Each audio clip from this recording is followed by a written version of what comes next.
Test 1, 2, check, check, check, check. Okay.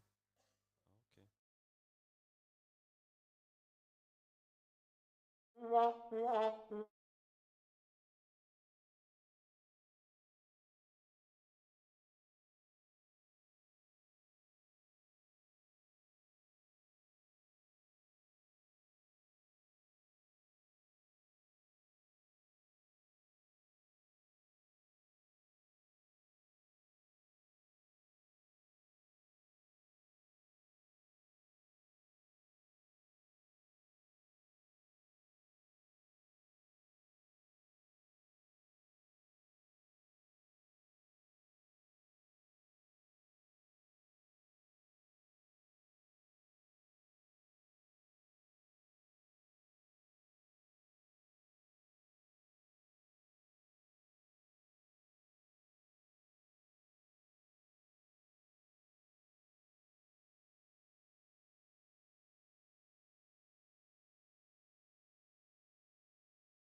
Does somebody hear me?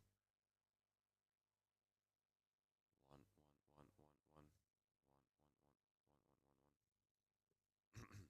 one, Hello and welcome everybody to the beautiful Botniaring here in Finland. It's a fantastic day out here. Thanks everyone that has joined us already. The live coverage of Mekonomen Grand Prix 2022, what has been so far an interesting and I would say quite a dramatic race already, with a lot of intrigues down there in the paddock, with a lot of teams arrived this weekend here, and we have a lot of racing action for you to come, so make sure you stay tuned. Actually, we're coming, I think, more than 12 hours of racing action today, and the same, pretty much the same tomorrow. So 2 days packed with a lot of action. Ko labdien un sveiciens visiem, kas mums ir tikko pievienojušies tiešraidē. Labas Rītas, Lietuva, brāļukas, tere tulemast. So welcome everyone. Join us here in the Baltic Touring Car Championship, alongside with the Finnish Touring Car Championship, and also the Northern European Zone Championships, and a lot of groups, a lot of fast cars, and even faster drivers behind the wheels of these cars. And we will see also the 6-hour NEZ Baltic 6-hour endurance championship race this evening. That's gonna be a lot of hours to cover. But to start the day off, we're gonna have the interesting, I would say, legendary Xtreme BMW class with 12 drivers on the. And on the front row, we have Juho Sikinen, who has actually set the fastest time in the qualifying run. We can see the car number 26 over there. That's Juho's car. He's ready to go. All the cars I've lined up already. This is a very interesting 4-kilometer track here in Botniaring. What a fantastic and flowing, a fast and flowing track it is. And the guys are ready to rock and roll. You can see Juho is getting ready. He's focused. He's on the front row. That's the best place to be to start off the weekend and to start off the race. So let's see what the rest of the competition will show. I think it's time for us to start to move off the start grid, because we're a little bit scheduled, but don't worry, it happened for you guys. So make sure you stay tuned wherever you're watching all across the world. The wild world internet web is doing the job for you. You can join us anytime. And obviously, if you happen to be in Finland, just near the Botniaring, come join us here. So we see the signals go off. That means one thing: we're ready to start the racing weekend, the Mekonomen Grand Prix 2022 edition here in beautiful Finland. So guys, let's go!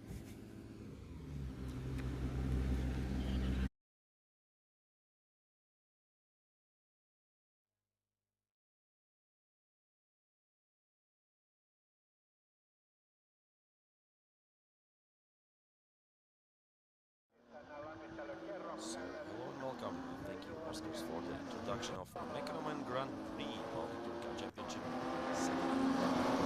Today here again in Botniaring, we see that the Xtreme first race is on in just a few minutes. it will be on. Of course, this is the lap to get the cars ready, to get the drivers ready, and we have 12 cars on the grid. The good old ones, E36.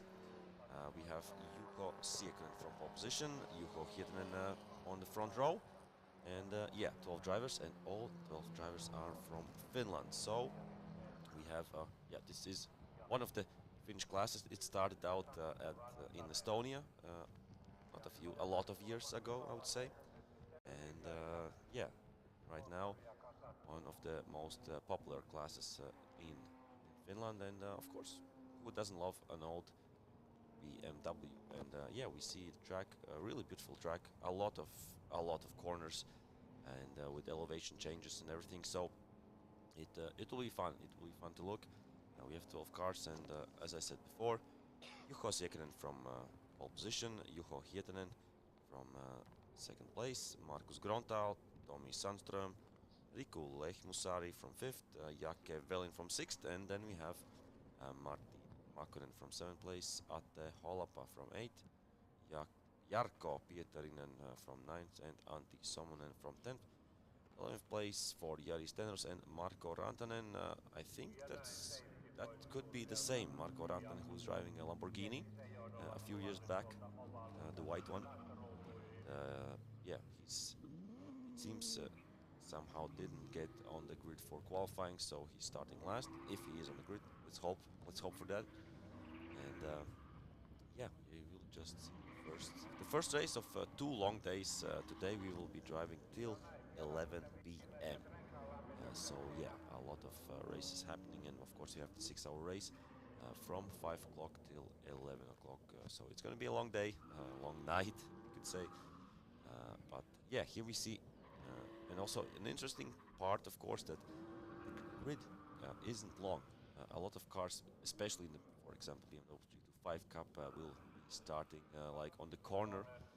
Okay, here we have 12 cars who can all start on the straight, but yeah, we will see it later with classes with a little bit more cars on the grid. But yeah, let's see, and let's hope for a good race. The first race of Mekonomen Grand Prix of the second round of Baltic Touring Car Championship. So I think we should have a blast, and it should be fun.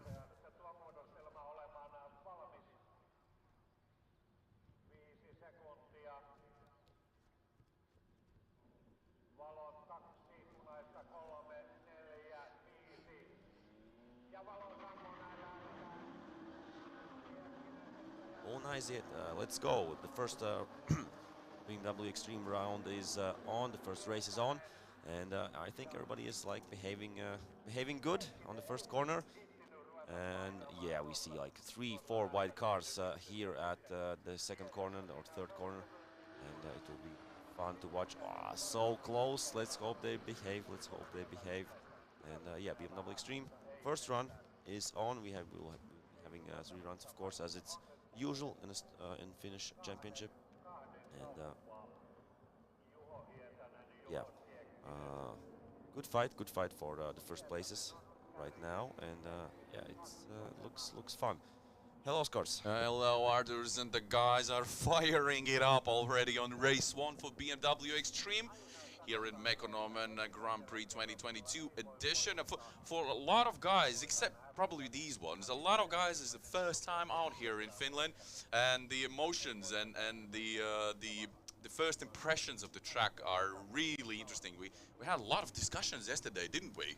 Oh yeah, had a chance to talk with a lot of the drivers and the teams, and it's really interesting to see them to adapt to the track. But obviously these guys, the BMW Xtreme drivers, know the track. They've been out here many times, and pretty much are pushing to the limits right now for race 1 win. This is a nice move going on the inside. It's the Juho Sikkinen.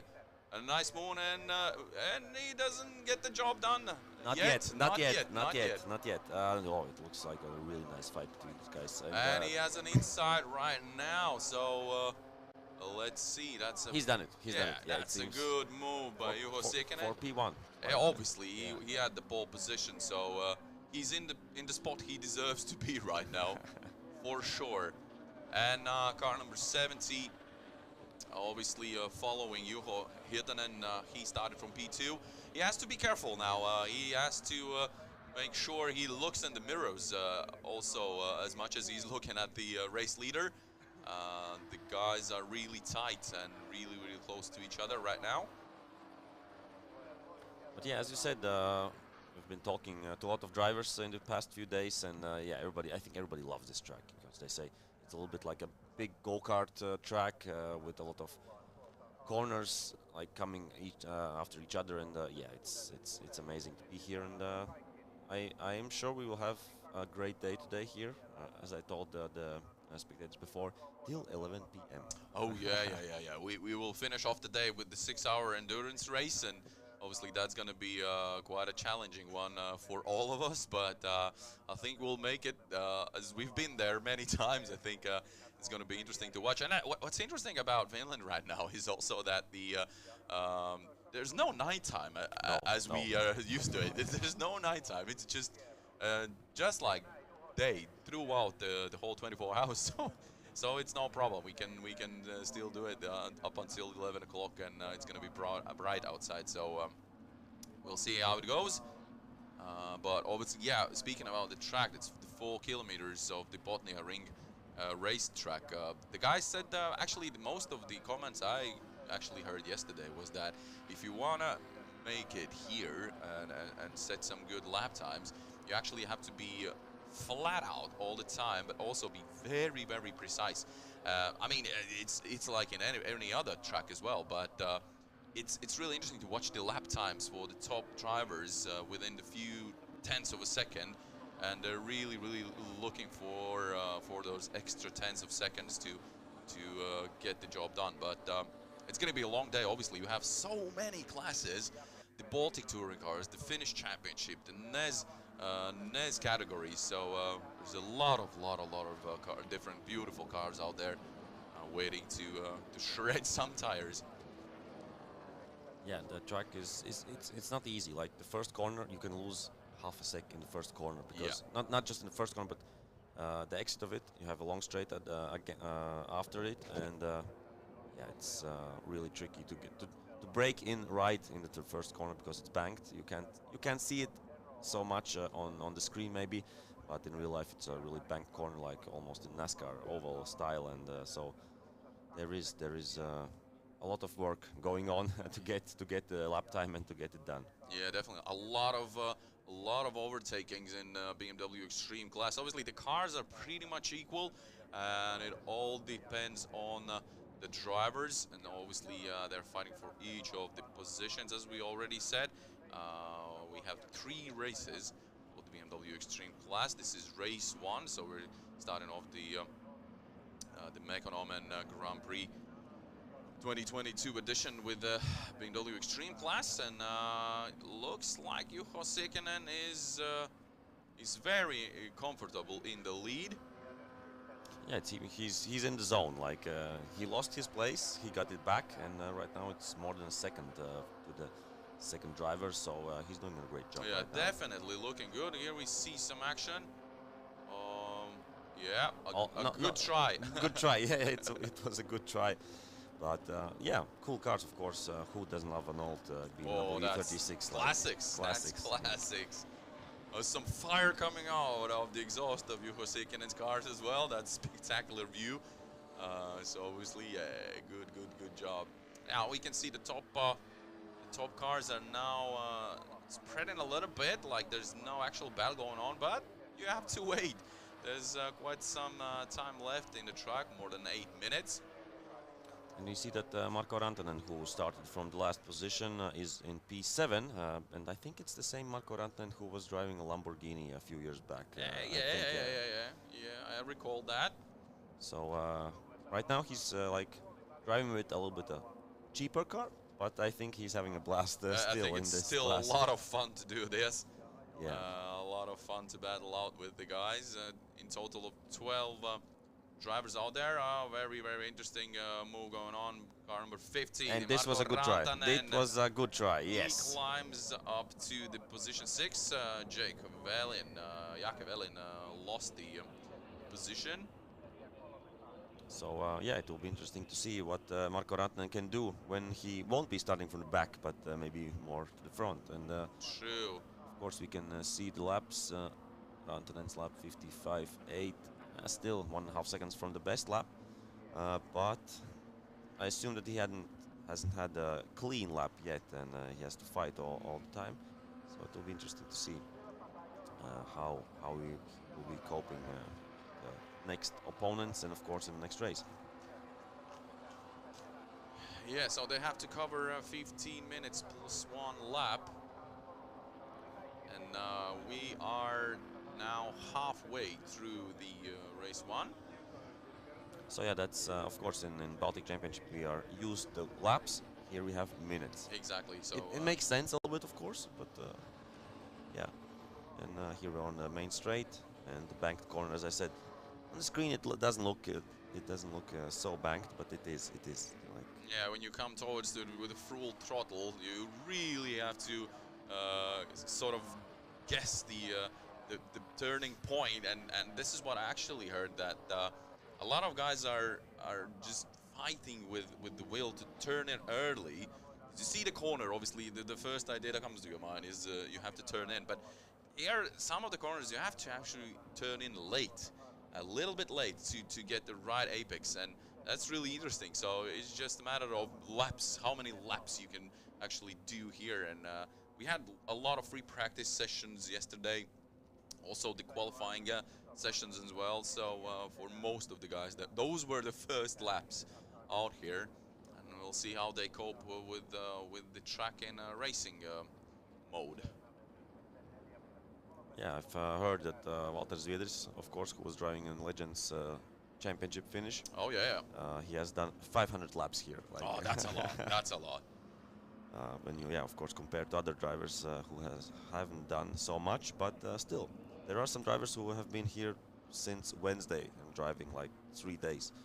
So, of course, new track, have to be ready. They've done their homework for sure. So we have 5.5 minutes left in race 1 for BMW Xtreme class. Juho Sikinen is still in the lead, and a very comfortable lead. And the rest of the field are battling it out for the rest of the positions. Obviously now the fastest lap time counts as well. And let's have a look. So Juho Sikinen has done the fastest lap. Let's compare it to the qualifying run, and he's been faster. 1/10 of a second faster than he was in his qualifying run. The best lap for him right now is 1:54.386. So he's warming up. I would say he's warming up. He's really in the mood, and here we can see the battle for second and third position. There's like, I think, 4 or 5 cars in a row right now. That's Juho Hietanen in the front of the pack. He's in B2. Markus Grontal now in B3, following him, and then we can see it's Riku Lehmusari, Tomi Sandstrom, and Marko Rantanen all following. And here's another move. I think it was Rantanen who is now trying to pass Tomi Sandstrom. Let's have a look if he managed. There's also a battle going on for the next positions. That's Jakavelin going side by side. That's a fantastic move. You gotta be brave. You gotta be brave not to let go the throttle here. And he manages from the outside. Wow. That was a very classy move. And again, we see the battle for P5. And it looks like Tomi Sandstrom has lost the position to Marko Rantanen. So Marko Rantanen moves up to P5. He has done a fantastic job from P12. Manages to pass half of the drivers in the race, so that's good news for him. Yeah, it seemed like a technical issue in the qualifying. That's why he was starting from the back, because he didn't do a lap time. But yeah, as I said, it will be interesting to see if he can like drive with the top guys in the second or third run, and how fast he can be, and maybe he can challenge for the podium. Yeah, let's see how it will go. We have 3 minutes left till the finish of race 1 for BMW Xtreme. That was sideways. Yeah, that was Juho Hietanen. And Markus Grontal is very close to him. We can see in our screens. Approximately half a second behind. Yeah, the race leader is really, really comfortable. 6.8 seconds the gap, so he's doing a really great job, and no pressure right now on him. He can manage the pace and try to get to the end without risking or compromising too much. But yeah, fight for second place is looks good. It looks good right now. Yeah, definitely. That is a fight for the podium positions. Oh, and Rantanen is fired up. He is flying out there right now. He's now already battling with Riku Lehmusari for P4. It seems like from the design that's his teammate. Yeah, but obviously there are no friends in racetrack, and you can see a good battle. He's trying to go and sneak on the inside. Oh, that was a very gentleman move by Riku Lehmusari. Let him go. Obviously, he knows that Rantanen is faster. Obviously, he knows that. So that was a very good decision, to be honest, just to leave the inside of the corner alone. And I think there was no team decisions there. No. It was just... It was a pure racing battle, so that was really, really nice. So we can see So Rantanen now climbs up to P4 already, and Markus Grontal is P3. He's just in front of him. And we have only a little bit more than a minute to go in the race. Will he manage to get on the podium position? This is fantastic driving by Marko Rantanen. What a move. Yeah, that will be amazing. Just starting from the last position and going all the way up to the podium for Marko Rantanen. Let's see. Of course, we have still. Yeah, I think this one and the next one. Two laps. Exactly. Yeah. But this could be a little bit short in terms of time. But anyways, he's showing us some good pace out there, which means it's gonna be even more interesting to watch the race too. And here we see the leader of the race, yeah. Still firing flames out of the exhaust of this. That's why he's so fast. That's why he's so fast. Exactly, exactly. So yeah, doing a good job. Nothing to add for Juho Siekkonen, and yeah, miles ahead of everybody else. But let's see, can Rantanen get the podium in the first run or not? So much flames coming out of the leader car. I would say that the car has to go to technical inspection. Just to have a look what's going on there under the bonnet. But I think it's all good. It should be fine. We are now. I think we're now going into the last lap of the race because the time's out, which means yeah, plus one lap. Yeah. So. And yeah, we see, I think he's coming on to the straight in just a few seconds. Yep, and so we are going officially right now into the last lap. Still firing. Beautiful shots. Beautiful shots. Let's see how the battle for the third position is it evolving, and if Marko Rantanen is close to Markus Grontal, who is in P3. Yeah, there's half a sec between them, if you look at the timing table. Yeah, we have lost the guys now. Here we are now. Marko Rantanen is pushing very hard. He's already really close to Markus Grontal. But of course we see the race leader, who we haven't seen for a long time in this race, because all the battling was of course done behind, but still he had to battle. He started from pole, got back to second place, got back to first place, and right now doing a perfect job, Juho Siekkonen. We can see Rantanen is just on the back of Markus Grontal. Oh, what a race, and Rantanen really does it. I can't believe this. From last position up to P3, I think Markus Grontal will be very disappointed. He has done such a good race to be on the podium position, and he lost it in the very last lap. In the last corners, we'll see. Oh, that was fantastic. That was something. What a race by Marko Rantanen. And if I'm not mistaken, he is finishing in P3. Let's have a look. Just last few corners. Yeah, amazing job by Rantanen. Yeah, he's still in third position. Markus Grontal is of course following me very closely, but I don't think that Rantanen will give up what he's been working on for all of the race. Wow, huge congratulations to Juho Siekkonen for such a great race, comfortably in the lead. And let's have a look. So Juho Siekkonen manages to secure his second position, and obviously Marko Rantanen finishing in P3, starting from last position in the race. Markus Grontal in P4 with Tomi Sandström in P5, Jaake Velin in P6, Martin Mekonomen in 7th place, Riku Lahmusari in 8th, and Antti Summanen in P9 with Jarkko Pietarinen in P10, Ate Holapa in P11, and Jari Stenros finishing in P12. That's done and dusted, the BMW Xtreme Race 1. I'll try to catch up with Juho Siekkonen now in the park frame. Let's see if we can have a chat with him. Yeah, and the next one is NEZ Legend car, so that's the next race. Of course, Oskars will be talking with the BMW Xtreme guys, and of course he will try to tell you a little bit also about NEZ Legend cars on the grid. But of course, we will be back. We will be back in just a few seconds.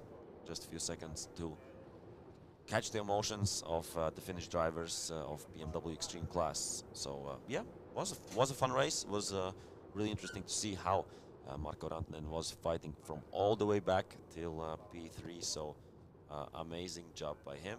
And of course, amazing job also by Juho Siekanen. So yeah, see you or hear you guys in just a few seconds when Oscars will be talking with the winners of BMW Xtreme.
So the drivers, as we see, are coming back to the pits. So this was the first race of Mekonomen Grand Prix 2022 BMW Xtreme class.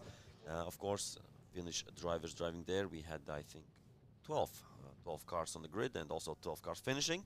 So that's a good job done by everybody. And we see that there were 9 laps, and they have 15 minutes plus 1 lap. If you compare to the Baltic Championship, there we have usually and always more laps, not timed races. But of course, we have also endurance racing coming up today in the evening, like 6 hours, 6-hour race from 5 till 11 in the evening. And of course, tomorrow in the evening we will be having Narkanka Endurance Academy race. So yeah, will be interesting to see that today and tomorrow. And of course, we will have an award ceremony because yeah, it's interesting that in the Finnish championship and also in NEZ, you have award ceremony after every race, so not for the whole. The end of the race of BMW Xtreme Race 1 in here, the Mekonomen Grand Prix 2022 edition. What has been so far a fantastic race, good battling out there. Let's wait for Juho to take his helmet off and have a few words. He had to fight for it in the beginning, afterwards finished in a comfortable lead. Juho, talk us through the race. What a fantastic start. You had to battle it for it though. It didn't go so easy, but afterwards you were just flying out there. Yeah, I had a bad start, but yeah, just a bad start. But you know, after the first lap, I was back in the lead, and I had a good speed through the race, and that was quite it. Yeah, how's the track feeling so far? You're setting some good lap times, even faster than on the qualification run. Did I? Yeah, you did. I didn't notice that, but in this track, old tires better than the new one. So I think it's because of that.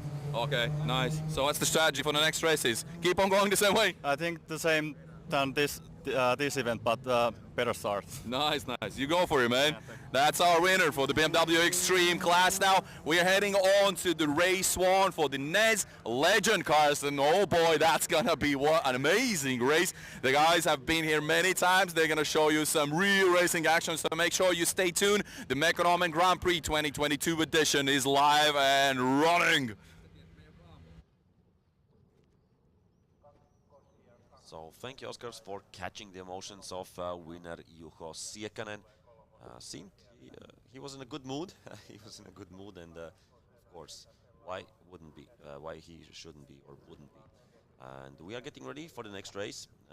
NEZ Thunder cars, Legend cars. Thunder cars will be a little bit later, but yeah, the small ones, the small Legend cars, and haven't seen them for a few years in the Baltic races. So it's nice to see them again, and it's nice to talk about them, and nice to commentate on them. And let's just check the grid. So how they will be positioned and how many Legend cars will we will be having today. Have just a quick look. Right now I see there are like 8, around 8, 9 cars there. But just let me check. Let me check. I have all the starting grids for today ready here. I have just to get till the end. Of course, it's the grid for NEZ Legend cars was in the back. So 9 cars. 9 cars should be there. And we see that Tuomas Plosila is the fastest out, 151.8. So if we compare, for example, with BMW 325 Cup class, they are like 5 seconds faster. Small cars, but and very fast small cars. Very fast small cars. And this is the interesting thing about the Legend cars, obviously, because they have pretty much have to use all of the slipstream and all the whole racing in packs, and there have even been cases when the top 5 cars follow each other to the last lap, and you can't even tell who's going to win the race. And we've seen many times that the race leaders change within the last lap many times, so it's definitely going to be interesting to watch. But obviously we have 8 laps of NEZ Legend cars race 1. We have 9 cars on the start grid, and Tuomas Plosila is the so far the fastest guy out there with minute 51.890. He's going to be starting from pole position, and on the first row together with car number 4, that's Kalle Merisalo. That's what my start grid shows.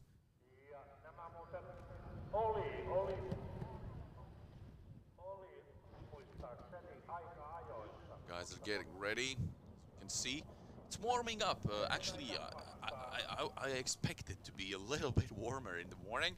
It was quite windy as well, so we can see the wind turbines behind the trees in the track. So that just shows how windy is it out here. But it's getting warmer, definitely getting warmer, and so it's actually really nice racing weather.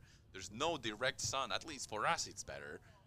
But the guys, of course, would want the tarmac in the Botniaring racetrack to get warmer. We'll see if that happens throughout the day. The weather forecast is actually very nice for both of the days, so it's gonna be a really good racing weekend here in Mekonomen Grand Prix 2022. Now we just have to wait out a little bit. Yeah, talking about the distances, I don't know how many steps I've done already, but I've done a lot. And the thing is that we were trying to cover most of the action there, also from start grids, but it's just physically impossible to get from the bar fermé to the start grid in time to have a chat with the guys. So we're apologizing for that. That's a shame we can't do most of the grid walks. We'll try to do them later on, of course, as well. But I think it's more important for the spectators to actually get some information after the race is finished and some comments from the drivers after the race. So we'll definitely going to be covering that. And yeah, we can see the Legend cars in the warm-up lap. And it's of course more useful to hear information after the race from the drivers, not before. It's cool to speak with them before, but still, as we saw, it's a really interesting start-finish line on this, or straight on this track, because we will see that the BMW 325 drivers, a lot of them will be starting not on the straight, but in the corner, or the straight before the last corner. So yeah, that will be fun to watch.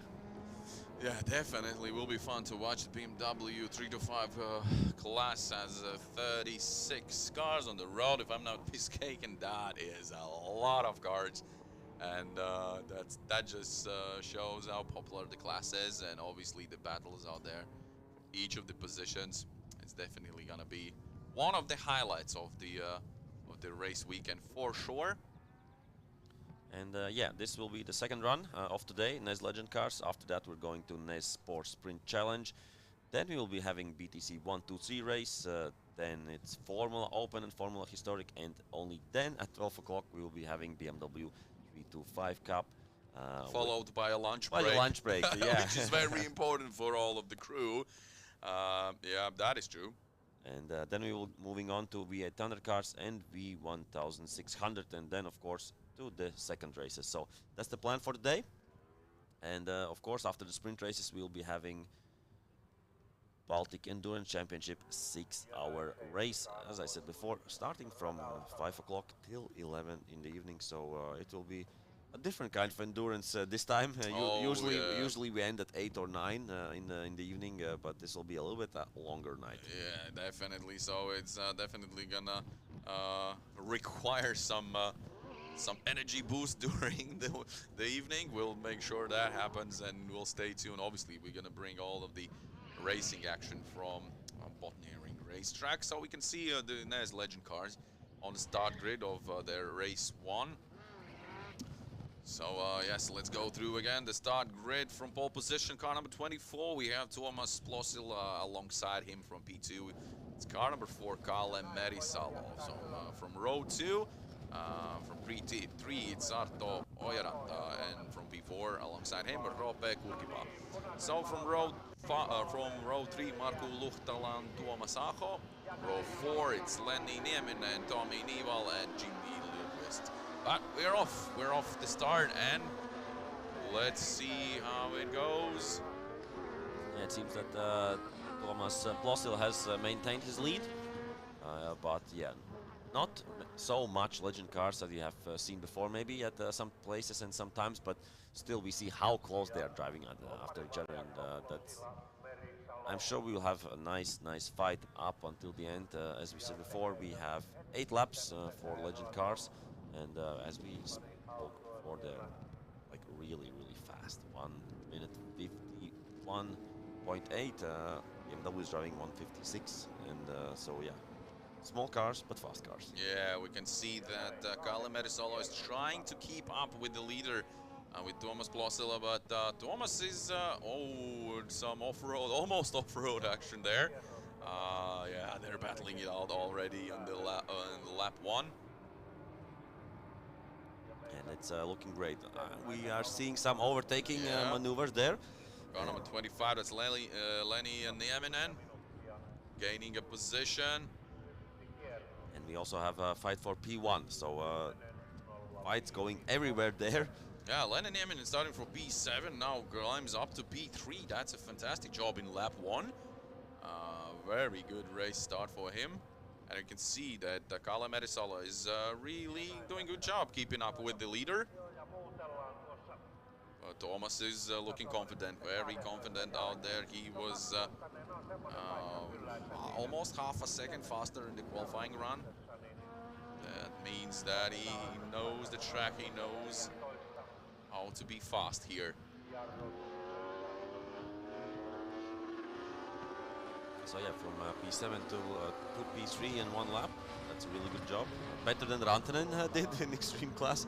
He had 15 minutes to get from P12 to P3. But he was persistent. That was the main thing. Yeah. He got it done in the end. I like the atmosphere for the BMW Extreme Class. All the guys after the finish, just cheering everyone's up and discussing how did it go. So it's quite a fun atmosphere to be there and to see the guys being friendly and all that. But yeah, this is some good battles going on there. Lenny Nieminen, he's actually. It's kind of an advantage for him that the guys are fighting behind his back, because he can gain some time there. Oh, you can see car number 72. Oh, that was quite a move. That was quite a run. Arto Jarantara, oh sorry, my Finnish, Hojaranta, took 2 cars straight away in 1 turn. And actually he started from P3, so he got back what he started off with, but we can see that nothing is done yet. It's gonna be a battle up until the end of the race, that's for sure. Yeah, it seemed like he lost a position right now.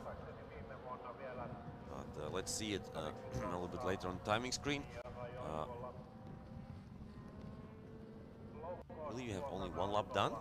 I think that doesn't sound right. That doesn't sound right. Well, but then again, the lap is quite long as well. Yeah, of course. 4 kilometers. But obviously, let's see what the timing shows us. Of course, it has been a eventful lap and a lot of moves, but That's for sure.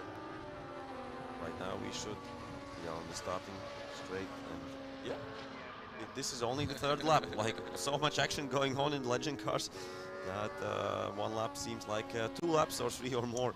So yeah, good job by the guys that we are having fun here. Yeah, Thomas Plosola is now more than a second ahead. So he's controlling the race, you would say, but the battle is just behind his back for B3 and B4 as well, B5. So this is interesting to watch right now. Of course, Arto Joranta now so far manages to keep Lenny Nieminen behind his back, but Lenny's just waiting for the right moment to sneak up on the inside. He's keeping it cool right now. And of course, as we know, in Finnish classes and also in NEZ classes, you have award ceremony after every race, so it counts. Every position, every podium in every race counts, and if you're good, you can go home with like 3 awards. Whoa! We have a situation there. Car number 62, Tommy Nival. Oh, I think it was a contact there. I'm pretty sure there was a contact there with one of the guys, and fortunately Tommy Nival is out of the racetrack right now. He's okay. He's climbing out of the car, but that was some high-speed off-road racing right there. Oh, I hope the car is not damaged too badly. It doesn't look like that from this side. Who knows what's going on with the car on the other side? Oh, that was a scary moment. Yeah, you can't miss a breaking point by that much. So yeah, I think there was a contact. I'm pretty sure there was something going on right there, but yeah, you can see him now. He's not impressed. He's not impressed with this one. Tommy's definitely not happy about how this race 1 ended. But meanwhile, the leaders, it's interesting. So Kalle Merisalo is closing up on Tuomas Plosila, and actually the lap times show that as well. So Kalle has set the fastest lap time right now. So means he is ready to fight it out. And we see that he's getting closer and closer. Let's hope we can see the battle going on and how it will unfold. But yeah, that's cool. That's cool that we have a fight for P1, and of course we have a fight for B3 as well. B3 as well. Yep. So yeah, you could say only just 9 Legend cars, but you have so much fighting and going out there. So it's nice to see and nice to watch the Finnish drivers battling it out. And it's the move for the for the P1. Here we go, and there's the battle for P3 as well. Oof, a lot of action going on. And we have covered only half of the race so far, nearly. And yeah, it's a long track. It's 4.1, I think, or something kilometers. If we compare to Botniaring has 3.6, and Pärnu is shorter. I think Pärnu is 3.2 or something like that. So it's quite a long track, and of course that's why we have a little bit less laps than usually. And yeah, good fight there for P1, but it seems that Tuomas Plosila, the pole setter, still keeps it together and is still in P1, and I'm sure he wants to maintain it till the end. Yeah, he's watching the mirrors. He's watching the mirrors. He says, "Come on, Kalle, bring it on, bring it on. Show me what you got." But obviously, yeah, the guys are experienced and done a lot of laps here as well, and can't basically win the overall day just in one lap or in race one. So, of course, you have to be as fast as possible, but also have to try to keep it cool and try to maintain the speed. As we've seen, it just takes a little bit of bad luck and some misjudgment, and you're off the track. And just looking at the race from a spectator's side, so that's not a way to send it. Oh, and we have a situation there, but that's very interesting. What happened over there? But Kalle is in front of Thomas. He did manage to pass him. Wow. How did we miss that? And of course, Thomas is back on the game. He's definitely gonna fight for it. There's no way he's gonna just give it away like that. And we know that in Legend cars, it's a fight till the last corner. Till the last corner, so nothing's set in stone yet. And we have, still 4 laps to go.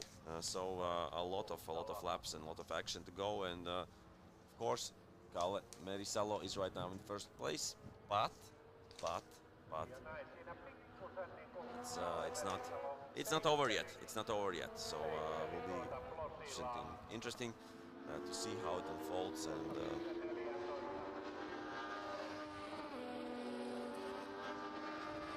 right now we see, I think it's fight for third position, I would say. 5th position it seems. But we're back to the leaders. We're back to the leaders, and we see that Kalle and they're drawing so close. Oh, this is proper Legend cars racing. That will be till the last corner, I assume. Bumper into bumper, yeah. It's all about the last laps, that is for sure. But it's really nice. I think Kalle definitely saw a chance there. He wouldn't miss it. So basically, I think either Thomas let the inside a little bit too wide open, or maybe Kalle pushed him a bit, but definitely a good racing for the win right now. And look, just yeah, look how we close see how they close. are. Yeah. Oh my God! Well, that must be an amazing feeling to go flat out at that speed and just following each other. Oh, whoa, and almost have a contact there. Thomas is on the inside. He does it. He does it. He takes back what belongs to him, and obviously now he's in the lead again. But something tells me this is not gonna stay like that for long. No, I really think that there will be a fight till the last corner with these guys, and we see that both drivers are really fast, and we see how much a few seconds in front of the P3, P4, who also are having a fight between themselves. Yep, Arto Jaranta and Lenny Nieminen, and he's in P4. He's waiting for his chance. He knows he still has some time.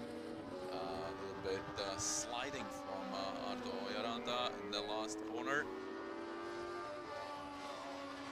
And the tires obviously are warming up as well. And Somebody was a little bit off in the gravel. A little bit too wide. Too wide, yeah.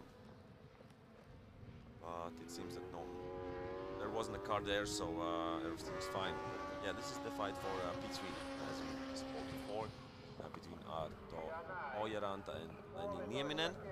Of course, interesting what's happening with the fight for P1, but right now it seems like Thomas Losila has it covered for now. Oh, they're drawing so close to each other. Just look at that. Amazing. I think it seems like Kalle Merisalo has gotten back P1. Because he's driving like the more yellow car. Yeah, right? yeah. So yeah, it seemed like he was in front. I assume we will see. Yep. That is true. Yeah. So we have a change of leaders again, and here we can see. Oh, that was a good save. Good save. He did not leave a centimeter there on the inside. Oh, wow. Yeah, amazing battles going on. But of course, it's more interesting always for us to see the battle for P. And we have a position switch again. Kalle and Thomas there So let's get back to P1 Yeah, let's position. get back to focus on the leaders of the race. Well, we can see here going side by side, and Kalle Merisalo was on the inside. Let's see how I think he manages to that's survive there. That's the third or fourth position I change. think fourth Yeah. time already, Yeah. so he's in the lead again. And we are going into the last lap. Yeah, that's the last lap, so Thomas Poslet only has this lap to prove that he's the fastest guy out there. Of course, he wants to get this Grand Slam. Here we go, here we go. Pole position, fastest lap in P1. But tried to sneak up on the inside. No way, Jose. It's not gonna happen in this turn. Definitely will try to get another chance there. He's running out of time. He's running out of laps and meters, to be honest, right now. A good battle for the third position as well, but we are focusing on the leaders. That is the main battle right now. Arto Ojaranta is doing really good job to secure the P3. See Lenin Immonen following in P4, but the leaders going really close in the final wrap now in NEZ Legend Cars Race 1 in the Mekonomen Grand Prix 2022 edition. Here we go. And we have only a few corners left. You can see how aggressive they are in the corners, going flat out. Oh my God! They touched. Yeah, Thomas Plostila tried to go on the inside. And obviously Kalle Merisalo said, not this time, my man, not this time.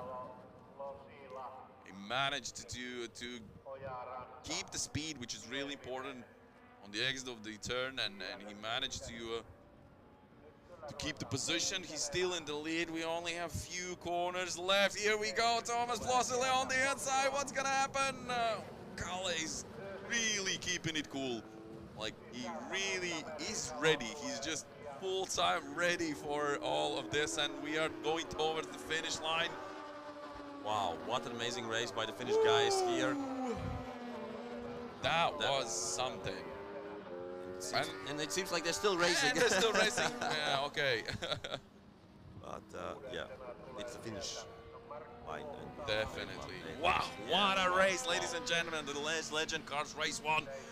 Kalle Merisalo manages to come in the finish line in the first position with Thomas Plostila in second. I'll go and have a chat with Kalle and hopefully with Thomas as well. Let's see what the atmosphere is gonna be after the race in the Parfumé. So see you in a bit. Yeah, that will be really interesting to hear and to see because they put a great fight on, both drivers, and as we spoke before, also good fight for P3 as well.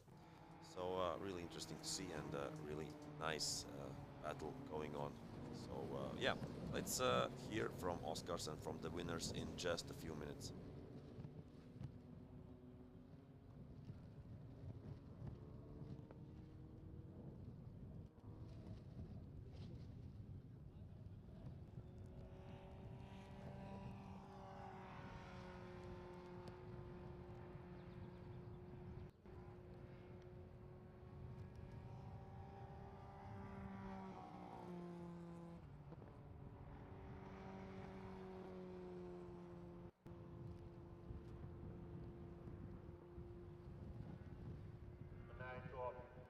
BMW Xtreme ensimmäisen kilpailun palkintojen jako on aivan hetken kuluttua.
So we are from the NEZ Legend cars here in the Mekonomen Grand Prix 2022 edition. Kalle Merisalo, our winner of race 1, and what a battle it's been with Thomas. Come on, man, talk us through it. You did a fantastic job in the start of the race, and then Kalle decided that he has to end differently. Yeah, it was a tough race. Kalle is fast, and also I'm fast. We are about the same time every I don't know, every race, run, yeah. every race. It's difficult to know who wins, me or Kalle.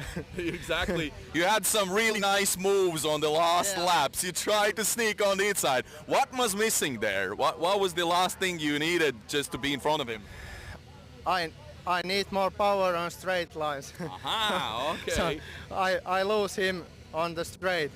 Okay. On the corners I'm faster. We can see that. So what's the strategy in race 2 then? I don't know, I should drive faster. Okay, Thomas. It's all I got. It's all you can do. Thomas, thank you very much. Congratulations on P2. That was Thomas Plossil. Obviously, he started from pole position.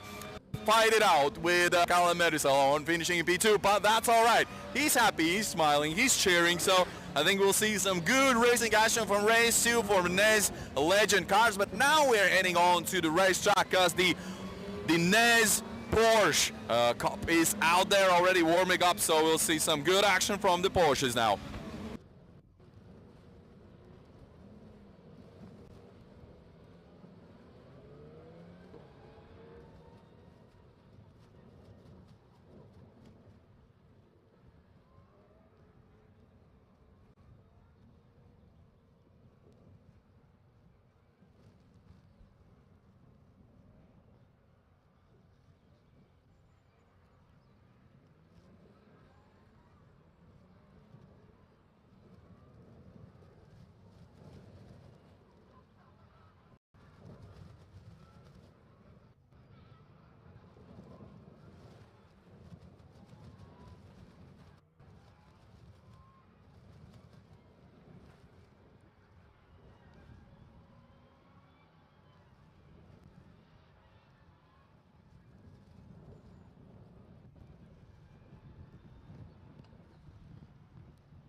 Ja Porschen lähtö, no liikkeeltä lähtö. Ja lähtöjärjestys. Viisi Mantasa Janavicius ykkösuudusta. 4-8 Thomas Kangro. 7-7 Thomas Padovani. 10 Tommi Haru. 3-9 Jani Käkelä. 14 Emil Westman. 18 Jukka Eerola. 11 Olli Kangas. 7-3 Jeri Sukala. 8-9 Janne Kurikka. 20 Raimo Niemi. 19 Nikolas Pirttilahti. 13 Daniel Kurnik. 8 Anssi Jukka. 8 2-2 Jari Ollila. 3-3 Simo P. Kangas. Ja 15 Jonko Westman.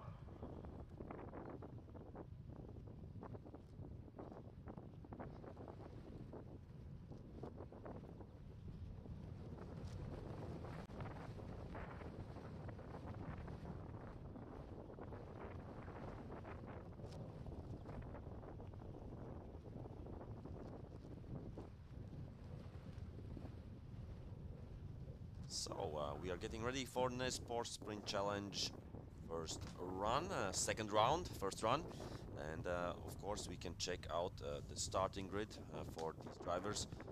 We have 17 Porsche 911s GT3 Cup cars, and from P1, from pole position, will be driving Mantas Janavicius, 1 minute 35.8. Wow, what an amazing time.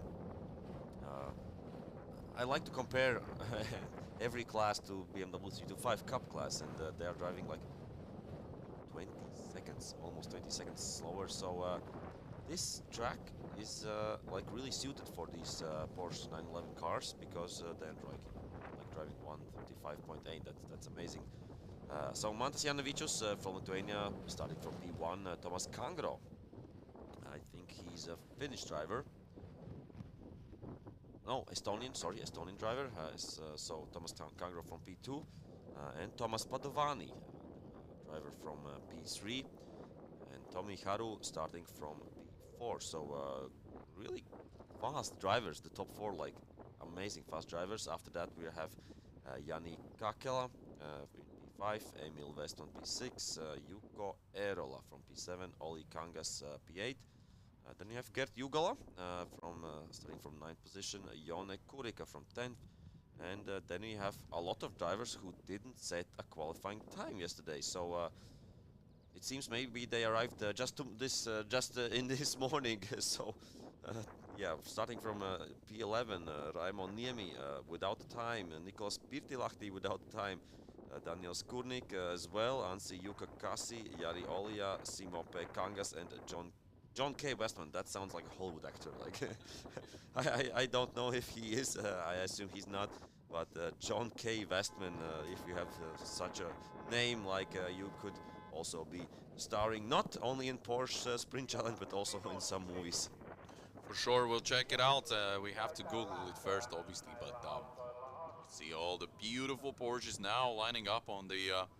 Well, I wanted to say start line, but it's really not a line. Well, it is a line, but it's not a straight for sure. So you can see the cars already in the turn.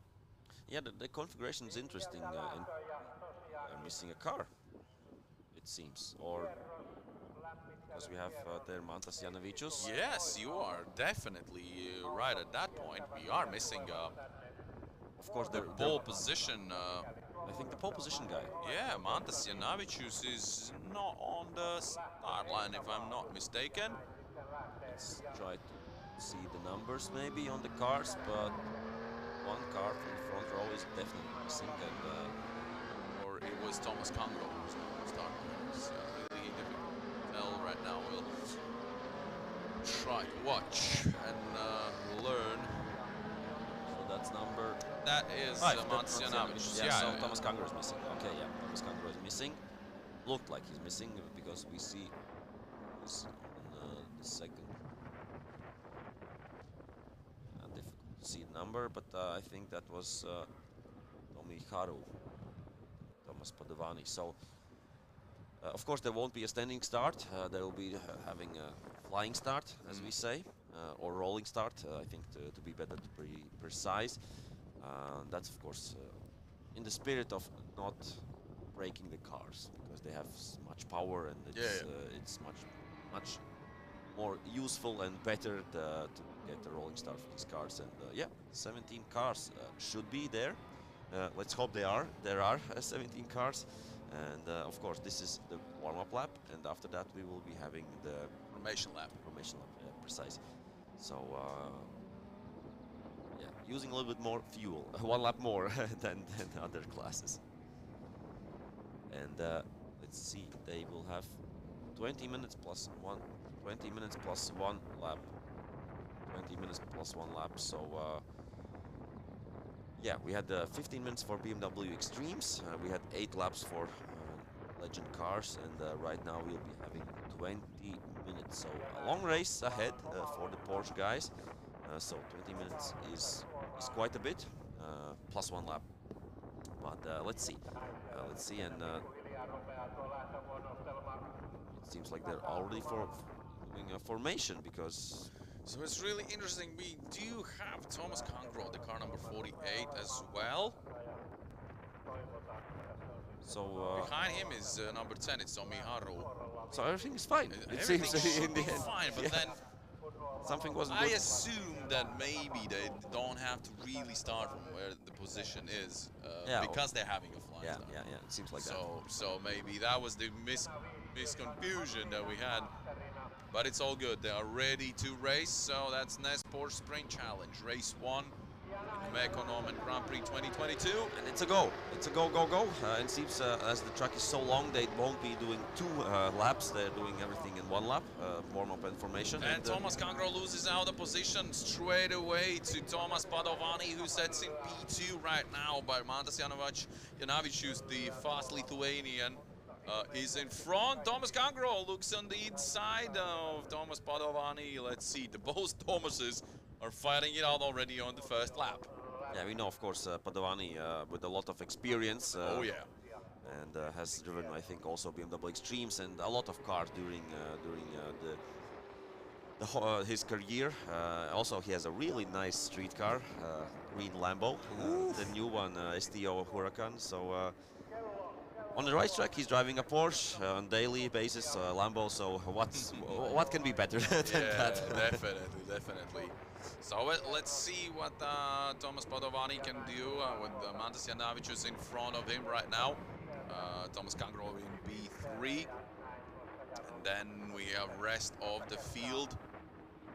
And really battling it out. Like people always say, this class is like a gentleman class. Oh, ooh, that was contact. We have a situation there. I think there was a little bit of contact, that right? Was a good save. That was a good save. Just take a breath. Woo. For one moment, he was going in the wrong direction. The turn went right, and he went left. So, wow. And here we see that there is a fight going on for P1 right now. Mantas Janavicius has to look over his shoulder. Yeah, the Padovani is all over his back. He manages to finish the first lap in front, but this is going to be a very good battle. And also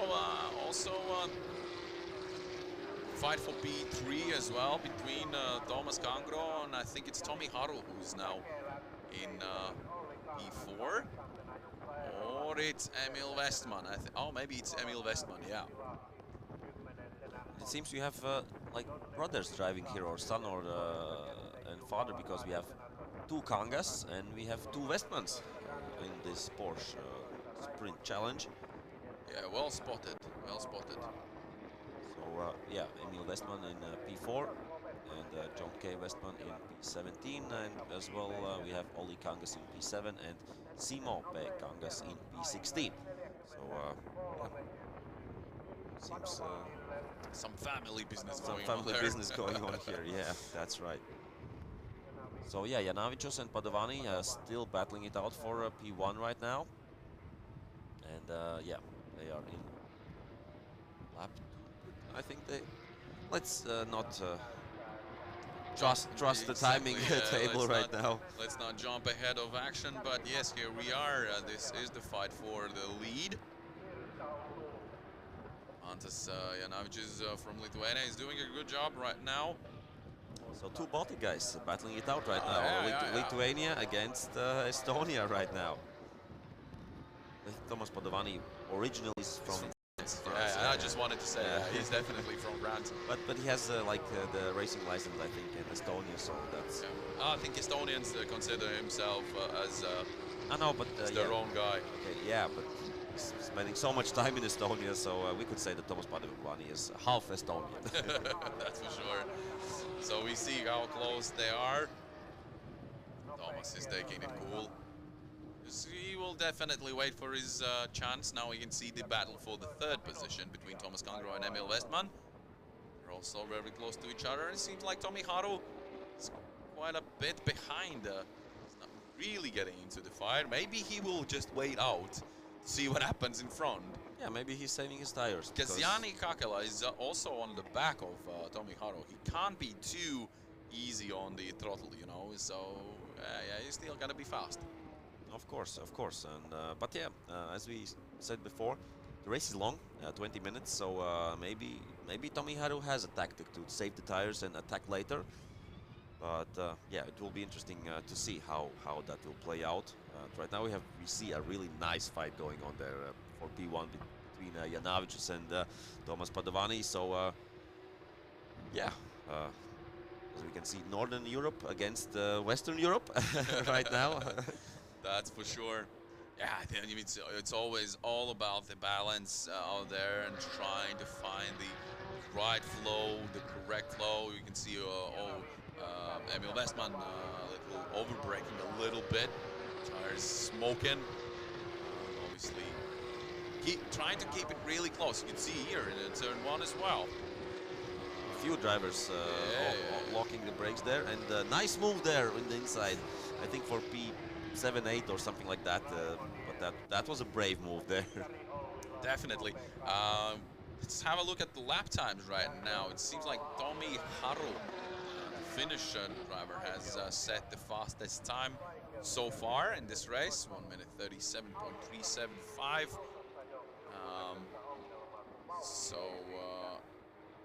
Yeah, that's a good start of the race. Tomi Haru still in P5. Yeah, it seems that maybe he was taking it easy a little bit in the first laps, and right now he's getting up to speed. So let's see if he can fight maybe for the podium, because I think in Porsche races we also have award ceremony after every race. After every race, Yep. and there's different categories. So there's even gentlemen's category. So Yeah. So it's really interesting for the guys to be part of the Porsche Sprint Challenge.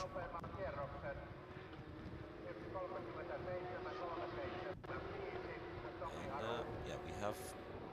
Ooh, car number 22 off the track. It's Jari Oilila. Yeah, Uriari was sitting in P15, but of course that will get him to the back of the race, of the grid. Okay, it was. The good thing is the car was in one piece, Yeah, so yeah, he for was sure. just a little bit off the track. Of course, losing positions isn't nice, but still the car is drivable. And, still, we have a nice fight for P1 and for P through P3. And what do you think? What's going on Thomas Padovani's mind right now? I think he's ready to rock and roll.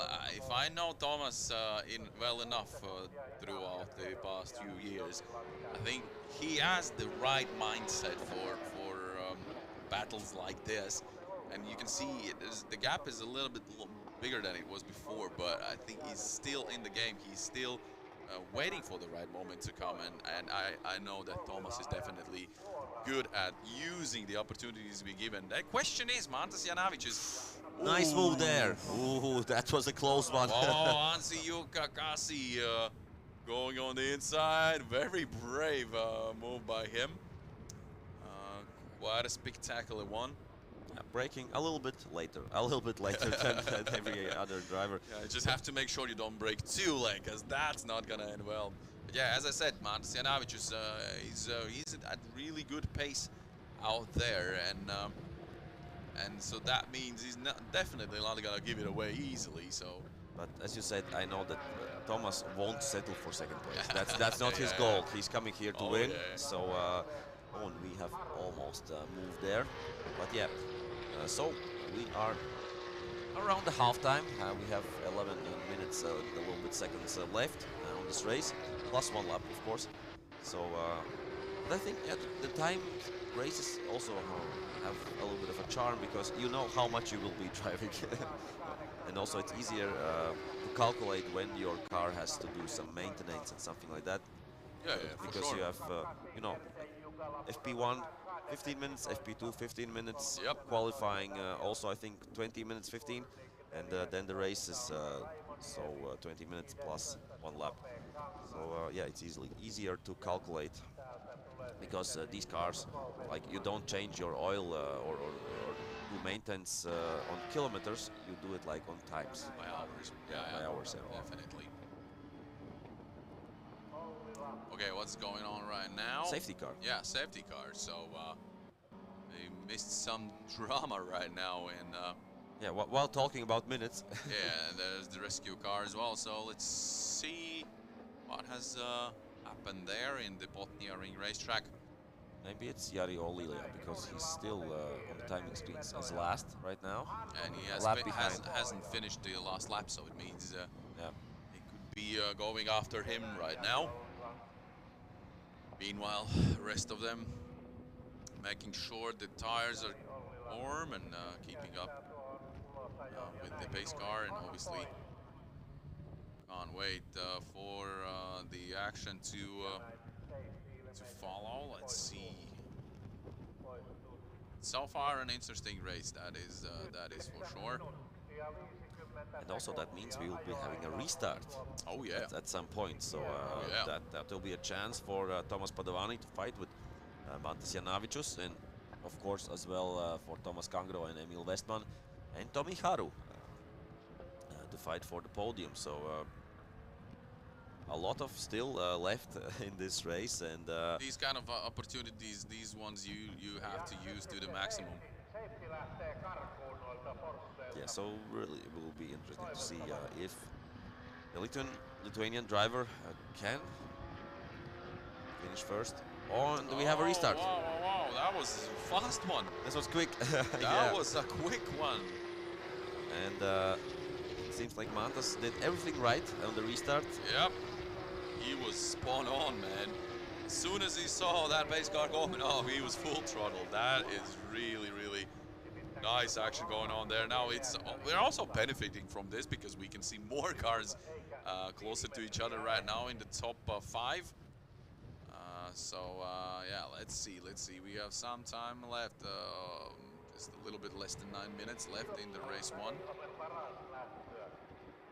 And we see that Mantas is having a good pace. Like he's spot on the first restart lap, because Thomas Padovani is close, but he isn't like on a move close basis right now. So I think the third place is closer to Thomas Padovani right now than he is to first. If you want to attack, you definitely have to be a lot closer than Thomas is right now. But let's wait out. I think there's some more action to come for sure. Yeah, really good cars, these Porsche 911s, GT3 Cup cars. I think we're missing one cool driver, Raivo Tam. I think isn't competing this weekend. Yeah, that is a shame. We are used to see him on the podium usually. Raivo Tam usually on the podium, yeah. But let's hope to see him in the next races. I hope he is having a good time wherever he is right now. But maybe chilling and enjoying the summertime, but we're also enjoying the summertime here. I mean, the sun is just behind those little clouds. There's no rain forecast for today, which is good news.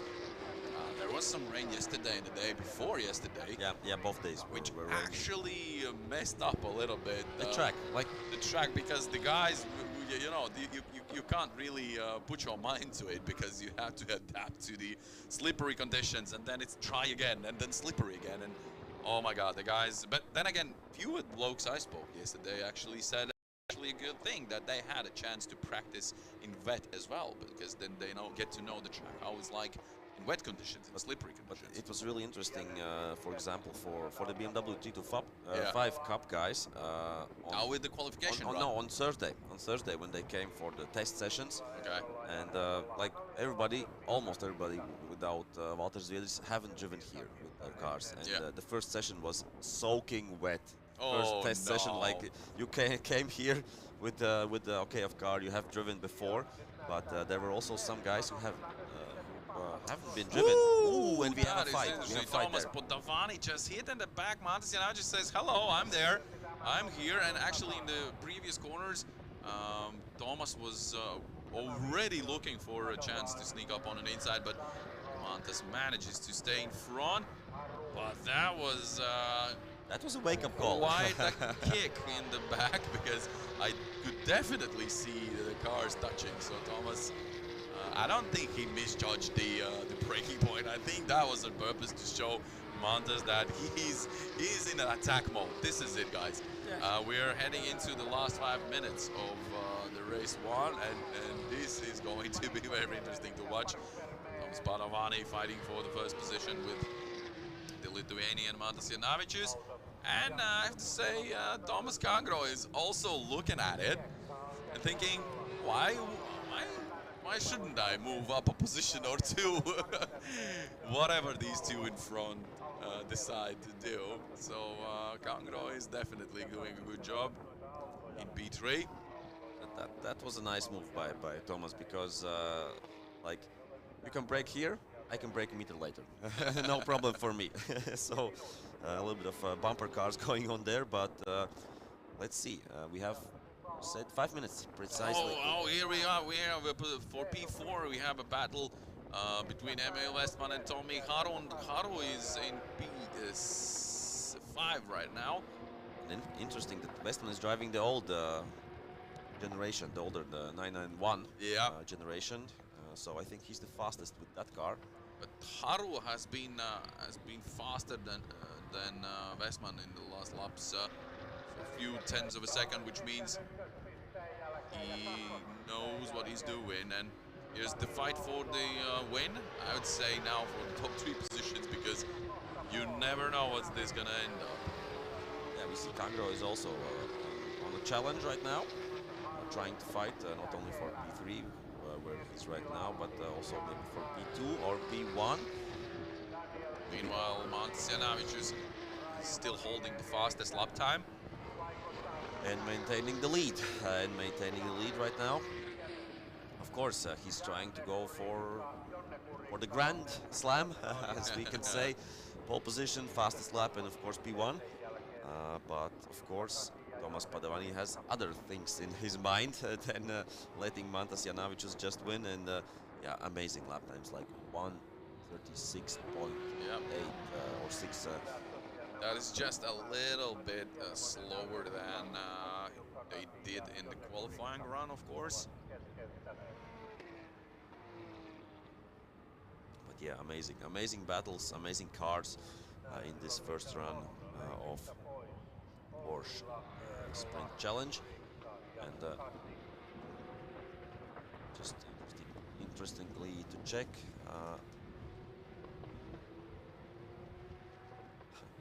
we will have 17 minutes for Formula race.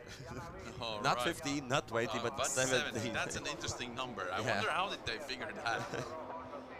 Maybe also just to make it interesting, you know? yeah, maybe also some kind of maintenance jobs there, but interesting to see. But still, we see fight going on, but Mantas Janavicius looks comfortable, I think, right now on his P1 spot, and Tomas Padovani.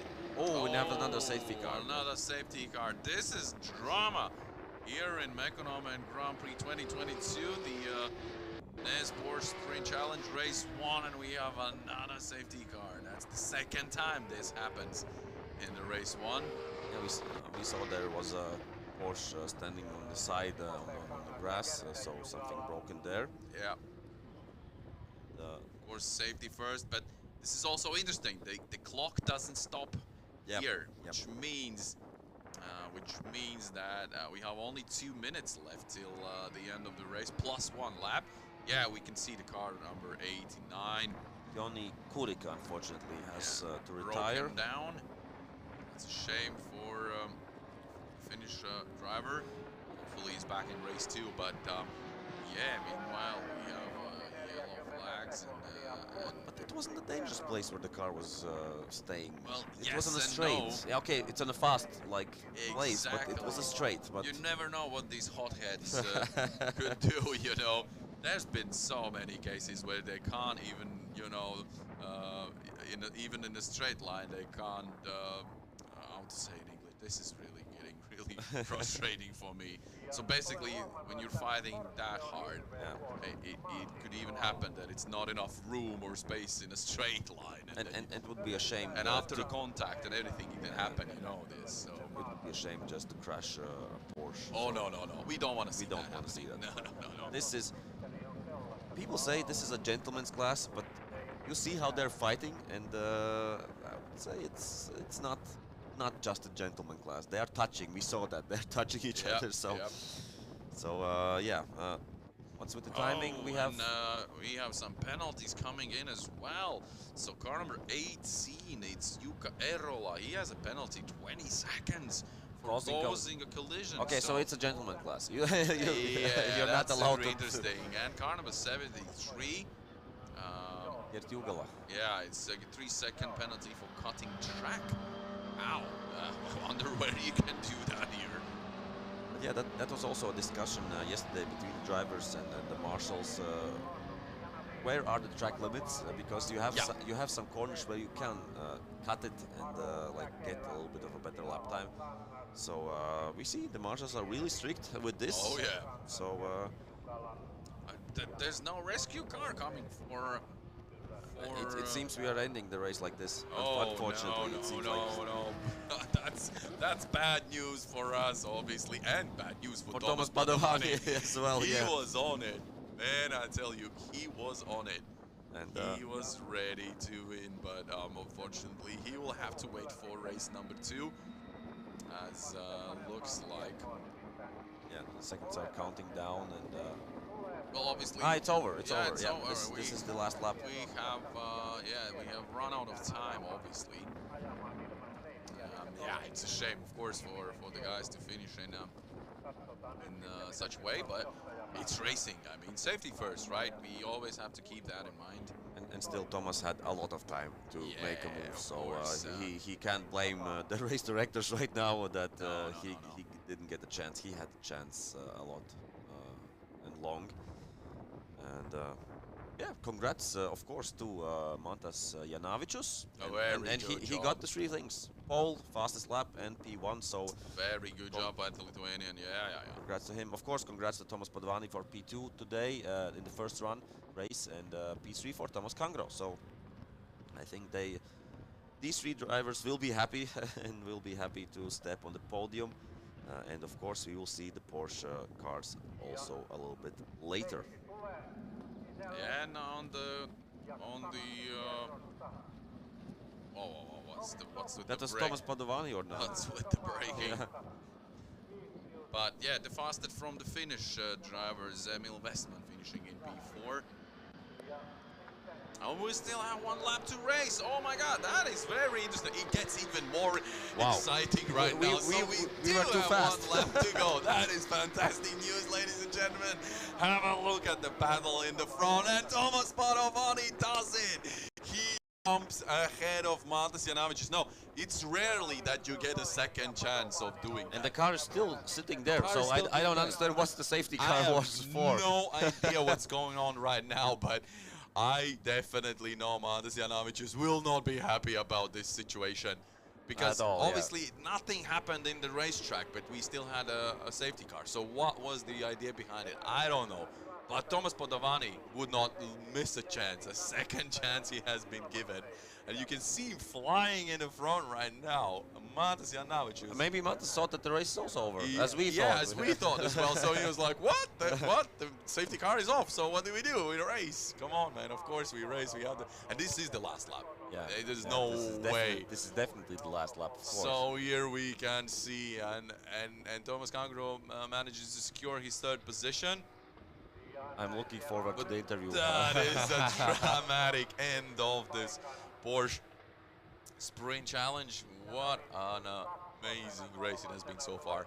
And we see, like, really Thomas Padovani is flying like a second or more in front of Mantas Janavicius. And yeah, Thomas Kangro in P3, so doing a great job there. And they're still fighting. They're still fighting for, of course, for P, I don't know, 8, 9, 10. Well, this is the finish of the race, I assume. Or is it not? What is happening, What Oscar? is going on in this race? Come on, man. I think we will have to get some info. I think there is some regulations we have to read through this evening, because it just does not make any sense at all. So first we ran out of time during the safety car. Then we figured they perhaps would give him another lap to do, which they did. And now we're in another lap. The last lap of the race. Okay, well, obviously it's good news for the drivers. Then they have a chance to fight for some positions. Now, I think Mantas Janavicius now really has to focus on Thomas Kangro behind his back, because Thomas is pushing it really hard.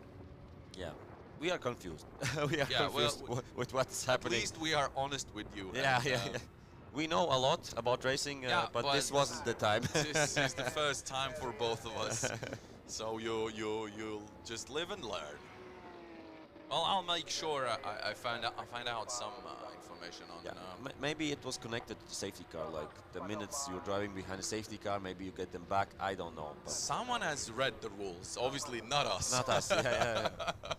That's okay, folks. I mean, the more racing action we have, the better. So I think it's even fair. I wouldn't want to end the race behind a safety car. That's just not interesting. Yeah, that's what happened also last year in F1. So it was of course a discussed move there. And this is the finish line finally, yeah? So Thomas Padovani takes P1. Wow. Congrats to the French driver. Yes. And of course congrats also to Mattis Navicius. P2 is good. Of course, starting from pole, you always want to win.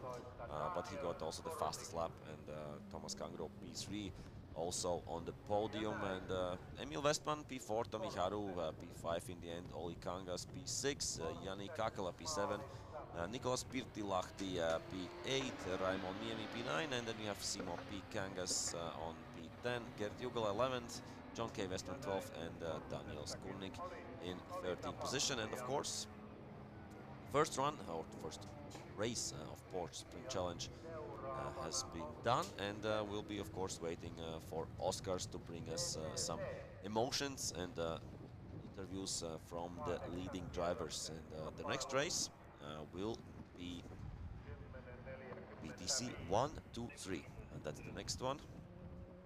So Baltic Touring Cars 1, 2, 3, and that will be 8 laps. So 8 laps for them, and of course we will be checking out the teams and the drivers who will be competing there.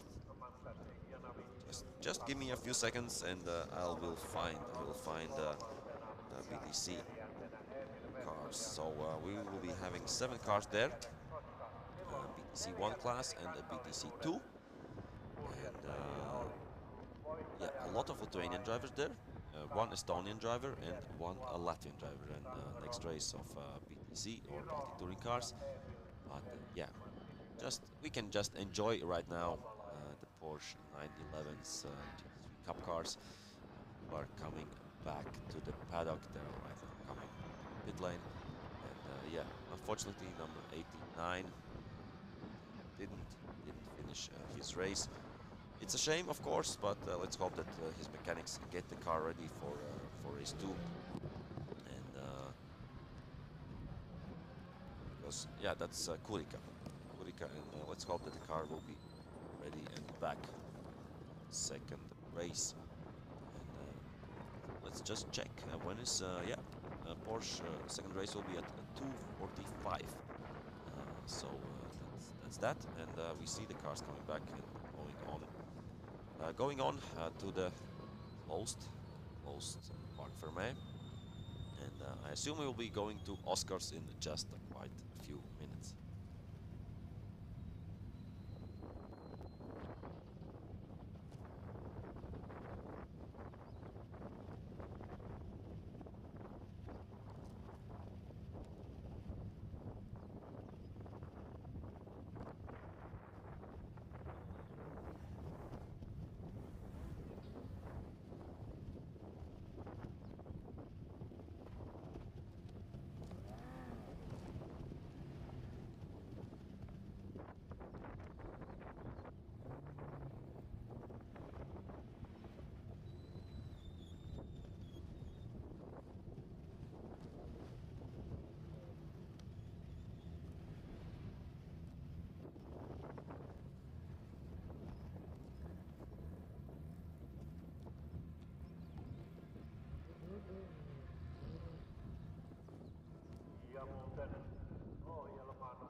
we're still rescuing number 89 Kurkila from the track, from the circuit, and I assume that Oskars should be in the paddock in the Parc Fermé, and I assume we will be seeing and hearing from him in just a few seconds or in just a few moments, and here we see how the car is being transported back.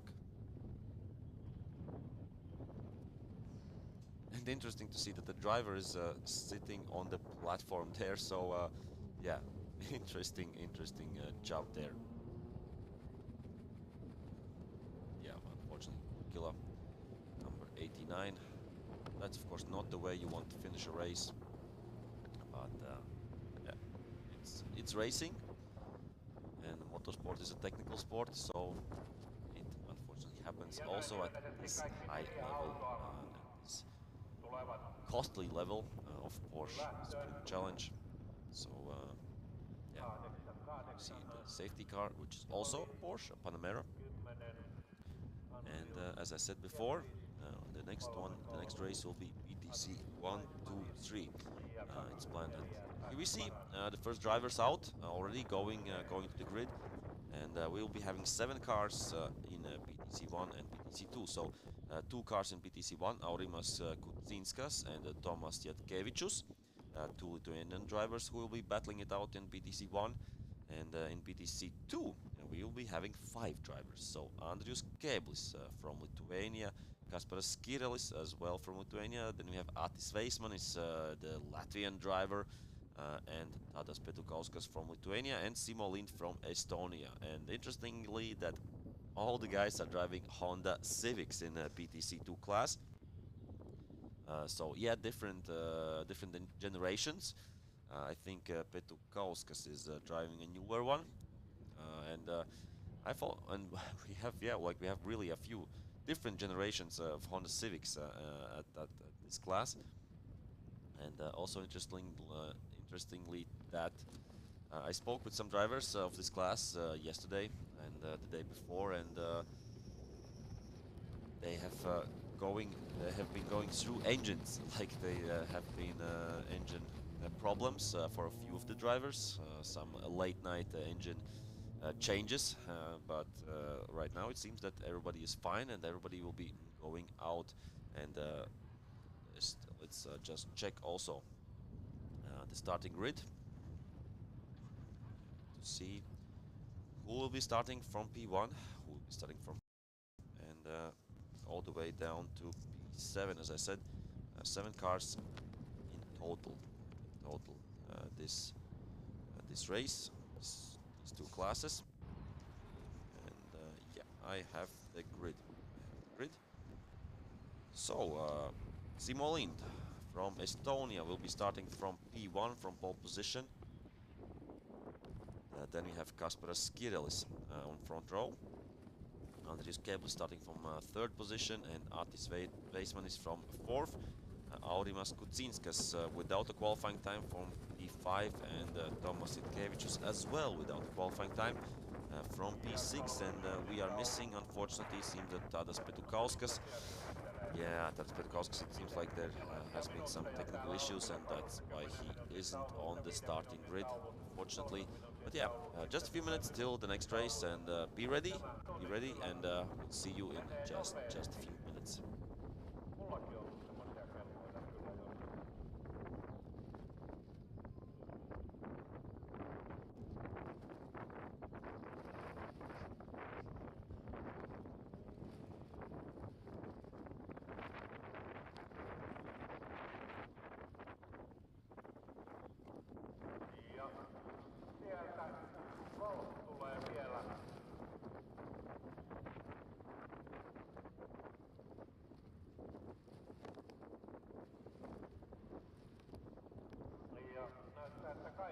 Kaikki 6 autoa ilmeisestikin on nyt sitten 88 Simo Lind, 10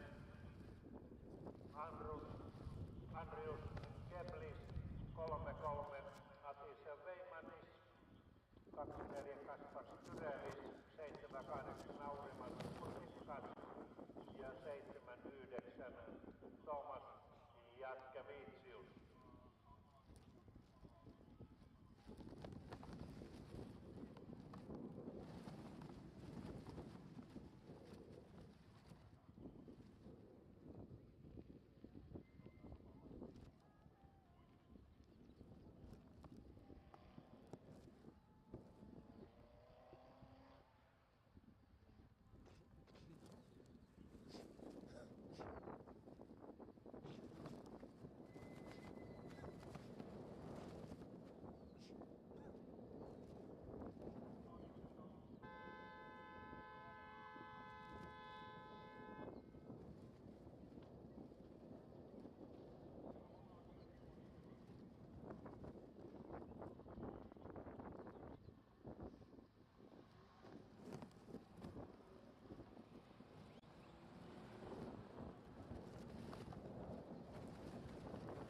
So we are getting ready. We are getting ready for BTC 1 and 2 race.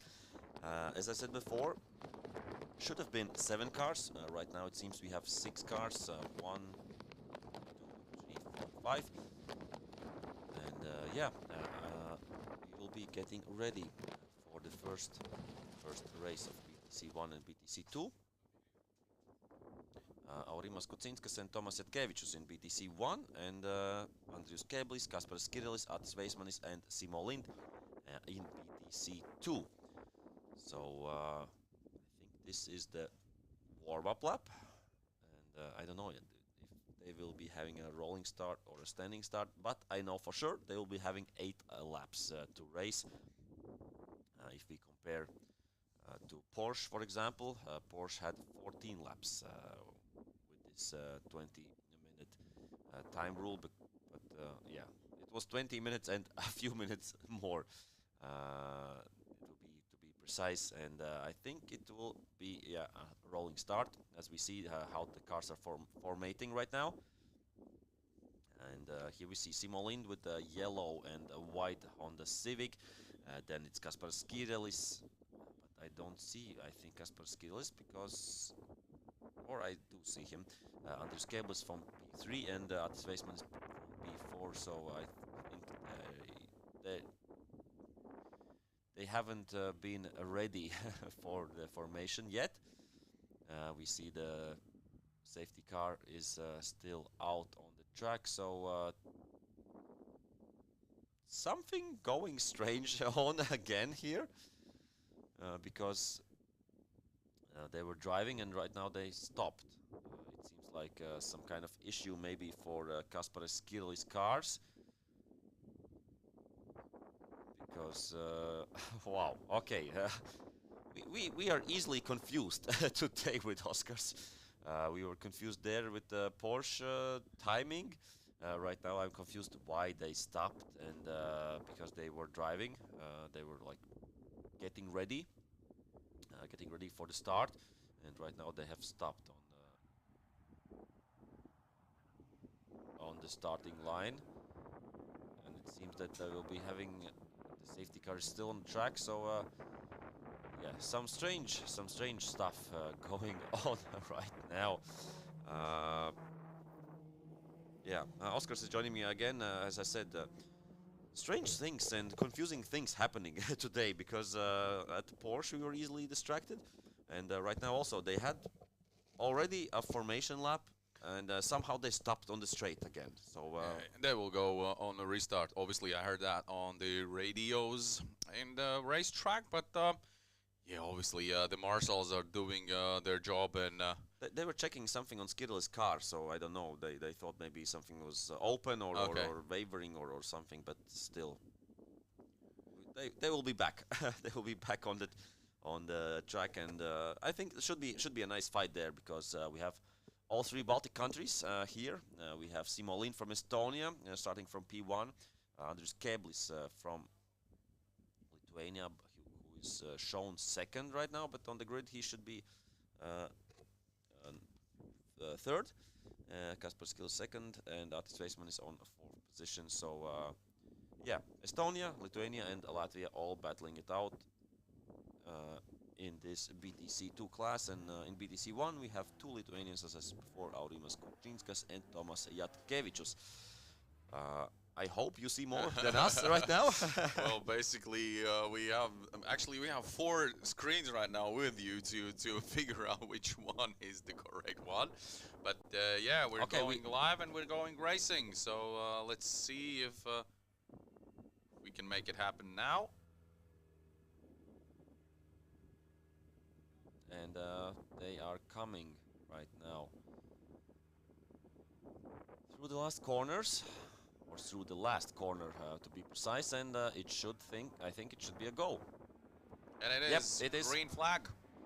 Green flag, and race is on. Race 1 4, and a nice move there by Atis Veismanis, the Latvian legendary driver. Oh, nice. Moving up to P2 right now, right behind Simo Lind, and then of course we have the 2 Lithuanian drivers, Kasparas Kirilis and Andrius Keblis, with 2 white Honda Civics. So we have to watch closely, not to confuse them.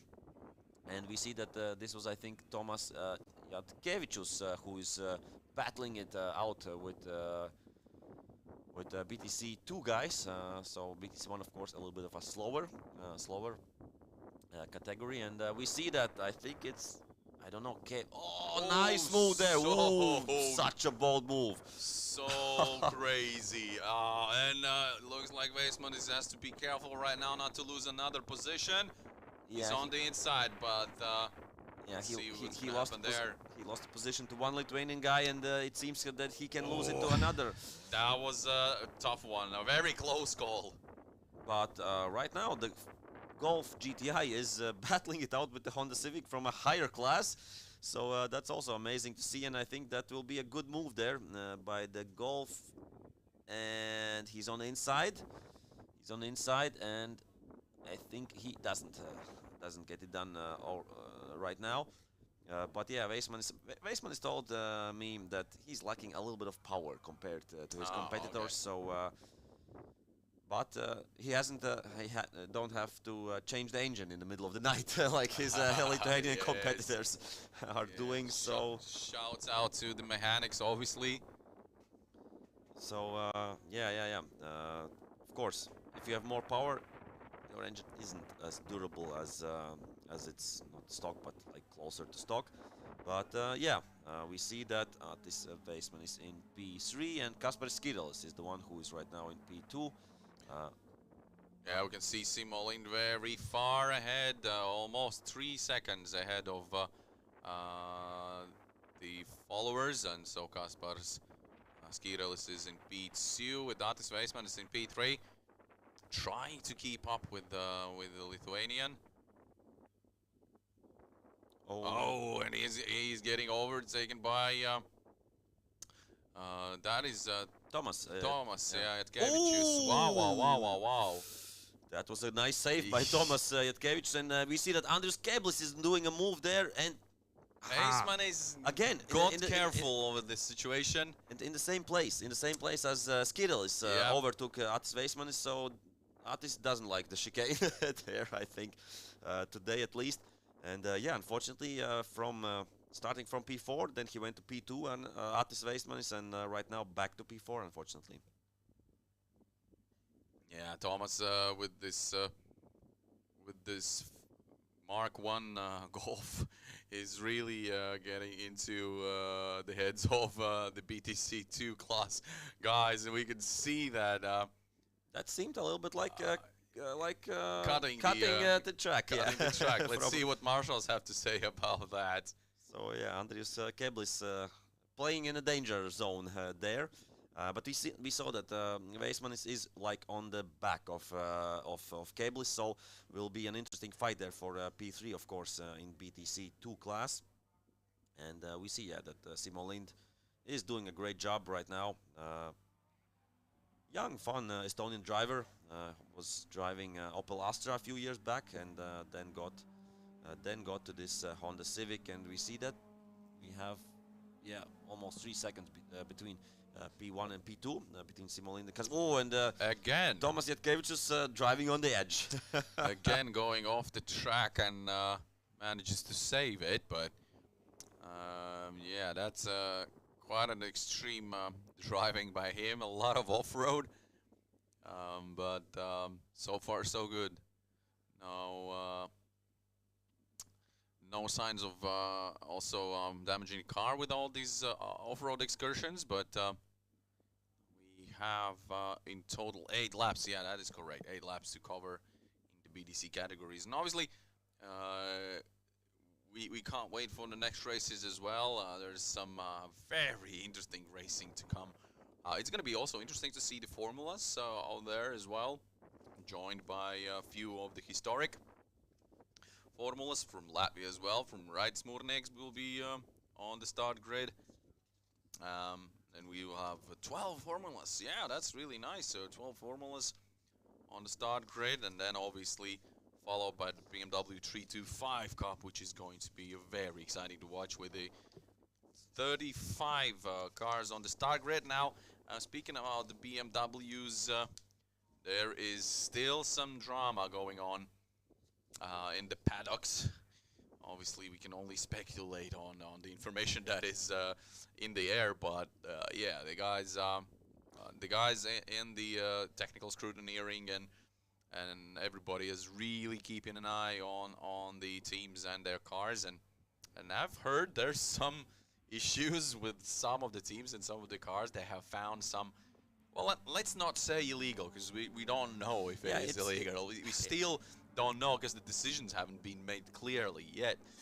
They're in the process of it, but So rev limiter violations. Yeah, right now, that's what the scrutineers are talking about, and we have had some decisions, but still, of course, the teams are discussing it. yeah. And Of course, they're not okay with it, so they're actually trying to come up with the explanation for that, and there's different explanations to it, and let's see what the scrutineers will decide. That's up to them. but as far as I understand, it wouldn't make sense for the teams to cheat the rev limiter. You don't get so much time or so much lap time out of it to risk it. So I think that there is some strange things going on, a little bit confusion on both sides, I would say, from the scrutineers and also from the teams, and I hope they figure it out. And Well, I mean, it is the beauty of the monoclass, which means that you have the same ECUs, the computers that actually do the work, managing the engine and everything, and all the setups, but all the mapping. But obviously, then this also means you can read the data, and this is what they're actually doing right now. And the questions come up when something, let's say something new or something interesting comes up from the data. They have to check it and have to go through it and figure out what's going on. So 8 cars. 8 cars. 8 cars. So this is the thing. If it would be like one car, Yeah, then you would yeah. say, okay, this is Yeah, This like is- okay, not he's cheating, but he messed up. yeah, that's he messed just up. weird. But- But 8 cars, that's 8 out of 35. That that's seems a a lot. That seems a lot. So it's gonna be a tough decision, to be honest. I wouldn't want to be in the scrutineer's place right now. That's for sure. That's for sure. That's one of the toughest jobs, of course. Yeah, but this just proves that they are doing their job really good. They're keeping an eye on everything, and that just keeps the class in the level we're used to see. That you don't have an advantage that much on the car that you have as a driver. So we'll see. We'll see. Let's just check the grid. Which drivers have been penalized? Okay. So it seems that, as we spoke, 8 drivers. Martin Zirnītis, Normunds Dobums, Girts Daugaviņš, Jānis Ubelis as well, Petri Sepala, Artyoms Kotsamazašvili, and Ernest Skulte, and I think Ernest Weismans as well, are the drivers who have been penalized, and it's from a lot of different teams. Yeah, definitely. Like we have from RATA Racing, we have Artyoms with, of course, whip tuning team, Jan Subels from Dagville Motorsport, and Dobums from like 929 Motors. So Yep. and Daugaviņš, of course, from Jurmal's Papa's team. So this sounds a little bit strange, right? Like really for to me. Definitely weird, but and it's also the first time something like this comes up. So And also, it's not like one team with 3 cars gets the penalty, but from different teams. So I think we'll be having a chat later a little bit with the teams, and also as well with the organizers, to just wrap our minds around that, what is happening there. Because and also there are some good drivers there, like Artyoms should have been started from P21, I think, or or P20, and now he started from back. So of course I assume that Artyoms isn't happy right now, and we saw some also other team members and drivers coming here and like asking what's happening, like why we are getting penalized for this. Yeah. All right, so let's just have a look. We have and another off-road excursion, and this time looks like the legendary Golf Mark 1 is broken down. Oh no! Thomas Jatkevich was driving on the edge, I think, all the time. So ouch. Yes, well, this is... Oh, there's a lot of smoke coming off the But he doesn't care. engine. He just says, come on. So it's, yeah, it seems like it's Bad luck, unfortunately. so yeah. I think the engine, it looked like overheating engine or something like that of the smoke. It wasn't like burning there, so Yeah, it yeah. was just real Steam. Steam, yeah. But he was pushing it for sure. That there is no question about that. And we see that Andrius Keblis, I think, is getting closer to Kasparas Skirelis, the two white Honda Civics. Oh no, no! No, don't that's tell Simolin. me Simolin Ah. is slowing down. Just at the moment we thought there's no drama in the Baltic touring cars race. Oh no! Whew, that was a false alarm. Okay, it's like maybe it's yellow. I think it's yellow. red flags. Red It's red flags. Oh no, but that's quite a strange decision there. Sorry. It's a harsh decision. That's yeah. a harsh decision. I'd say yellow flags, full course yellow. Yeah, that No would problem. be Or okay. safety car, okay. And he has parked his car nicely off the track. So, wow, that was harsh. Oh, for a moment I thought Simolin's Yeah, car I is, thought it too. is I thought going it too that it's down. going. That was a scary move, but What will happen? They have 3 laps left. I think this was the 6th lap right now from 8. So and also since they're having a flying start, I would put out the safety car now in front of them. But since it's a red flag, they have to go off the track. and yeah. Okay, if they will come back to the track, will the first lap count when they are coming out? That's a good question. Or That is a very good question, my friend, but Arturs, we can only speculate and watch as we spoke, what happens. we know a lot about racing, but there are But things not that we everything. don't know. You can't know everything, especially when coming to Botniaring, where everything is new for us. Yeah. Personally, for me, it's the first time here, so Yeah, for me too, for me too. I had the first steps in the racetrack yesterday afternoon, just checking out the racetrack and see what the guys are doing out there. And as I said, it's interesting to watch how the guys adapt to the track. Something's weird going on there. I think the car's on fire. There's even a firefighter's hose brought up to the car. But it's not like smoking anymore. Like Where did they get the hose? Because it looks like in the middle of the field, they just suddenly get a firefighters. No, I mean total respect to the guys. They are really, absolutely doing a good job. okay, it's steaming. It's still steaming. Yeah, but so they're worried so the car wouldn't catch fire. That is definitely. yeah, but that's steam. You're better safe than sorry. What they say, you know. Of course, yeah, but it's Oh no, it's a shout out to the all of the stuff out there in Botniaring this weekend. They actually are doing a good job. Yesterday I saw all the preparation work after the practice and qualifying runs. They were actually cleaning the track till very late night in the evening to make sure the track is spot on this morning. So the guys are really doing fantastic job. This is good news. So we have the fire truck there. yeah, I just saw the fire yeah. truck, but obviously, yeah. So Thomas Jutkevich is there in your screens with his helmet off. The team is already, I think they're already prepared to work on the car. If I would be in Thomas' position right now, I would say, please don't touch the engine. Don't yeah, how to say it politely. Don't screw up my engine department and just let it be. Just that's only steam. It's gonna cool down itself, right? Eventually, yeah.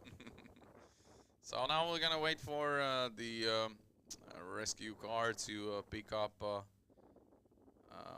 There's even an ambulance. That's just for safety reasons there. Of course, hopefully everyone gets through the weekend without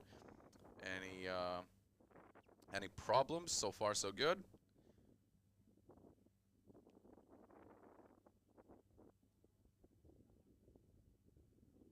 Why are they? It looks like the car has been towed by the fire truck, but it's actually not true. yeah, but I just want to check. Why is it being right now driving? Okay, not driving, but It's being towed away. okay. You know, everyone has to kind of get into the weekend and warm up and just get ready. Okay, the rescue car Is behind the fire truck. This is what messed up your mind, because yeah. it looked like the fire truck is actually towing the car, but that's not true. Oh. So that's a dramatic turn by the BTC category race 1 there. I wonder what the rest of the field are now thinking. And I wonder whether they have a chance to go out. Yeah, that's what I wanted to ask. What? Well, that could play in hands for Weissmans maybe. And maybe for Kaspar Skirelis as well, yeah. Yeah, because Andrius Keblis also was on the back of him, so it could be interesting as well for us to. Because we saw on the first lap, on the first corners, Atis Weissmans made 2 positions, so he's good on the first go. After that, his opponents like get into the zone or get into their speed. But yeah, it will be interesting because the top 4 of BTC 2 are like good drivers. Everybody is good driver there, and it will be interesting to see. Let's hope that we get, I don't know, 2 or 3 laps of racing. Yeah. They should definitely do it. It feels like unfinished business, so we can't keep things like that. So. Yeah, we can see the paddock there. Also, some teams getting ready for their races over there. I have to say the paddock looks amazing. Like, this is only the front side of it, but if you would look behind at the box, obviously, like, the whole paddock is full with teams. So much competitors. We had a walk yesterday with you, and at one point I needed a map to get out of there because I couldn't figure out where exactly am I. There's so many teams and so many cars out there. It's fully packed. So I've been a few days longer, and I know right now. Oh, Okay. But yeah, it's cool to see so much different cars here and so much competitors, and yeah, the Transbaltic Clash, like it Finland was with Baltic countries together. So amazing stuff. And where are the cars? Well, something tells me they could be in Park Fermé. It's just behind this building, but so maybe the race is over. Who knows? Provisional results. But we have been shown that it's provisional results, which means I'm hearing some engine noises, so something is going on. Well, you have to admit we're in front of Park Fermé and also the paddock, so there's engines revving all around us, but it seems like they're showing us that it's provisional results, which means that it could be that they're not going out again, and that means that Simo Lind has won race 1 with Kaspar Skirelis in 2nd position. Obviously, then Andrius Keblis in P3, Atis Weissman is in P4 for the BTC2 category. And I'm pretty much sure I saw Aurimas Kučinskas also still in the game in the BTC category since we lost Thomas Kvitkevicius, so Aurimas Kučinskas takes P1 in BTC1 category. So yeah, interesting. We had this a little bit before with the Porsche class when we said like these are the winners, but the results changed. We don't know yet if these are the results or not. You can't be too sure about it. Yeah, but that's the fun of racing, and we are seeing how the car of Thomas Kvitkevicius is being towed back, and then we will see that, of course, in the end of lap 1, if everybody has crossed the line and if everybody has 1 lap on their lap counter. So let's see. Of course, these are the Finnish drivers, and this is the first time that I see the Formula Open Finland. Of course, I've seen the Baltic drivers, right, Smunex and Tavi Kron, of course, because they've been driving in the Baltic Championship for a few years already. But yeah, this is one interesting corner. Also a little bit of banked, like not so much as the first one or a few before this. But still, really interesting track. So, you see Kuivakangas started from P1, is still P1, and Rasmus Karenma as well, P2. And Matti Hautamäki also started from third and is still in third position. And yeah, they have a little bit. Oh, that's, I think that's the rescue car, or say, yeah, the rescue car there. Still on the track driving. I don't know why, but yeah, compared like to formulas, of course, it's not having that speed. And yeah, so we see that it seems that everybody has done lap 1, so that's nice to see. And we have the first 3 places. I already told you: Levi Vapula P4, Aleksi Jalava P5, and yeah, Jere Koikalainen, I think it was the one who is right now in last place. But the question is, who didn't get off the line? Because everybody is driving and has done 1 lap. But yeah, here we see. I think this is the race leader. You see Kuiva Kangas, 1:34.8 in his first lap. Let's see how the time in the second lap will be. He's coming right now to the finish line, start-finish line, and 1:31.4, which is far.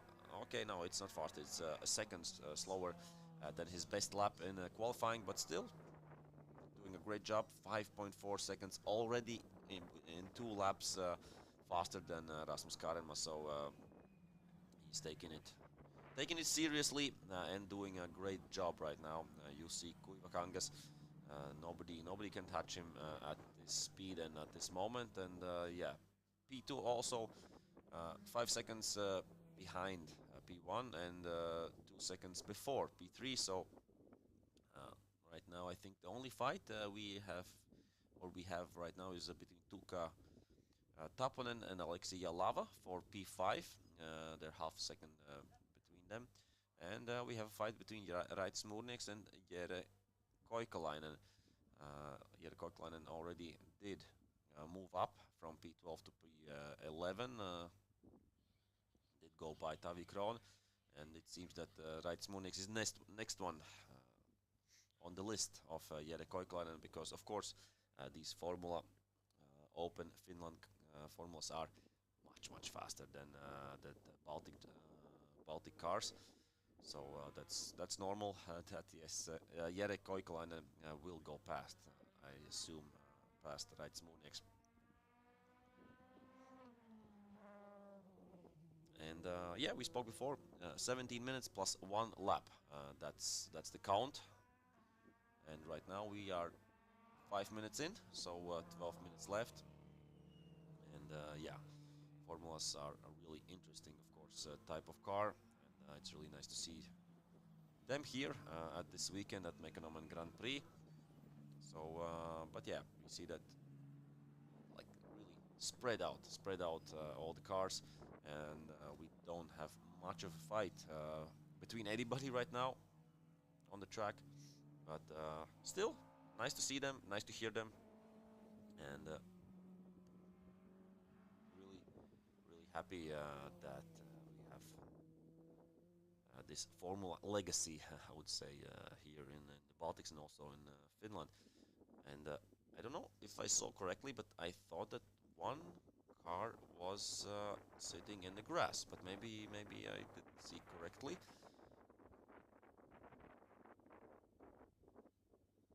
Let's hope not. So we are in lap 4. 3 laps are already done. And as I said before, the next race, get ready. If you have to do something right now, do it right now. But be better back in around half an hour to see race 1 of BMW's 325 Cup. You won't want to miss that. 35 cars, a lot of drama going on behind the scenes, and it will be interesting to see how that will play out. And yeah, the formulas right now are spreading out, so maybe if we don't have a fight on the track right now, we can go a little bit through the starting grid of BMW already. Well, okay, that's definitely gonna take some time to cover. Yeah, we'll see a lot of racing action in the BMW 325 Cup.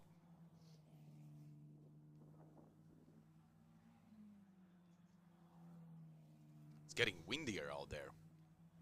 Yeah, it looks like that. And of course, for formulas, it's really they are wind-sensitive cars. Yep. So let's hope that nobody makes a mistake. But yeah, talking about BMW 325 Cup, we have 35 cars. Yeah, that's precisely. And pole position yesterday for Walter Zviedris from LV Racing. So I think it's the second round in a row when he got pole position. He had pole position in the first race. And bear in mind, by the way, if I'm not mistaken, he had to carry some load with him, some 50 kilograms. 50 kilos. Yeah, 50 kilos. Even with that, that is spectacular. So yeah, his time yesterday on quali was 156.7, and the front row is the same as in the World Grand Prix. Yep, that is true in the opening round of the Baltic Touring Car Championship. Because on the second second place is Leo Messenger from Ruud Racing. So two good teams, two good drivers, and a French guy. French guy, yeah. He's like Thomas Padovani, like. Yeah, exactly. But feeling good in the Baltics, and of course having fun and a blast. And obviously some drama in the first round of the Baltic Touring Car Championship. There was a clash in the first races. That was something. Yeah, unfortunately his race ended in the first corner of the first race. He got out to the second race, but there was some issues with the windshield and stuff like that. So that's why he had to back off. But yeah, from P3, Martin Šlapiņš. First race for him in LV Racing team, so he has switched teams and was half a second behind Walters. But still, I think P3 is a good. I spoke yesterday with Martin and also as well with his father, and they were quite happy with the result of P3. And another young gun, Richard Šubeckis from P4 starting. Of course, we know that his father is a well-known car builder and a racer as well for himself. But, and he's a fast guy. He's having a go out there. Yeah, so Richard Šubeckis from P4. Wow, we have 3 Latvian drivers in top 4, and usually, of course, we have a lot of Lithuanian guys there. One of the fastest guys yesterday had problem, Karolis Jovaiša, who's usually fighting for P1, P2, had a technical issue and only starts from P23, and he would have started a lot higher on the grid. But he is starting higher than he would without the penalties. So P23 for Karolis, it's I think the best position after the nightmare quali yesterday.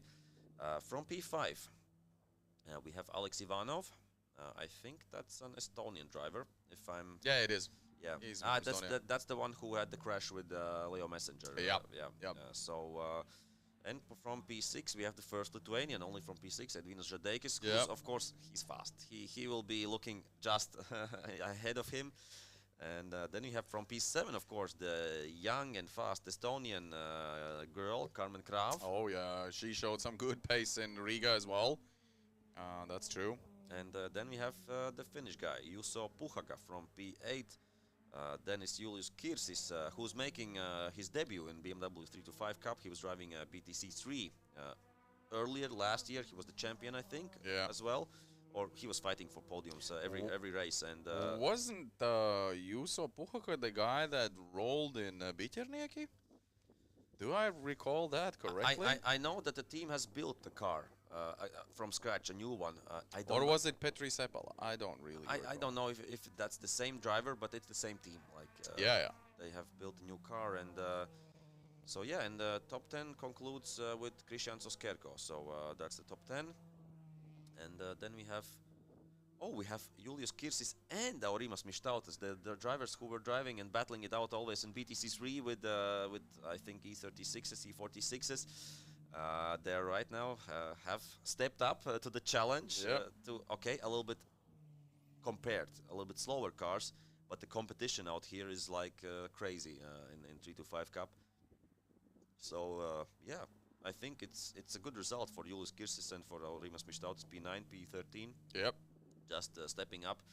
and coming the first race in this class. So I think they can be proud of their result. Then we have Romet Reizin, Estonian driver from P11, Jori Alajira. Sounds Finnish, so I think he's from P12. Aurimas Mištautas already I told. P13, Pavel Beskrovnoi. P14, then we have Donatas Jucius from Lithuania. P16, Jānis Hāns. Also, he was, it was interesting with Jānis Hāns. He, in the practices, he was not on his pace or where he should be, and then quali came and bang, Jānis Hāns was back, back to attack there. So P16, I think a nice result for him. Karl Lang from P17. Then we have Paulius Urbanovicius from P18, and I think that was the leaders lapping a car there. I think in the formulas. P19, Jonas Ramanauskas. Also, I think that's from KTK team. And from P20, I think that's the fastest Masters class driver. Yeah, definitely, Matis Mežaks. Who's unfortunately missing some competition this weekend. Toms Bērziņš and also the Lithuanian legend. What was his name? Oskars. Oh, now here we go. I was prepared. You know what I mean, the HL driver. Yeah, of course I know what you mean. But it's funny that we don't. Oh, what's happening? What's happening? We're getting rusty. We're getting rusty. But two, like from the three Masters podium drivers, only Matis is here this weekend. Tom's had some other business to do, and of course, what's his name? Come on. And now you have to look up for it. The Lithuanian legend, rally legend. Who will be faster? No, okay, you're already on it. Yeah, let's just check the results of the first round, and then I will see there. Yes. But yeah, we're still in lap 9 right now, so 70 minutes and counting. Just check the results. BaTCC, BMW 325. Ramonas Čapkauskas. Come on. If he's watching, he will be really angry at us. Really pissed off. He can't remember such a legendary name.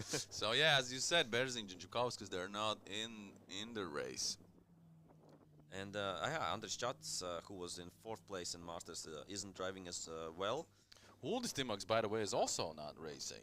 He's here. The car is here. The car is here, but he's not racing because Uldis Timaks said something wrong with the car. It's not as fast as he's used to. Yeah, so engine ECU issues, something like that. Some issues with the car. So he said he doesn't want, to even damage more the car or do something stupid. So he's now sorting it out. But he promised, if it will rain, he will drive. He promised that if he can get the car running, he'll definitely join us tomorrow on the Nangang 2-hour Endurance Academy, which he will definitely do. Oh, car number 78. The formula on the track, it's Jere Koikalainen. Okay, yeah. Fortunately, it seems he had issues already yesterday because he didn't have a quali time, so something broke. And yeah, unfortunately, that's it for him.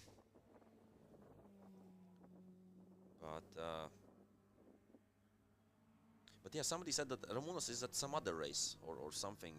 He's doing something more important than driving 325. I don't know, or I wouldn't say there are a lot of things that are more important than 325 Cup race, but I'm just joking. But this was a good overtaking maneuver between number 14. There isn't a number 14. Don't blame us. That's not the usual championship we are always talking. So yeah. So the car's number. It's different to tell. Maybe 48. It's Tuukka Taponen. Okay. So maybe it was some kind of maybe lapping, but I don't know. But still, how much time left? 2 minutes. 2 minutes plus 1 lap, of course, and that will be it for Formula Open Finland, and of course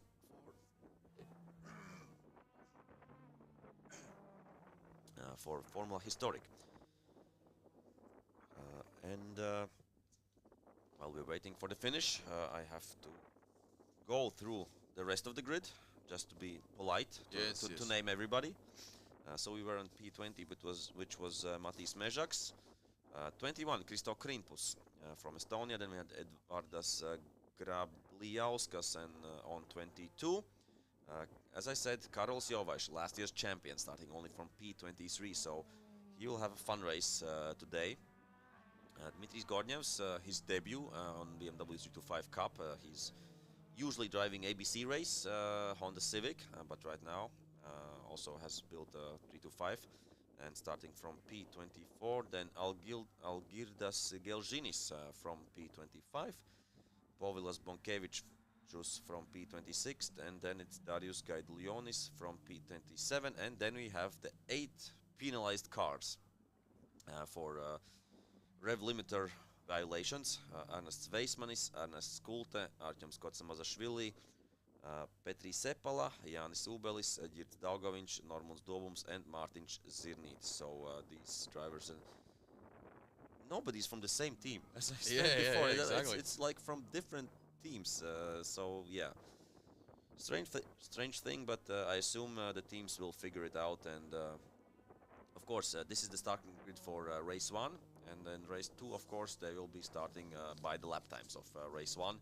So I assume we will have a much different grid on the second race. Well, yeah, but it's definitely gonna be one interesting race to watch throughout the 10 laps we're doing in BMW 325 Cup.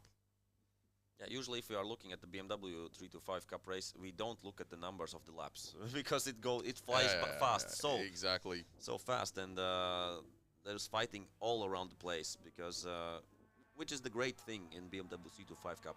No matter how fast or how slow you are, you have always guys around you to fight, like on your same speed. Level. Yeah, on your level. Yeah. It doesn't matter if you're fighting for P1, P10, P20, or P30. You always have a fight on your hands. So that will be amazing to watch, and we will see. I think one of the most interesting things will be how much up the grid Karols Jovais can get from P23. I would say top 10 is like realistic. Oh yeah, for sure.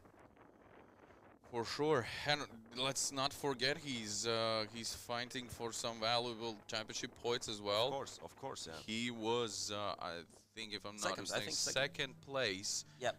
Losing out 20 points to Walter Zviedrs, who's leading championship after race 1. And Raamet Racing is actually from Estonia. He's in P3. So it's quite a tight one. Zedek is also really close there. So yeah, every point counts here. It really gets really tight. So, and it's really like P5 is Martin Šlapiņš, 6 points behind Žadeikis, then only 10 points behind Lapiņš is Oskerko, so that's top 6. And I like it. That's really like it's a Baltic championship. We see there are Latvians, there are Lithuanians, there are Estonians. So everybody's fighting there. So. Paulius Urbanavičius P7 after the first round, Jonas Manauskas then, P8 Carmen Krau, the Estonian lady P9, and Matis Mezaks rounding out the top 10. Top 10, yeah. And also really happy to be joined by Finnish drivers as well as French drivers. So a lot of more interest in the series coming. So I think we have quite a future to the class, and let's see. Now we first things first, we have to finish the Formula race now. Let's see, I think it's 1 lap to go. Should be. That's number 10, of course. Taavi Kroon from Estonia, one of the 2 Formula historic drivers, which is Taavi Kroon and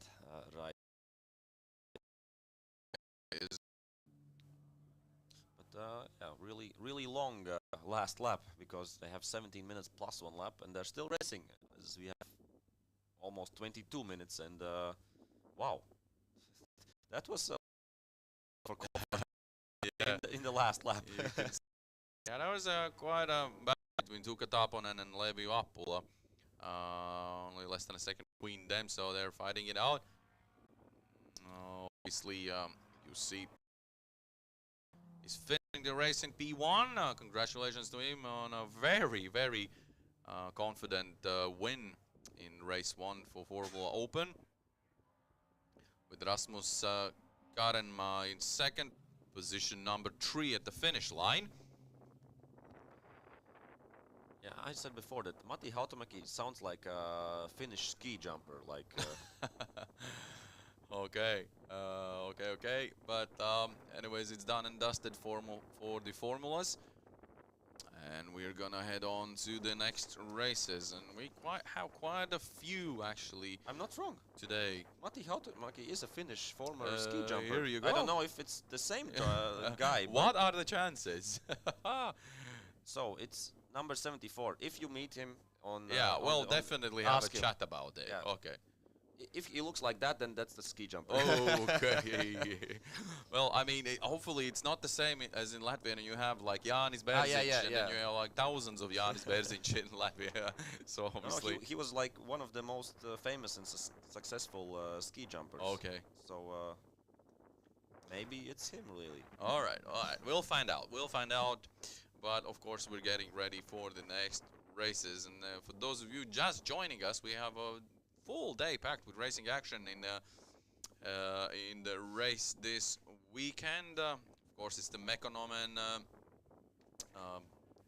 Grand Prix 2022 edition. You might say the Baltics and Northern European Zone clash here in beautiful Botniaring racetrack.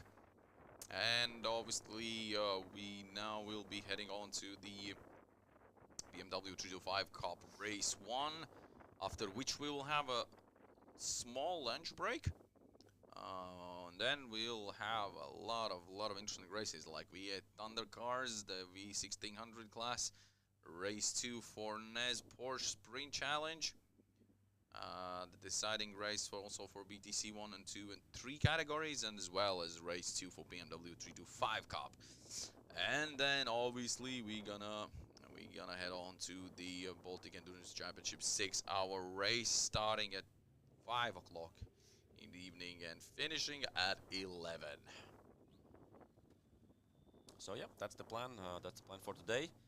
We see that the formulas are going to Parc Fermé, and yeah, look out for number 74. I really want to know if it's the ski jumper or not, because if that's the case, then I have to go for an autograph or something like that. That's I grew up watching ski jumping, so that's right. yeah, Okay, that's why I always know. find out something new about you. You live and learn. You live and learn. Interesting. But anyways, we will not now be chatting. We will not be chatting with the guys after the race in Parc Fermé. We're sorting out the internet connection, because a lot of people now using the internet in the track as well to see the live stream, to listen to our voices. So it's actually a really challenging work for the production team as well. So fingers crossed they have it sorted. So that means we will then be able to do the grid walks again and talk to the drivers before and after the race. So let's see how it goes now. We are just waiting for the BMWs to get out in the track. We see the first cars coming. They're ready. They're ready. They can't wait to race. And it's gonna take some while because it's 35 cars. It's not an easy game.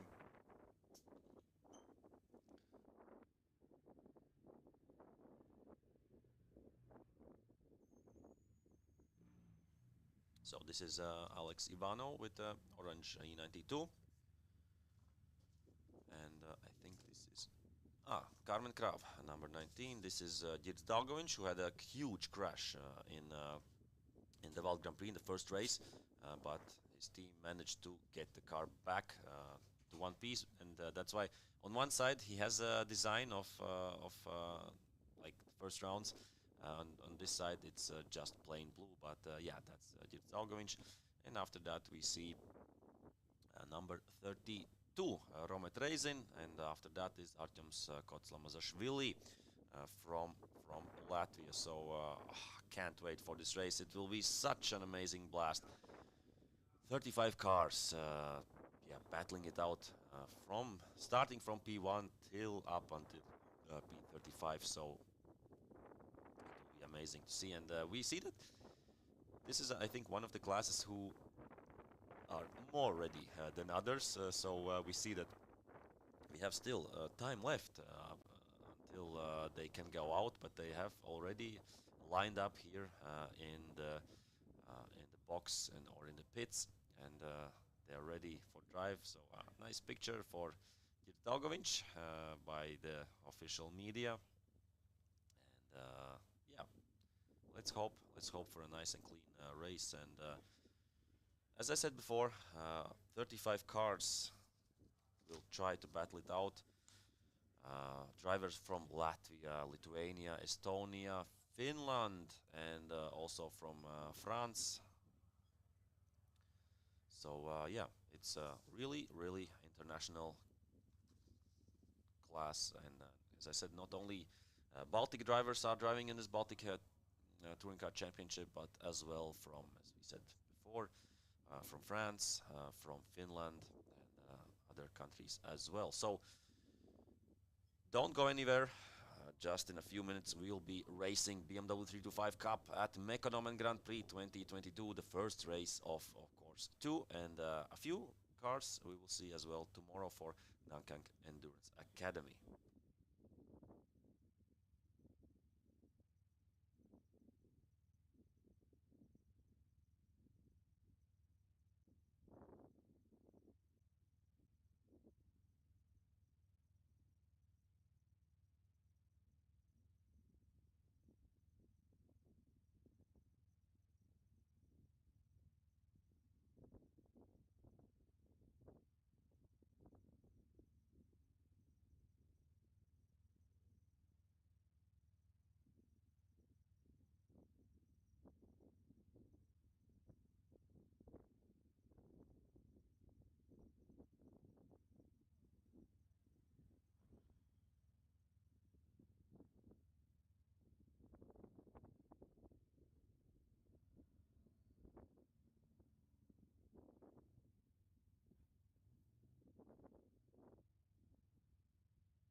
So we see that the picture is still the same as it was 5 minutes ago.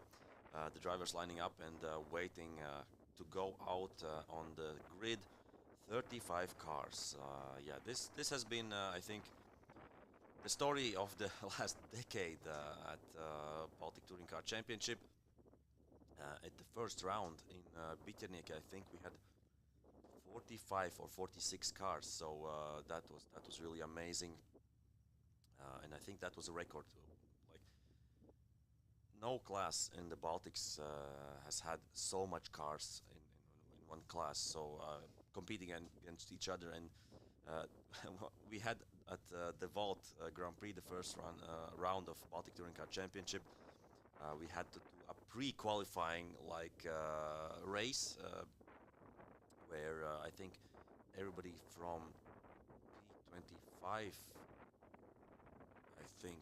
I think that 25 cars went automatically to the main race, to the main weekend after qualifying, and the rest, I think the rest 20 cars had to fight it out to get in the top 10 in that Friday's evening race to compete in the main race. So that was also a new thing, a first. But yeah, this weekend we have 10 cars less, so 35 cars, and everybody gets to ride all the weekend. We have some drivers who aren't here, but we have some new drivers as well, and this is class. Yeah, the pits are open, and right now everybody is going out. Everybody is going out to their starting positions. As I said before, we have from pole position Valters Zviedris, the Latvian young gun, winner of round 1. Will do, of course, his best job and try to get 2 wins in 2 rounds. But of course, a really fast French guy is sitting right beside him. That's Leo Messenger, and of course,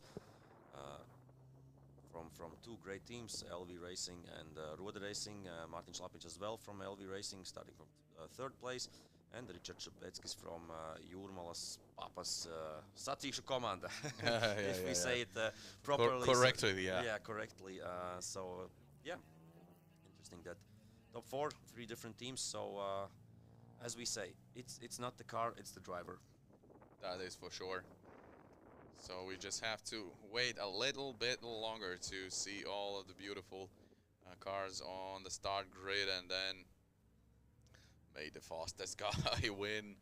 And also, this is only the race 1 for BMW 325 Cup, which means I also have to focus in the long run, which means they will have to do another race, and only then we will see the final results and who's gonna take most of the points out of this weekend. Oh, we have an onboard. That is good news, ladies and gentlemen.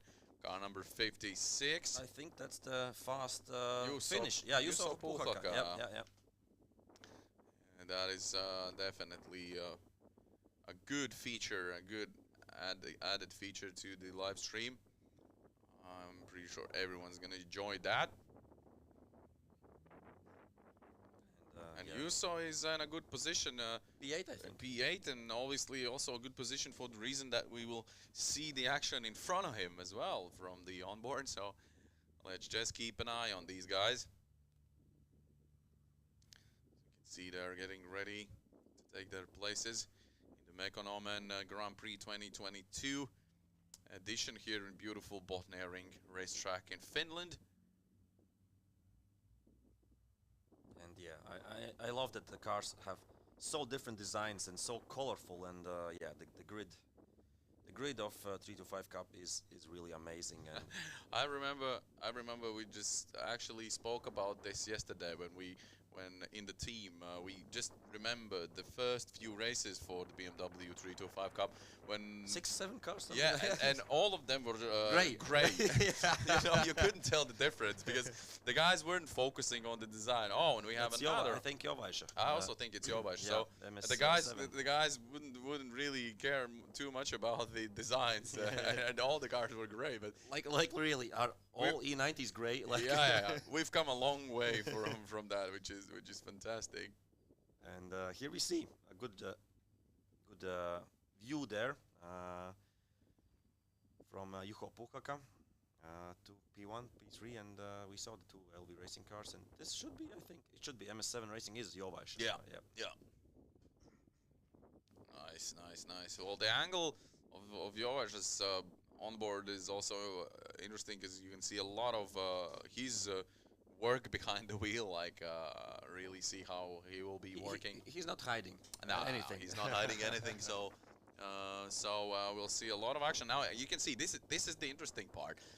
The start grid actually starts behind the how the do you turn. know, how do you know when to start? I have no idea. Like basically, the drivers before the turn they have to look to the right to figure out where the race starts, which is fantastic.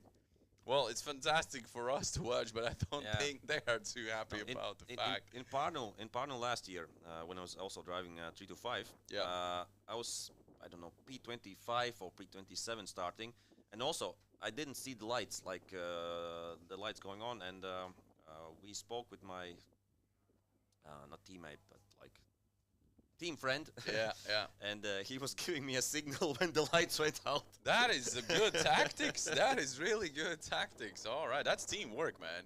I shouldn't have said that because everybody will do it right now. Let's see if that happens. But I mean, but yeah, because but it's challenging. It's definitely challenging.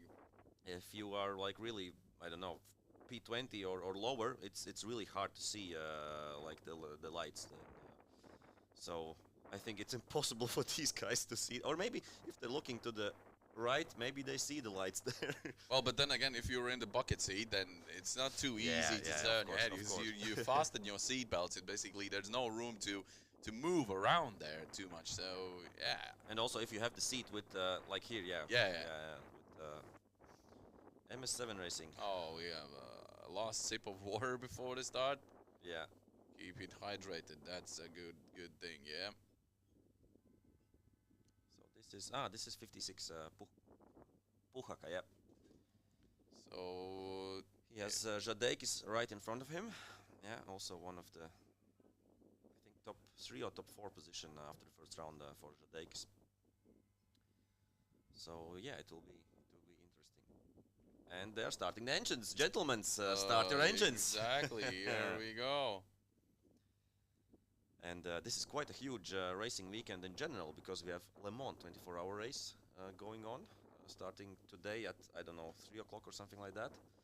And F1 racing, of course, going as well in Baku. So for racing fans, it's a good weekend. Oh yeah, definitely. You have to have more than one screen to cover all of that action. That's for sure. But we're happy that you have tuned in here and listening to us, and you have tuned in the right moment because this is the race. Yes, this is the race you want to see. This is the one to watch for sure. All right. The teams are leaving the start grid. Soon we will see the cars in the warm-up lap, and then obviously the action will start. Yeah, let's hope for that. Yeah, let's hope for that. Sure.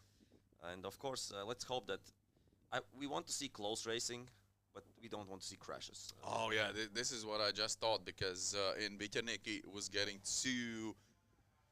too crazy and too messy. And here we go, the warm-up lap has started. And yeah, here we see Valtteri Sviedris was in front there, yeah. Leo Messenger second and Matic Lapins third. So yeah, let's hope for a better start for everybody than in race 1 of BMW C25 Cup at the Wald Grand Prix. So let's hope for a better result. Drivers warming up their tires. Oh, this is good action. Karols Jovaš isn't joking around. No, he's definitely not. And the camera is also tilting all the time, which actually makes it more dramatic. Oh my god. It looks like rally racing from this point. Wow. Okay, good angle of the camera, of course. But of course, Carlos has some work to do, like from P23, not the place he wants to be. And of course, he had some technical issues, but also his queue, he was in the second group, and it was a little bit compromised because it started to rain. Like yeah. they had a red flag or something like that, and they got back on out on the track, but it was getting wetter and wetter, and the fastest times in the second Q group was first and second laps. So Yeah. he didn't have a chance to better his result. So, but yeah, he knows what he's doing. We know, of course, a famous racing driver who said that, leave me alone, I know what I'm doing. Yeah. As we are in Finland, we have to mention Kimi Räikkönen at Of some point. course, at some point we had to do it. Yeah, he's a legend. Kimi is a legend for sure. But obviously, you also need a little bit of luck in these kind of categories like BMW 325 Cup, because you know, it's really difficult to overtake. You have to be very smooth, very precise, and this is where all the contact comes in, because you know everyone's defending their positions as much as they can, and it's just so incredible to watch the commitment of all of the drivers really pushing it hard. So yeah, that's why it's so spectacular. That's why we love it so much. Oh, that was nice. Some prep Oh, for right. Carlos. Well, everyone has their own, you know, rituals Yeah, before the yeah, start, yeah. so that's really. Now we know like- what Carlos Jovac is doing. yeah. Yeah. This is nice. So this is Puchal. Puchak. I'm sorry, Puchak. Yes, exactly. So you saw, And here we have the penalized guys. Yeah.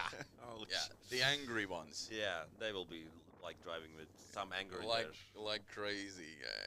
Hopefully not too crazy. And okay, that's good for us because we will see more overtaking maneuvers because these drivers are faster than And a few the only guys. problem is that we can only focus in one camera at a time, which Yeah. means if we could split screens and have like simultaneously have like different fights, then it would be amazing. But here we go. The cars are almost lined up, and Almost. yeah, the view is beautiful. This is fantastic, ladies and gentlemen. The Mekonomen Grand Prix 2022. This will be amazing. This will be Botniaring amazing.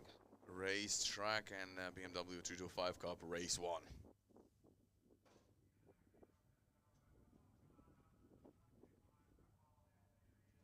And we don't see the lights, we don't see the signals, but I assume We're guessing Yes. they have started, and what a looks- move by Lapinch. and looks like a little bit slow start by Walter Zviedersen. Lapinch immediately used the situation, and now he's in the lead of the race already. Wow, what a move by move. Martin Lapinch. And look, just at the back, they're using the whole track to Yeah. try to overtake. It's crazy. So we see Leo Messenger drop 2 places from P2 to P4 right now. Richard Šubeckis stayed. He lost 1 position to... Oh no, he's in 4th, yeah. He won 1 position, Richard Šubeckis. But right now, out front, both LV Racing drivers, Martin Lapinch and Walter Zviedris. And right now, yeah, I think everybody has gotten through the first Yeah, corners. that is good news. That is definitely good news through the chicane. And yeah, it looks good. It's a completely different race if we compare it to the race 1 we had in the season opener. Yeah. This is amazing. I'd say unbelievable they made it through without any contact, and maybe there was a little contact here and there, but nothing too major, which is good news. But fantastic. I think Mattis, that was Mattis That on the was outside. Mattis yeah, on the Mattis Magics, outside. yeah. But I mean, I have to say, really, Martin Lapinch is the man. He took a whole shot Yeah. in the start, and now he has to do whatever it takes to hold up that position. And, There's some changes in the top 3 as well. I think it's Hans, right? Or no? Walters has dropped some places, it seems. Walters has dropped some places. That's what I Or wanted to Lapinch. say. Now let's check and see what is happening there. But yeah, one of the LV Racing cars has lost some places. Yep. We'll see them in start-finish line now. So Martin is still out front, and Walters Walters. is only B4. Yeah, he lost out So to Richard Šubeckis and Leo Messenger. Yeah. and Leo Messenger climb up a position. Šubeckis is doing a fantastic job in P2 right now. But we see Leo Messenger's on the Oh, move. he's gonna jump inside. Let's see, late braking. The parabola. Oh, but this was a good move by Shubetzky. He's leaving a space there, Yeah. not trying to cause a contact, because that would end badly for both of them. But a nice executed move by Yeah. Leo Messenger there. Yeah. Because he's really fast, but he hasn't the circuit racing experience. He is a really fast rally driver. Yep. But this was a nice move for me. Oh, no. That is bad news. I think... Puhaka. Yep. Something has broken. Maybe or he's spun. Oh, red flag. And red flags, which means it has been an accident, because Juuso just stopped, and I thought he would only have spun or something, but... Come on, guys, it's red flag. What are you doing there? What are you doing, guys? It's red flag. That's... This is really bad, What is guys. happening, guys? You They don't see the red flags? Because unbelievable. I really hope, I think they will start like positions like the first lap, after the first lap, because this was a mess right now. Or there's gonna be so much work to do for marshals to figure out the situation, because there were so many cars overtaken, and it looks like there has been contact. And that's Weissman's, I think. I think that's Weissman's car. Yeah, number 90. Ernest's car, Weissman's, exactly, yeah, and yeah. he had, looks like he had a hit in the back, quite heavily. So. And that's Dirt Dalgovic as well. Also, and you can see his front is damaged. So maybe this leaking something, I think. Yeah, also. so his front of the car is damaged. Not again for Dirt Dalgovic. Yeah. That is a shame. Because he had this huge accident in... and just as soon as we mentioned that they've gone out on the first yeah, lap well, without any they behaved, big drama, they are doing this. So, oh, wow. So crazy. We have these two Latvian drivers. We have Puhaka, who was on the side of the track. But what I'm thinking now is it's gonna be so difficult now to judge, like for the marshals to work it out, because it was red flags, but you can actually see the guys overtaking. And yeah, but I think they will do it like after the first lap. That standings, I assume they should restart like that. Yeah. Okay, that would be fair to everybody, obviously. But yeah, here we go. This is BMW 325 Cup. Welcome to the party. Welcome to the party. This is how crazy it gets. And Yitz is pushing his car together with the marshal. I wonder how far they're thinking to push it, those two. Really optimistic. Yeah. I think we have recovery cars for that, but yeah, maybe they have a plan. Plan B. But yeah, such a shame for Dirt Dalgovic, a really experienced driver, and also talked to him yesterday and the day before, and he said he's racing since 2006, so already 16 years. Time, yeah. But he's still not driving in the masters class. So yeah, well, we'll see what happens. But I mean, for I think for what it takes right now, it looks really promising for Martin Schlapping. Such a good move in the, and it looked like, for me, it looked like Walter Zveres was really slow on the start. I don't know the reason for that, but I remember in Riga there were situations where. Do you remember one of the races he where had a slow start actually also there, he said that he messed up with the revs and couldn't really start properly, so a lot of guys just overtook him. Yeah. But that actually saved him. Yeah. Saved him from all the crashes. So, I mean, maybe it's the same situation here as well. I don't know, but Walters was still in P2, like after the first corner, but then he somehow lost 2 places, so it would have been interesting to see where, and I will having a chat with him, I think, after the race, because after 325 Cup, we will have lunch break, our break. Yep. So we can get lunch, you can get lunch. Oh, we can see Lotus Vegans in our screens with his kid, joining us in the paddock. Obviously checking on the LV Racing cars. Somebody yesterday was asking me, is LV Racing like Lauris Vegans Racing? No. It's just a coincidence. It's just a coincidence, but a good one. Actually a good one. Because of course he's the manager there, a really experienced driver as well. national class champion of I think 11 or 20 or 12 some years ago. Yeah. With a beautiful white Volkswagen New Beetle.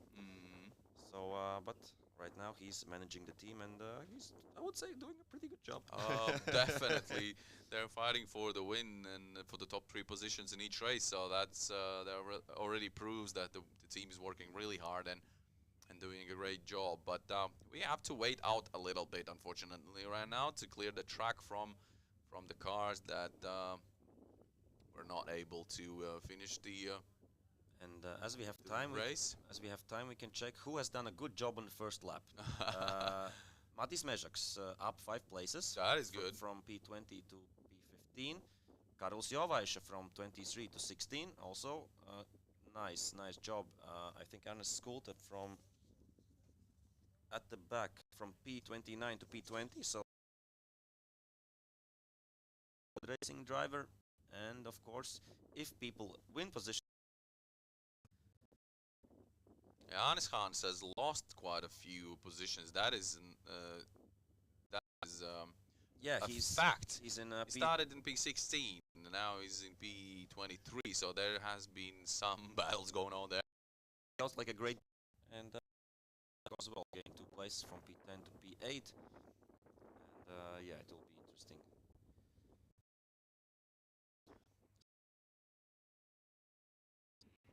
Lars Wiegand's next car of him, That is well. and of course we have also road racing also are similar cars, but they have different colors, so you can differentiate. And of course Leo Messenger is driving a car, driving Pace, as well as LV Racing. LV Racing has 3 coupes, but nobody knows which is faster. Like, and we are going back. We are going back out of the pits.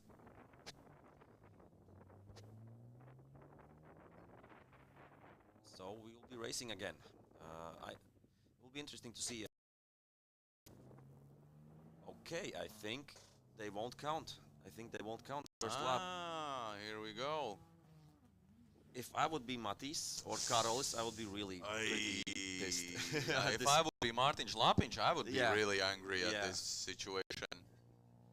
Okay, maybe the red flag started before completion of this is interesting. Of course, if that's the case, then obviously it's just fair deal. You know, there's nothing you can do about it. So, drama. Lucky escape for Walter Svedris again. Drama already. It's rarely that he has a second chance, but so many second chances in these races. Was the same in Riga, in Botniaring as well. Walters had a second chance, and then he did all right. Like he did all well and went off the start quickly. So he just got lucky. Well, you still have to execute. Like you still have to do the job, but. Just, but yeah, second round, second lucky chance exactly. for Walters, and exactly. we know he won't mess up the second not start. This time, not this time. But yeah, no, of course, it makes sense. Of course, if there wasn't the right positions, and maybe that's why some guys got so many positions because they weren't breaking on the red flag, and yeah, could be like that. Yep. But also second chance also for Leo Messenger. He did drop 2 places in the first. The question is, if Dalgovin's car could be ready for this restart, would he be allowed to start? I think yeah. I think he would. Yeah, but because it's like right now. Yeah. That means theoretically he would have a chance to start. The car. Maybe the car was fine, so but it wasn't moving. So. It wasn't moving. That was a problem. That is a huge problem in racing. And obviously there'd been an issue.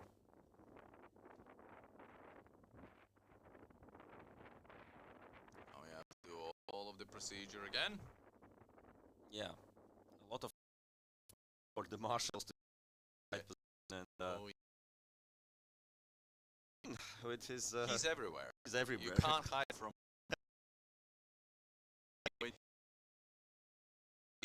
Of course, in all the other teams, everyone's doing a fantastic job. So. The team owner yesterday made a really good plov. Oh yeah, I had a taste of that. Oh, shout out to the team. I had a taste of that, and it was fantastic. So much better. So, well. Of course, if they will have a podium, then why not? Yeah, Why well, not? we are totally in. Like, I mean, you can get used to things. And but I really like that the teams are friendly with each other. Like one team came to the other team, joking, eating plov together, and Yep. having fun, and starting both on front rows like these teams. And so that's nice to see. That's nice to see that they get along. So, when will we be driving? When we're driving? Listen, I just had an idea. They did it already one time. Like, they already know the place they have to stand. But some of the drivers, I can tell, they're still thinking whether this is the spot or not the spot where I have to be. But hopefully everyone gets there. And there are some gaps. Gaps okay, as but I well. think that's where Daugovic and Weissmans would start. Yeah. I think, yeah. That's why there's the gap there. And of course, we're missing. Puhaka as Yeah. well. Yeah. Exactly. But look, we have still some gaps also there. So I don't quite understand. We haven't lost so much cars that there should be so much gaps there. But You never know, because they could slid off the TV screen as well. So maybe there's some technical issues or something, and they can't do the restart. So then. maybe let's check. So we see from the row 4, we are missing Juuso Puhaka. Yeah. Obviously he had an issue. Well, the car was moving, but obviously it has been damaged. So oh, and they're working on the car right now. Oh, I wonder if they gave him some time. Although I'm not sure how fair it would be to the rest of the field. It's going like business as usual right now. It took some time to get the right places, as you said. Sometimes we've experienced situations where, if let's say they give you the time to work on the car, but don't manage to start from the start grid, so they can let you out from the pit lane. From the pit lane. So also that has happened before. I'm excited. Oh. I'm excited for this one. Let's have a good one. And let's hope they behave better than in the. It will be interesting to see an onboard from what happened there. Like Weissmanis and Girts Daugunc, I think, came together. It seems because the back of Weissman's car was damaged and the front of Daugunc's car was damaged. So you do the math. Yeah. Good thing, like they're standing at like teammates on the paddock, so they will have a talk. Definitely. And it could even happen that it wasn't even their own fault. Like, I mean, we saw of course, that maybe pushed you somebody. You saw Puhaka also, he spun, so it means that maybe he was just in the middle of the clash. You never know. So that's you can't blame Dirts 100% because you haven't seen the onboards. No way. And, and there's so many cars racing at the same time. It's so hard to judge what's gonna happen in front, and obviously you try to brake as late as possible, but then when you start doing that, it means there's a huge chance you can crash into someone or whatever. Like nobody wants to crash on No, calls. of course not. Of course not. Except when it's Crashgate, like in F1 was. Okay. For the strategy. That's a good point. Nelson Piquet Jr. legendary stuff. That's a good point. Yeah. How? Yeah, I can't still wrap my head around that. How can you ask a driver to crash purposely? And he did it. Like. But yeah, no such things here at 325 Cup. Everybody's driving on purpose and not crashing on purpose. Yep. So yeah, it will be fun to watch, and it will be interesting to watch what the progress will be of, or will it be a progress for the drivers who were very good in the first lap. Johannes Hans got a second chance, or maybe he was the one who saw the red flag earlier, because he's always watching around. He's like a technical guy and thinking guy. And experienced as well. So yeah. So maybe he backed out earlier than others, and maybe that's why the result was there. So still, he will have a chance to start from P16 again. And oh yeah. So here we go. Look at the. So okay, the car is running. That's good news for him. So Dzierżagonj not. Puchak I think is also not on the grid, but we will be racing again. BMW 325 Cup at Mekonomen Grand Prix 2022, and it will be a fun one. So tune in, raise the volume, and hear what it will sound like. Here we go. Let's get ready. See who's gonna take it. Walters Vieders or Leo Messenger. Walters has to do The tolls of but outside. It's a crazy line. You really can't do it that you well have to there. commit there, like. Oof. But at least he tried, so we'll see what happens. And let's see, where's Shubetskis? Shubetskis is fourth, right? Yeah, somebody I think was out of the track because I saw some dust kicked out. But yeah, they're driving right now. I hope there won't be red flags anymore on this one. And yeah, still P4. Yeah, he started P4 and still P4. They don't like a messenger from first race. That is for sure. But yeah, it's amazing to see. And Žadeikis is sixth, yeah, right now. And to see and Žadeikis is sixth, yeah, right now. And Really close. And moves happening on the field. Martic Lapic is just. That was some defensive moves by Shubetskis against against Messenger. So he sees in the mirrors where Leo is, and yeah, a lot of overtaking going on. A nice move there by Mati Mežaks as well. With his experience, of course, he knows how to move. He overtook me as well.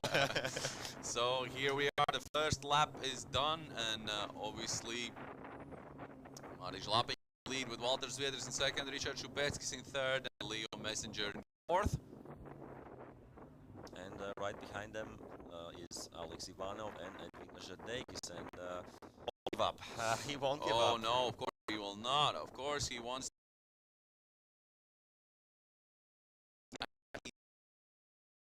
decision in first turn to really close. So he knew, you know, they're teammates. Of course, they're fighting in the track and it's a whatnot. Not yet. Oh, a little bit of sideways action call. And Richard Shubetskis is, I think, he's in his mirrors all of the time because he's attacking as much as he can. And we see that, like, come on, top 6 cars, second. Oh, a move there by Shubetskis on Zviedris. He tried, I think, to the inside. Come on, let's see them back. I need to see it. I need to see the top 4. We need to stay in the front. It's a crash there. A lot of contact there. Yeah, I think he misjudged the situation. It's a shame we can't see the replays of that. But that was Ubels in the middle of Estonian and Lithuanian fight. Yeah. Yeah. So could have been worse. They are lucky to. Oh, is jumping on. inside on Walters. Yeah. Where's the next camera? Let's switch. See what happens over there in the front. We love all drivers. Yes, of course. Yeah, but you can see Zvieders and Leo Messenger. Leo Messenger on the inside of Shubetskis right now. Gets it done, I think. Gets it done. Good job. Yeah. It will be overtaken. Happened with Shubetskis right now. He has to really focus on the guys behind him now. Yeah, Ivanov and Žadeikis are like. And battling. Yeah, well, it's no overtaking. But now he's interested in gaining some positions from this fight. I think it's a nice day for kids. Janis Ubels has had a good lap, but we have to see if where he's right now because of the crash with each other. Leo Messenger of Richard Shubetskis, and he's Zviedris just behind Martin. The two LV race in front. So I think this is not over. LV Racing against Road Racing and it's a. He's trying to get by his teammate, and let's see if what has happened there. seeing Shubetskis there.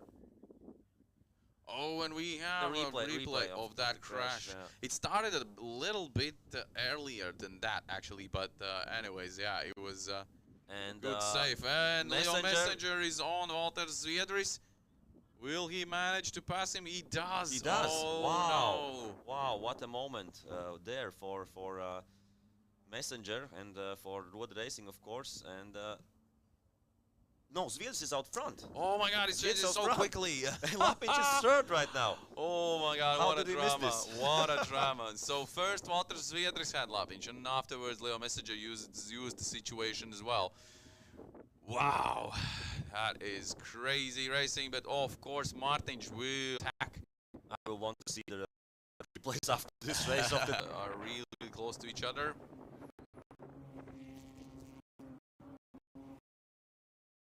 also issues for really. Yeah, he hasn't. But yeah, that's a shame, of course, for everybody who's not finishing a race or driving slowly. But yeah, the fight for. I love this. I love this because we had races last year in front, like 2-3 seconds. But right now we have 3 drivers who are pushing to the limit and yeah, driving. No cruising airing right now. Jadek is a move on Ivano. Oh, a contact there, but he had the inside. He had to take an evasive action. Of course, Zviedris has used this kind of situation. 500 laps here. Oh, of course, so he has to really focus on his keeping eye on Messenger. But you see how much is gaining in this one corner, Messenger. Yeah. So interesting stuff happening right now. And yeah, Lapinch is there. If he will get the chance, if these two out front of him will make some mistakes, he's there. He's there to fight for P1 as well. And if we look at the different categories now, the rookie so far is Krishan Kerkok, who's P9 overall. Second place in rookie right now is Yorial Ira, and Albis Krono is third. So let's see the Masters class. Of course, Maris Mezhok's ways ahead. Way ahead of his closest rivals, but yeah, the pro category is the one we're focusing right now. And Masters is Petri Sepala and third is Edvardas Grabliauskas. As we said before, the 2 main opponents of Mezhok's in Masters class are driving this weekend. Chapas from Lithuania and Toms Berzinch from Latvia. But as Matti said, I'm not here to win in Masters. I'm to compete for the exactly. Yeah. But we are halfway through race 1 for the BMW class of in total.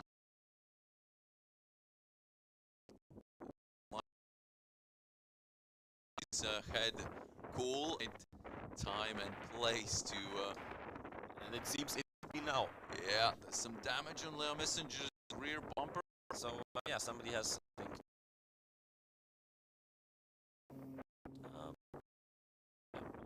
I hope it's nothing major, and he's driving when the pace. Also, well, we'll see 2 as well today. Of course, yeah. But yeah, some interesting actually fighting going on in Nanking Endurance 2-hour academy in this category. I remember in the opening round. It was a long. That was a long sprint race. Yes. Because yeah, the times were really great, and that they could maintain it for such a long time. That was interesting and amazing. Okay. Point. Still have a few laps to go, and for sure. Wow. This is the lead. Whoa, oh, and something's wrong. broken. Something's wrong, I think, with Walter's car. You see? Oh, no. I thought there was smoke from the car coming. Bad news. No way. Probably this is the reason why Messenger could actually go on the inside. This is what I think. Messenger already saw that he's slowing Yeah, down. yeah. Before the chicane, already before the chicane. there. Yeah, yeah. So Such a shame. Such a shame. no way. We don't want crashes and we don't want technical issues Oh, for the drivers. Walters, we're so sorry for this. Oh no, they'll be racing. I'm sorry Team for must everybody be on the so team. disappointed about such an outcome, but of course Messenger is now in the lead. He's happy as hell. Yeah. Obviously he didn't expect this to be that easy, and now Lapinch climbs up to P2, which means Shubetskis is in P3. Yeah, and there's a gap right now between Messenger and Lapinch, so I think Leo is in a good place. Yeah, Right? yeah. This is the 7th lap, so we have 3 laps to It's go. lap 8 right now. So Lap 8. Lap 8, already? yeah. Lap 8 done, I think. So I think 2 laps left, maybe. Yeah, 2 laps. 9 and 10, yeah. We're not that good in mathematics, but you know, as soon as we see the finish flag, you know it's over.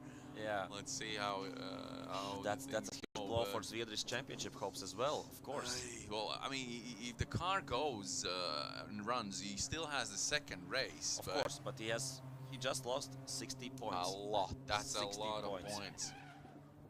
Yeah, unfortunately. Yeah. But up until that moment, I think it was a really good and clean fight between him and... So what do you think? Shubetskis will try and have a move on Lapinch. Manages to save it, but Shubetskis, I think, even pushed him a little. Oh no! What is happening? going Leo, on? something with Leo car. No way! Come on, that's not possible. Guys, this is unbelievable. The car is still running. Or was there a mistake, maybe? No. It looked like the car slowed down. He's not doing mistakes. But now Lapinch is back in the lead. He was in the lead for the first 2 laps. He lost out. And now Shubetskis is trying to overtake. He knows this is a fight for win. What are we looking at? Leo car We is need driving. to see the leaders. Guys, please show us the leaders. Shubetskis and... But Shubetskis was on the inside, and there was nothing Lapinch could do. Yes, and yes, he this. still manages to keep it. And Shubetskis is there. over Shubetskis. And Leo's car is driving as well. What? Oh! Oh my Who is God! that? Paolo Beskrovno. Beskrovno. And he's ditched it. He's a really fast but dangerous driver. These are the last few laps. What of is the happening, guys? BMW What is happening? class. Oh, whoa, what is that? 31. Jadekis. Jadekis is out. His wheels are not straight. Jadekis is out. What That is must happening? have been because of the contact. And we see he has had, I think, maybe a contact with Lapinch. Lapinch. And we see Leo, I think that's a mistake. That wasn't technical maybe, because he's back on the Or pace. maybe a little glitch, you never Yeah, know. yeah, of course. Sometimes you have to restart the car and it just goes again. Crazy. Oscar's crazy, Ooh. crazy. We expected it to be a lot of drama, but this so much. and Shubetskis, so for a moment, I think he already felt that he can go on and win Yeah, this race, yeah, but yeah. it just was not enough. And Karol Siowajsza is top 10 right now. Wow, that is crazy.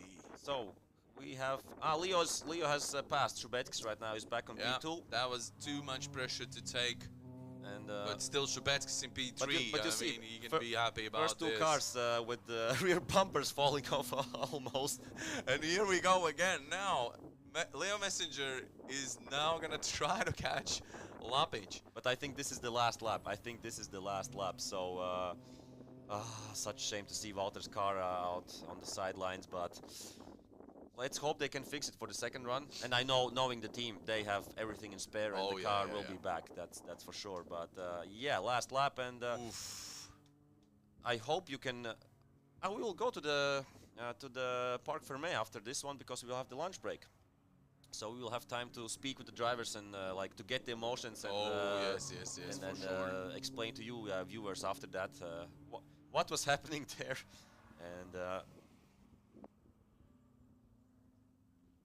And yeah, so it's the last. Was competitors again wanted to get P1. Walters overtook me. French guy also overtook me, but they stopped in the straight. So something went wrong with the cars, and we drove the race till the finish in the P1. Oh my God, the last few laps with you and Leo Messenger just really so close and tight to each other. What was going on in your head when you were in front and you knew you have to survive there? Yeah, that was the only aim, to get the car back in one piece, and with the other competitors, they were driving quite aggressive, but fair, and everybody, I think, we are for sure very lucky with the Oh, good result. job by you and good job by all the racing team, all of you cheering up. So we'll see you in the race too. Keep it going, man. Flat out, right? Flat out.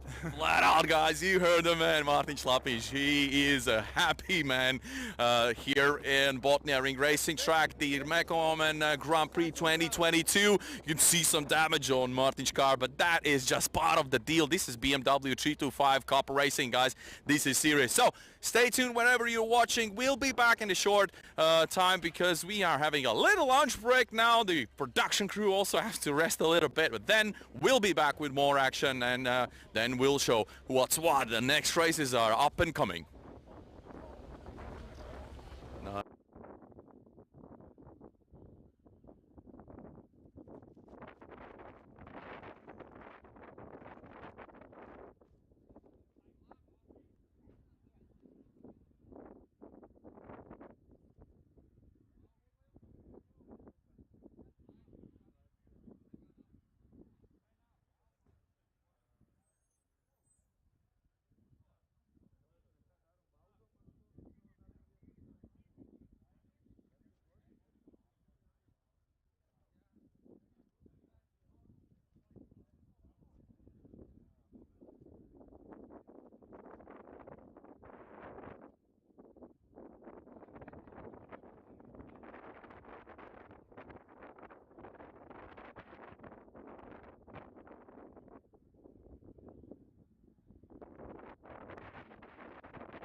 Moni tuntee myös kirsikkapuiden kukinnan.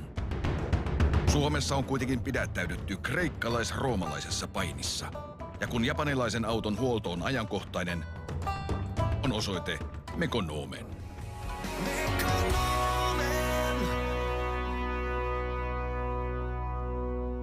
Mekonomen.fi.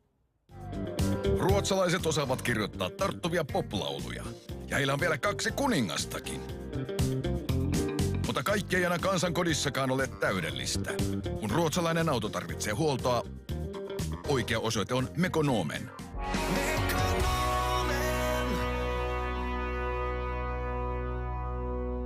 Mekonomen.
Ranskan kuuluisin maamerkki on Eiffelin torni. Ranska tunnetaan myös patongista ja juustoista. Joskus käy niin, ettei Gallian kukko käskeen laula ja ranskalainen auto tarvitsee huoltoa. Silloin kannattaa ottaa osoitteeksi Mekonomen.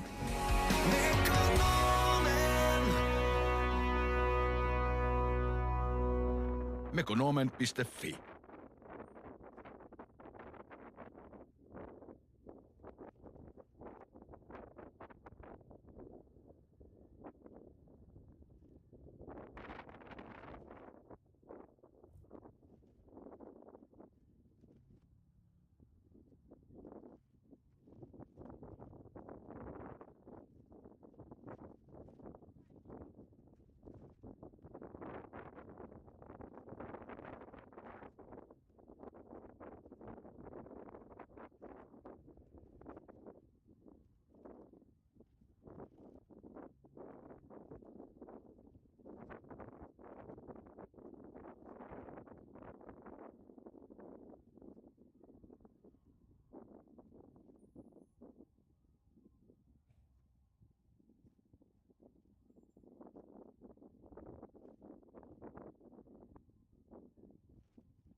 Hello and welcome back to Mekonomen Grand Prix 2022. We have had our lunch break and we see that the cars are getting ready. V800 cars is the next one up, and that will be for sure a big rumble there. V800 cars, we have 9 cars, 9 Finnish drivers also, so that's the Finnish championship. As we have talked before, the big Transbaltic Clash, Finland against the Baltic countries. And right now, of course, in V800 cars, we have only Finnish drivers, so they will be battling it out against each other. And 9 cars should be, or I hope will be, on the grid. And ladies and gentlemen, here we are, the Mekonomen Grand Prix 2022 edition, here in beautiful Botniaring. The sun starts to shine, which means the track is getting warmer, and we're ready. After lunch break, we're ready for the next race, which is the V800 cars. You see the beautiful, powerful cars behind us, and it's the pole position for Toni Lahtenmäki. He was way ahead of the rest of the field in the qualifying. We have to now let them drive, but obviously it's gonna be a lot of racing action to follow today, a lot more races, so make sure you stay tuned wherever you're watching. Cheers to all the circuit racing fans. The teams are getting ready. We are so excited to see them race. I think 9 or 10 cars now on the start grid for the V800 cars, so it's gonna be loud and it's gonna be fast, so let's see what happens.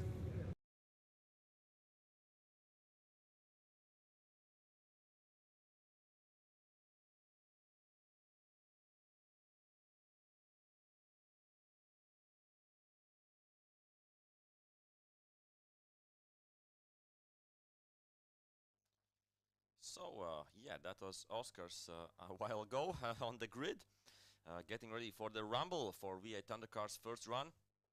And as I wanted to tell, we have fully packed grandstand.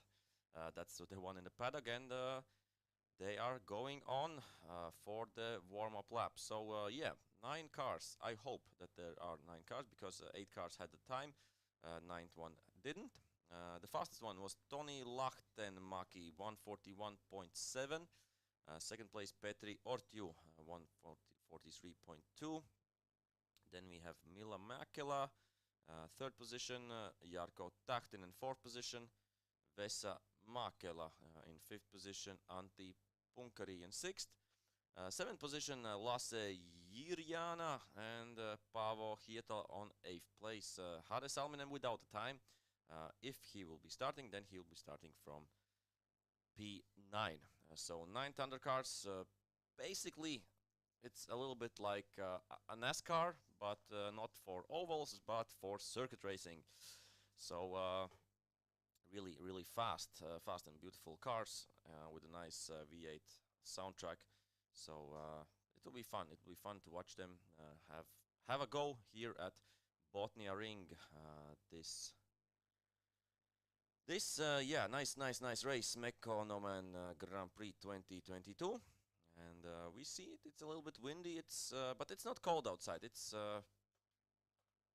sweater weather, we could say. It's nice to be outside, and of course nice to commentate. And I hope that Oscars will join me in just a few minutes when he will be coming back from the grid, because where we are commentating, it's far away from the starting grid. So yeah, that takes a little bit of a while to get here. And talking about the thunder cars, we have basically the chassis or the underside of the car are the same, but from the outside we have a lot of Chevrolet Camaros, which is the most popular, like not chassis, but yeah, body kit, we could say it like that. Then we have 2 Mercedes-Benz C633 AMGs and 1 Ford Mustang. So 3 different, visually different cars, but technically they're pretty much the same. So let's wait, let's see how that will go, and let's... Oh, some thing happening there. And now it seems like This was a warm-up lap. This one is the the regrouping lap, and it seems that they will have a rolling start. So yeah, the first lap is for warming up. The second one is for forming up, and then on the third it's go, go, go, and showtime for V800 cars. So race one for them. I hope you, dear spectators, also have had your lunch and are ready for the second part of this sprint day. Up until 5 o'clock we'll be having, or 4:30 we'll be having sprint races, and then afterwards the long 6-hour endurance championship race, which we will try to be with you all the time. Let's see how it will play out in the end. But yeah, right now, as I said, 9 Thunder cars should be on the grid, and let's see how that will play out. Toni Lahtenmäki starting from pole position, Petri Ortiu from second position. So these two drivers on the front row. If we go through the timing table or timetable of today, after V8 Thunder cars, we will be having the first race of V1600, second race of NEZ Porsche Sprint Challenge, also second race of BaTCC 123, and the last sprint race will be BMW 325 Cup at 16 o'clock, and then we move on to the 6-hour race.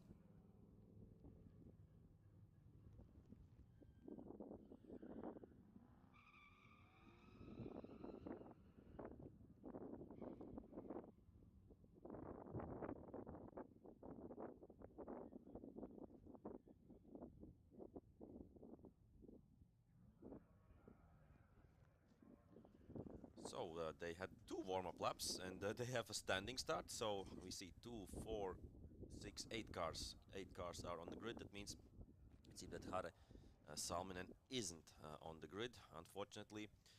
But anyway, we have 2 teammates on the front row. So let's hope for a good show. Let's hope for a good race for V8 Thunder cars Finnish championship, and it's a go. It's a go, and we are off the line, and ooh, not the best start for number 38. Lost a lot of positions there from P2 Petri Ortiu, and yeah, 1, 2, oh, somebody goes off a little bit off the track into the gravel, but keeps moving, and yeah, Petri Ortiu has lost 1, 2, 3 positions already in the first few corners. Now he's fighting, getting a position back there. But yeah, not the best start for Petri Ortiu. Pole position guy Toni Lahtenmäki has had a great start, maintaining P1, and after him I think it's Milla Makela on second position, and then comes Jarkko Tahtinen. So that's that for the first lap. Let's see and how this will play out. Let's hope for some nice battles right now. Lahtenmäki out front, and then come the other drivers. Ortiu will have a catching up to do when you compare to the leader. And here we see the leader, number 92, Toni Lahtenmäki, doing a great job right now. Not making mistakes. It's just the first lap, and as we know, this is quite a long track, 4.1 I think kilometers, and if we go by the time, then compared to Botniaring circuit, around 20 seconds longer track, and of course Pärnu has a shorter lap as well, so this is long. So one lap can go for a long time, but these cars of course are fast. Pole position time was 1:41.7, and we have timing screen back. Cool. Not only on your screen, we have ours too. And right now, yeah, P2 is Milla Makela and P3 is Vesa Makela.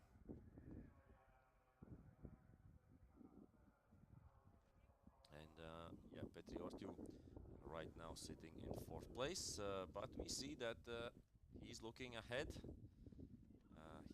And of course we'll try to get back some positions. The few positions he lost in the start.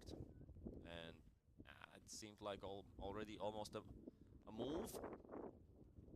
And there we have very closely with each other, number 7 Jarkko Tahninen and number 55 Antti Punkari.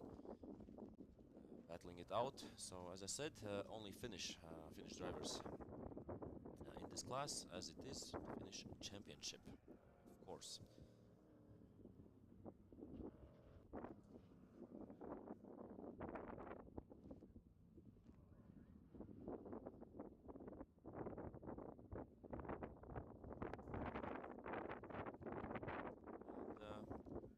Let's check how many laps or how many minutes do Thundercars drive. So 20 minutes plus 1 lap, so the same as NEZ Porsche Sprint Challenge. They'll be driving. In 20 minutes they can do, I think more than 20 laps, because 1 lap is, as I said, 142.6 right now for the race leader, for Toni Lahtenmäki. He's the fastest guy out there, and building quite a gap, quite a back to second place, Ville Mäkelä. And Petri Ortju, we see, has gotten by Vesa Mäkelä. So yeah, he's back. He's back in P3, and of course looking ahead or forward, and maybe we'll try to do an overtaking, or just try to get to P2. Right now 5 seconds between P2 and P3. But the projection is right for Petri Ortju. So yeah, the start wasn't nice, the first lap wasn't nice, but after that somehow got it all together, and right now sitting in P3. And here we have a nice fight between number 55 Antti Punkari, and Antti Punkari has gotten by Jarkko Tahninen, so moves up to P5, and Lasse Jirjan is there as well. So we see there that's a nice fight there.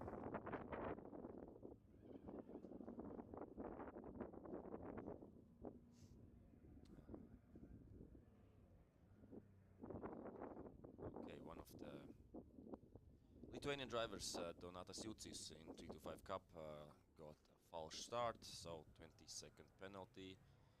A lot of discussions going on after BMW 325 Cup race.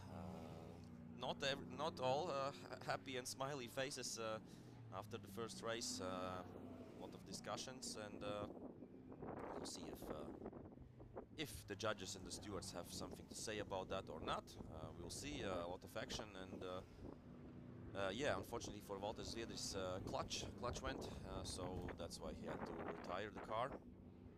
And also a moment when we thought that the car of Leo Messenger was broken down, he said that there were double yellow flags, and that's why he like braked and lost speed. But yeah, that's also for the stewards to decide. But otherwise, yeah, quite eventful race.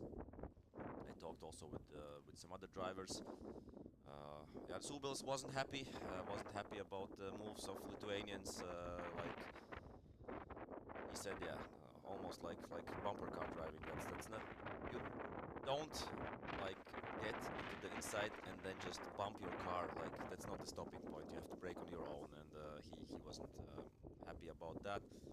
There was a collision between Ernest Skult and Artyom Skotsamazashvili. That's why both drivers didn't finish. I think Ernest went out again, but yeah, the wheels were broken and stuff like that.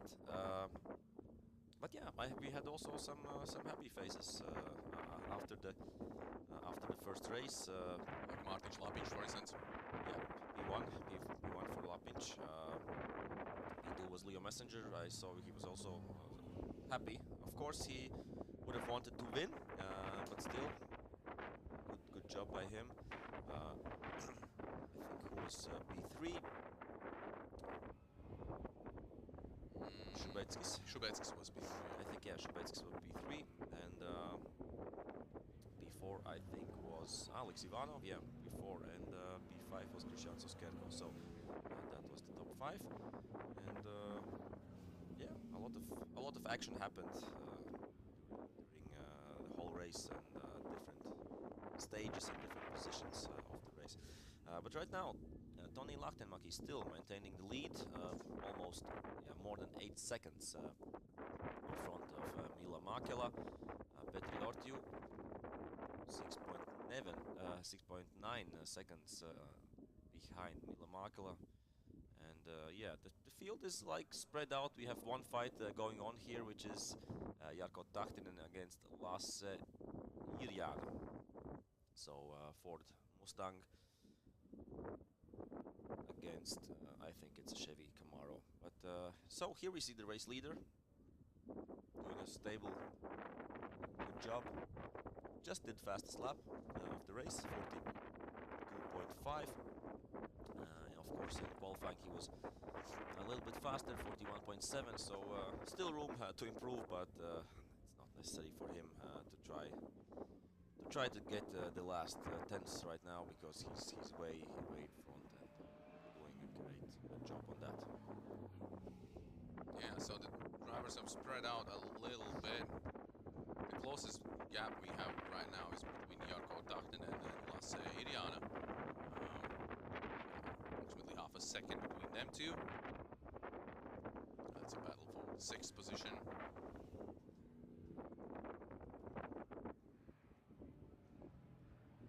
I think the Thunder cars will have 2 or 3 races. I'm just checking. Okay, 1 today and 1 tomorrow. 1 tomorrow, yeah. Yep. So that's how it go for V8 Thunder cars. Right now, so with the timing, we are half time around. 10 minutes gone. 10 minutes still left. And of course, altogether we have 20 minutes plus 1 lap in this V8 Thunder cars. So it's getting really warm outside. Despite the wind, but the track is getting warmer as well. and that maybe will be tricky for the cars, not to overheat. Yep. But of course, it's a little bit windy there out on the track, so should be fine for the cars. And let's hope for clean races, and let's hope no technical issues will affect the outcomes. Because of course, Walters wasn't happy, but he wasn't devastated as well. He was like taking it. It is what it is. Nothing to blame. Nobody to blame. I mean, it's technical sport, you know. It's these things happen, And especially when you push to the limits like the top guys are doing. I mean, so we'll have a replay of I think that's Tahtinen. Yeah, it looks like he's off the road. Misjudged the braking point, obviously.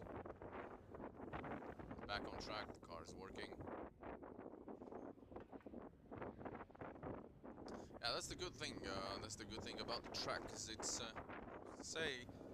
it's quite safe. You know, when you have an off-road excursion or crash, or you just have to get outside.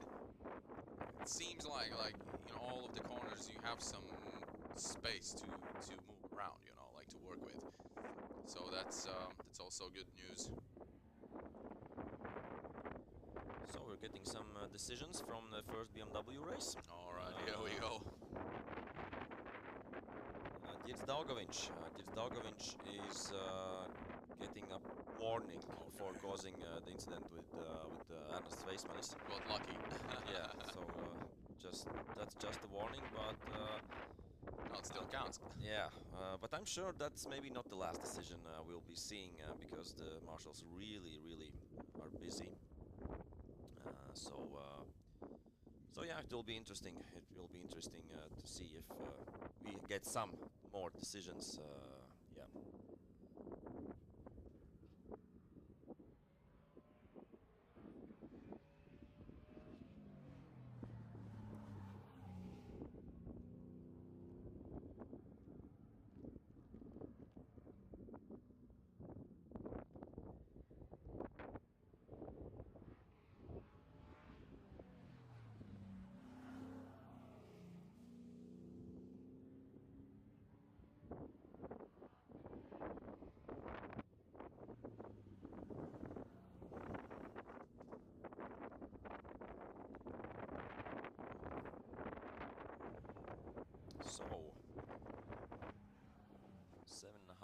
minutes left in this V800 car race.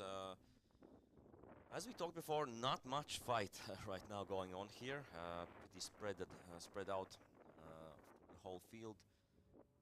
Antti Punkari is okay within 1 second of Vesa Mäkelä, so maybe there we can see or maybe hope for a fight. And Punkari was last lap round 1.5 seconds faster than Vesa Mäkelä, so yeah, maybe. Ooh, looked like a lot of smoke there. So I hope it's not a technical issue for anybody.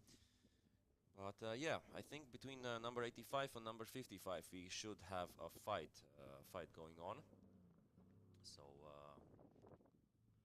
which is this? This is number 38, Petri Ortiu. He's driving on his own, as well as number 92, Toni Lahtenmäki. Ooh, there's a lot of smoke coming from a car. Is it from a contact or is it a tire or? Aye. That looks bad. And yeah, the driver understands it and goes off track.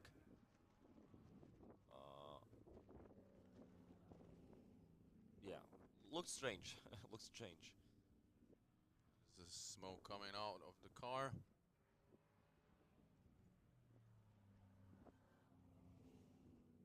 It was smoking more when it was driving, so some kind of, I don't know, either it's engine or so it's not a tire rubbing or something like that. It was like I think coming from the engine more. So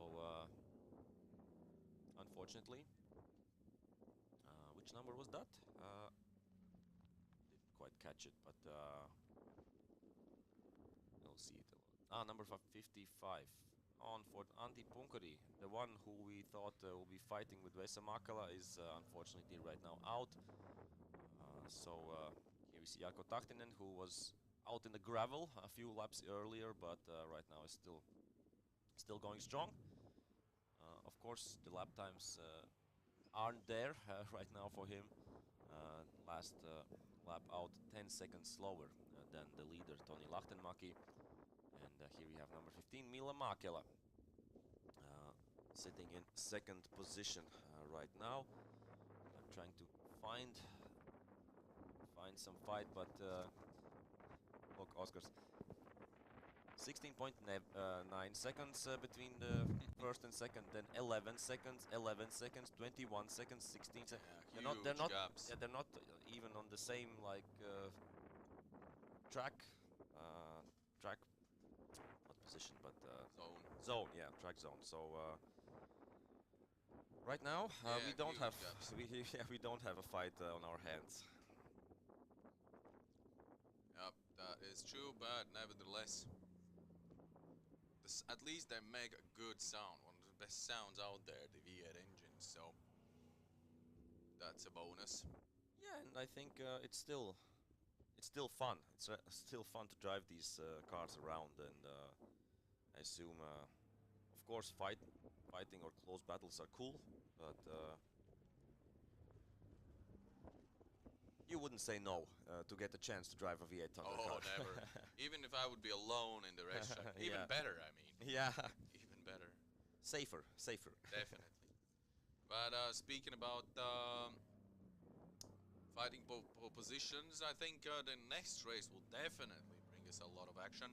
It's the V1600 race, and we have a lot of drivers on the race grid. 24 cars total in the class. That sounds like a 325 Cup style It sounds battles. promising, and maybe they might have the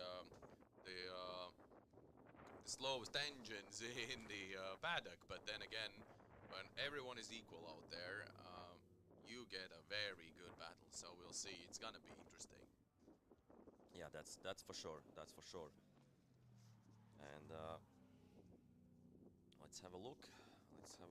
Yeah, 24 cars. 24 cars also were in the qualifying, so that's a good thing. Martina Backfeldt starts from pole position. That sounds like a lady. Yep. From the name. Yep. And then you have Simo Rauhala from second position, Oskar Dalbaka from third, and Benjamin Silvesterson from 4th position. Of course, yeah. Only Finnish drivers, and I don't know if they are somehow related, but right now the leader is Toni Lahtenmäki. Oh yeah, I and then noticed this. we 1600 Noora Lahtenmäki is driving. So I think that's not the most common surname in Finland. So there could be some relation there.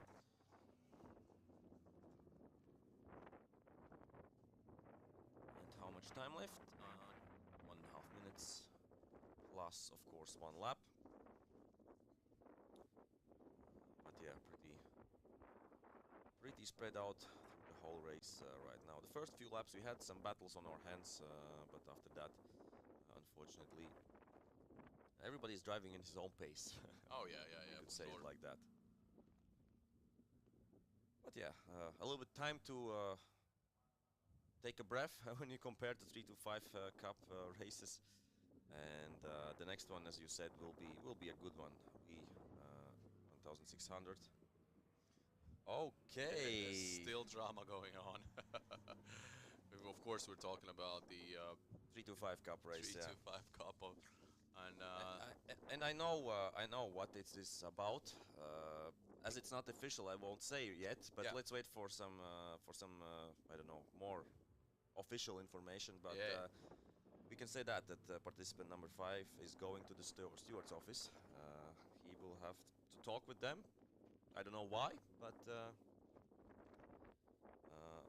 I assume we will get some info on that later. So number 5, of course, is Martin Slavic, the winner of race 1. And let's see what the stewards will have to say to him, or he to he to them. So let's wait for that. But otherwise, still we are here in Botniaring Mekonomen Grand Prix 2022, and I think the time has run out. Yeah, time has run out, so we should be on our last lap or second to last. Let's see that, and yeah, 11 laps finished already, so it should be 12 or 13 laps altogether in this V800 cars race. And we are with the race leader. I think that's the right spot, the right driver to be. He has deserved the spot on our screens, and let's see if this is the last lap or not. So this is the last corner before the finish starting line, and I think we will have another lap. Yeah, I didn't see, I think, the finish flag, and yeah, Toni Lahtenmäki is on to his last lap right now, so they will have done 13 laps altogether.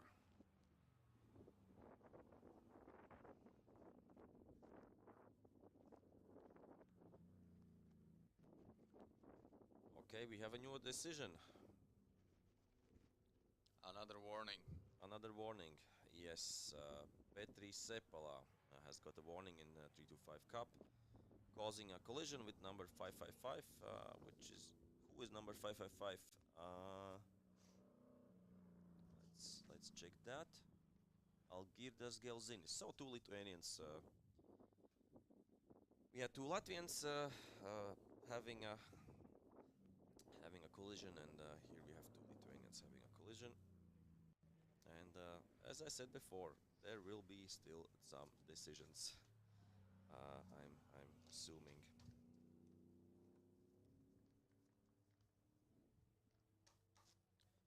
And I think this is the last lap, as we spoke before. But as we spoke before, the lap is long in Botniaring. Yeah, it definitely is. So it takes time. But I have my hands on the starting grid for race 2 for BMW. Oh, okay. You know who was with the fastest lap? Edvinas Žadeikis. No way. Yeah, okay. Unfortunately he crashed out and he didn't end the race, but he was the fastest. So if he manages to get the car ready, he's gonna be on the top spot. Yeah. Oh, but knowing the team, I think it's the Dream to Drive team, so they should be okay, and the car should be good to go. Yeah, I think he had an incident. I don't remember with which driver, but yeah, broke his wheel, the suspension in front. And Leo Messenger starting from second position again. Okay. Valtis Viedris and Martin Schlapins are on the second row. Yeah. And then we have Richard Šupetskis, Julius Kirsis, Christian Soskerkov from P7, Alex Ivanov from P8, Ernest Skulte did a good lap starting from P9. You remember that he had a clash with Artyom's Kotsumashvili, and so was out for a few laps, came back to the track and did the lap, just to get a normal starting position, not starting from the back. And Carmen Krau starting from P10, so that's the top 10. And we see that Karol Jovaš starting only from 11th, so that means he didn't have a clean track, not for, like, he was always overtaking and didn't have clean space to make a fast lap, so he will have to fight again.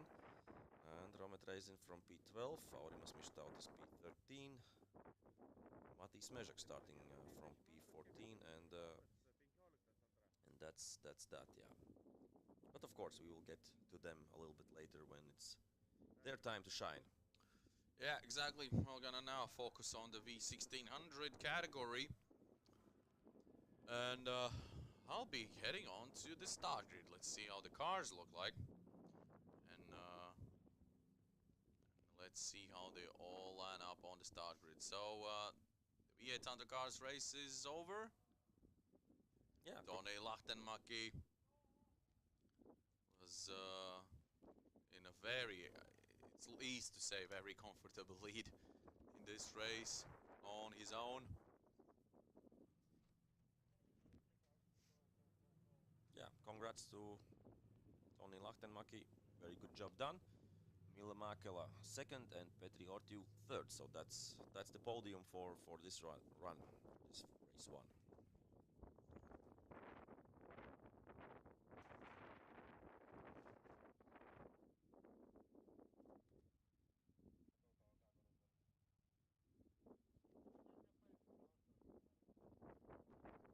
So we will have just a short break and we will be back for next race, as I said before, and as Oscar said, V1600, that will be a blast. So see you guys in just a few minutes.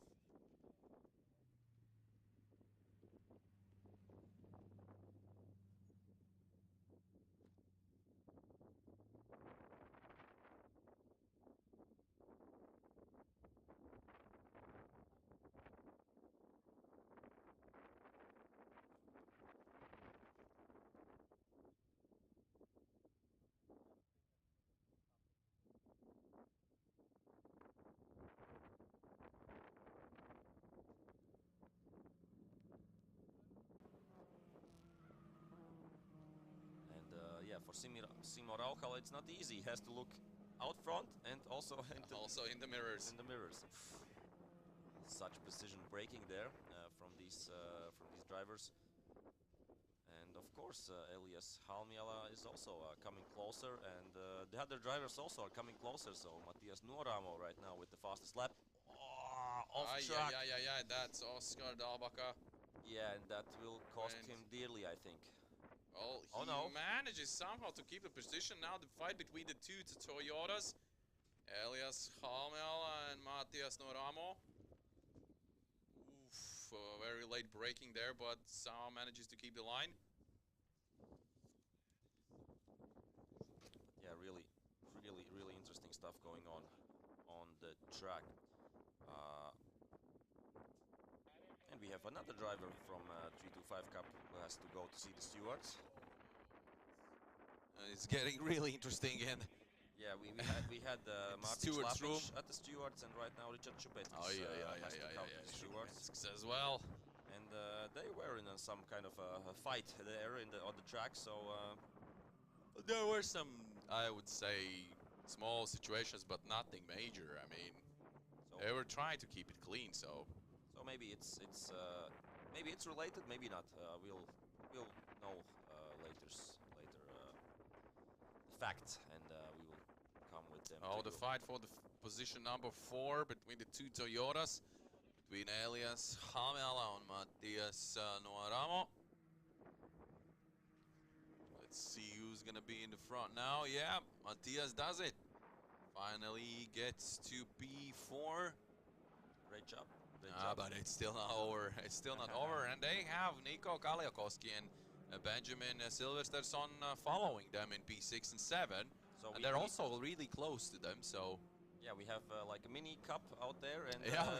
Cup. Yep, that is definitely true. So let's see. And we have quite a long time to cover. It's 17 minutes plus 1 lap, which is plenty of time to do whatever it takes to be as much as upfront as possible. Again, another excursion outside the track. Almost loses his possession, but he somehow manages to keep Matias Nuoramo.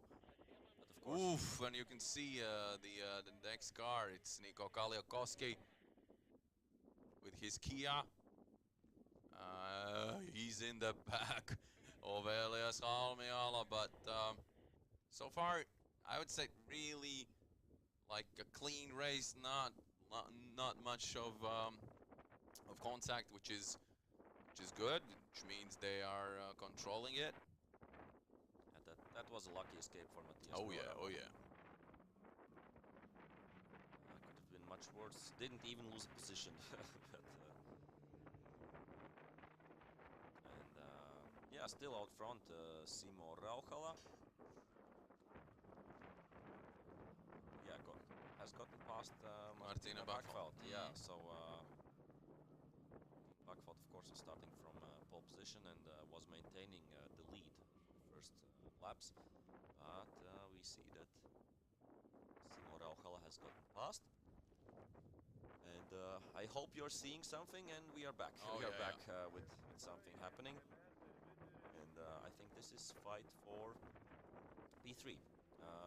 Oscar Dalbaka has 2 fast Aurises behind him right now. Yep. Nuoramo and Halmiala, who are also battling each other. So yeah, great fights happening. And Now Martina is keeping the pace, which means there could be an opportunity for her if she keeps it steady. I'm sure she wants to come back and Definitely. get her position back. And here we see so close battling for P3, P4 right now between the Aurises. But yeah, Oscar Dalbaka not getting much space to breathe there.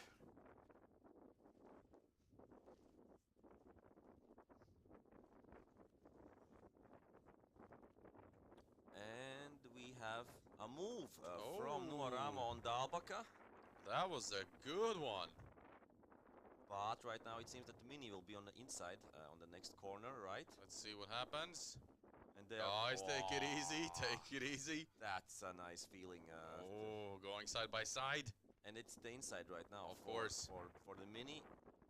But it's not decided yet if Matias Nuoramo keeps his side, and then the next turn is to the right. Should be on the inside, which means it's an advantage. Let's see what happened there. Yeah, right now we see the fight for P1. Okay, it's good to see the fight for P1, but But there was Let's have a some look. nice moves. Yeah, he got it. Yeah. Matias Nuoramo, fantastic move by him, and executes brilliantly. So he climbs up to P3 right now, and now he has some fast and angry drivers behind his back. And that is Oscar Dalbaka, Elias Halmiala, and Nico Kalliokoski.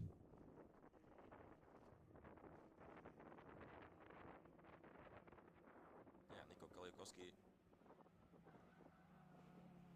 losing a little bit of time there, but yeah, this is cool. We have fight for P1, we have fight for P3, and somebody goes. So off here we track. go, here we go. Will she manage it? Oh, So much later. woof! She just flew by. That was incredible. How? That was incredible. So Martina Backfold is back in the lead. Because it wasn't even on braking. Yeah, It was before braking. something strange happened there, but obviously took the opportunity and took the chance to pass. did brilliantly. So good job, of course. Maybe a much better exit speed from the corner. That's how maybe it happened. And here we Yeah, have a little bit of slipstream, a little bit of everything, and then that's the result. So Matias Noaramo now is in third position. You can see in your screens Oskar Dalbaka is still pushing hard. He was in P3 quite a long time, and now will have to fight really hard to get back his position. But of course, Elias Helmiala also wants a piece of that cake. He has been right there behind the guys all of the time now, and just can't wait for the front guys to make a mistake or something. Now we can see this is an interesting position to be in on the outside, but Albak is trying to make a move there. yeah, But didn't work out right now. Let's see. But yeah, the race is delivering. The race is delivering. oh definitely. We knew that it will be fun to watch. It's like ABC race in Latvia. This is like the base class for the Finnish championship. Quite popular for the past, I don't know, 5-6 years already. And yeah, the cars are pretty much stock with different shock absorbers. I think they can tune their ECU. Yeah, Little upgrades, but much more than that. Oh, I can see fight for the win again. So Simo Rauhala did actually get in front of Martina Backfeld, but now they're changing positions again and again. This is getting really, really exciting to watch. Look how close they are driving. Wow. Yeah, almost identical it seems. These two drivers, and these are really young drivers. So much more in front of them. Imagine what they're gonna be when they jump into more powerful cars. It will be amazing. Here we go, battle for third position, for fourth. Different lines, but a good exit speed for Oskar Dalbaka. Will he manage to keep it? Going side by side. This is a nice move.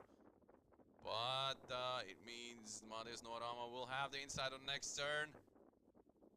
They have switched places because previously it was Matias Noaramo as well. And now look at that. Amazing. Wow. Amazing. What car control from both drivers. This is fantastic battle for third position. Like keeping it clean. Oh yeah. But so close. Oh amazing. yeah. Amazing drivers, and yeah, we can see that they trust each other. They trust each other. They're not gonna do anything stupid or. Yeah. But here we see that Matias Noaramo isn't holding back. He wants his position back. Oh, wow. Close the door completely. Good job by Oskar Dalbaka. Not letting anyone in on the inside of the corner, of course. I assume that Noaramo will say, yeah, that was a little bit too much of a wavering on the straight, maybe, but I think it was on the border. It was on the border. So what's happening? P1 is Martina Backfeld, so she's keeping that right now. But here we see how close right now is Noaramo. And tries to go on the inside. Oh, it touches the grass a little bit. This is getting tense. This is getting really tense. This is the fight for third position between three drivers.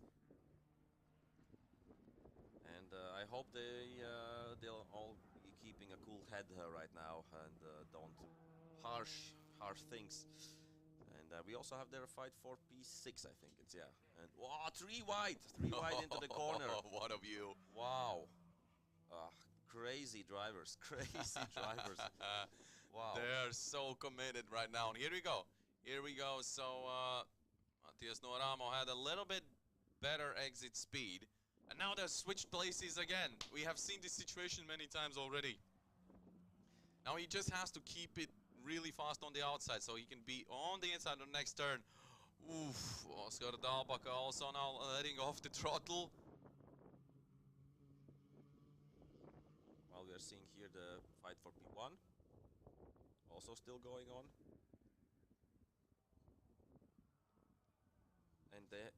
They also have switched positions again. Yeah. Bakvalt and Rauhala. You can see in the back, what a fantastic view it is. And oh, come on, guys, take it easy.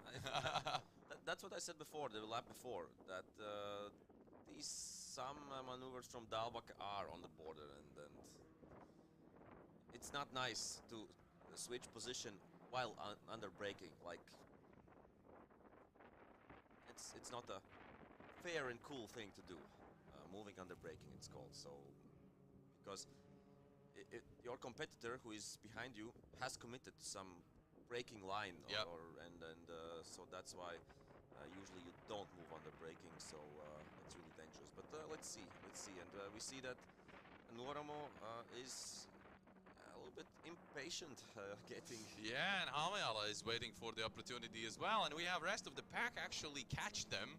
Silverstone, Kaliokowski, Lindstedt, they are all behind their backs. Look at this sight.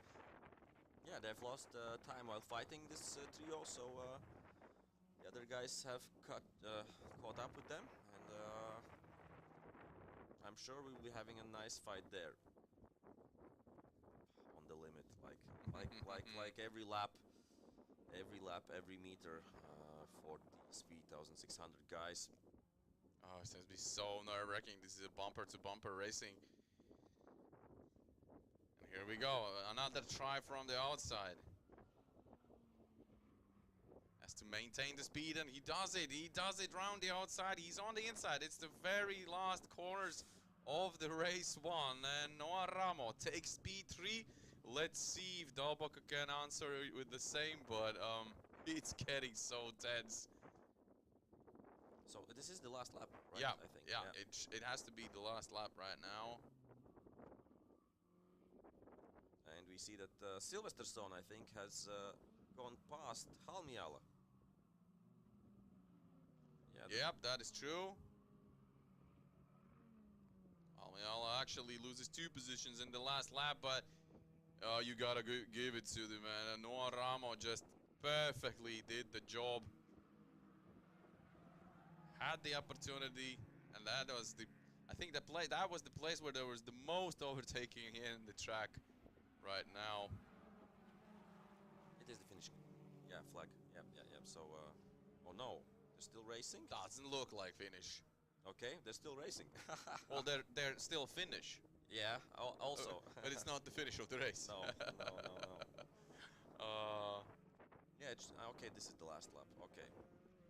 Yeah, that's a mistake from our side a little bit, but we see that Martina Backfeld still out front, and looks nice. Looks nice for her right now. Started from pole position, switched a few times places with Simo Rauhala, but right now you see that how close is Rauhala, but not close enough to do a move. And we have these happy 4 friends, happy 5 friends. Here we go. So will Dalbaka make a move? Will he manage to get the exit speed from that turn? This is the place. This is the only opportunity he has right now to do it. But it seems it's not enough. Seems not enough. Wait. What's going on? No, don't tell me. Backfault is slowing down, which means Rauhala is in the lead. Something has gone wrong with Martina's car. I can't really tell. We are looking at the leaders right now, but we would rather see what's going on behind the back of Rauhala. Let's stay focused in this turn. Oh yeah, everyone has passed Nuoramo, Dalbaka, everyone has passed Martino. And this is frustrating after such a good run. Such a drama. And yeah, the second race to date that has lost the leader due to technical issues, so yeah, that's harsh. But of course, congrats to Simo Rauhala for getting the win. And let's see who's in P2. That's Nuoramo, Dalbaka in 3rd. And Backfault, we don't even see Martina now in our screen. She's somewhere far away. Ah, that's such a shame. I feel really sorry for this. It has been such a nice battle. Well, hopefully she can do it in the next race as well. And let's go and have a look if we can talk to Simo Rauhala and have some few words from the V1600 top drivers right now. It's been really interesting race to watch. This was a good show. They still are going fast or not? It's hard to tell right now. Don't tell me we have miscalculated again. No. It's after finish. Yeah, it's after finish. They're just driving fast. Yeah, on the yeah, out yeah, lap. yeah. In lap, not out lap. In lap. All right. I'll go and check if we have a chance to speak to the drivers then. Okay. So here we see the winner. Simo Rauhala, second place for Matias Nuoramo. And third place, I think, for Dalbake at the end, yeah. So such a shame. Martina Backfeld. I'm feeling sorry for her, and it seems she looks heartbroken. To break down on the last lap. Ouch! That's terrible feeling, and yeah, she was fighting for the win. She was actually in the front, and she was winning, and yeah, in the end, one lap too short. One lap too short. You can see all the other drivers. I think, of course, they all got a place up, but in the end, I assume they are also feeling for Martina Backfeld. So, yeah, right now they're coming back to the pits, getting to the Parc Fermé, and here we see some marshals that will tow away the car of Martina Backfeld. And after that, we will be having the second race of NEZ Sports Sprint Challenge. So quick break. Maybe we'll see Oscars talking with V1600 drivers, maybe not. But in the end, we will have right now a small pause, and we'll be back. We'll be back for second race of NEZ Sports Sprint Challenge in, I would say, around 5 minutes plus minus.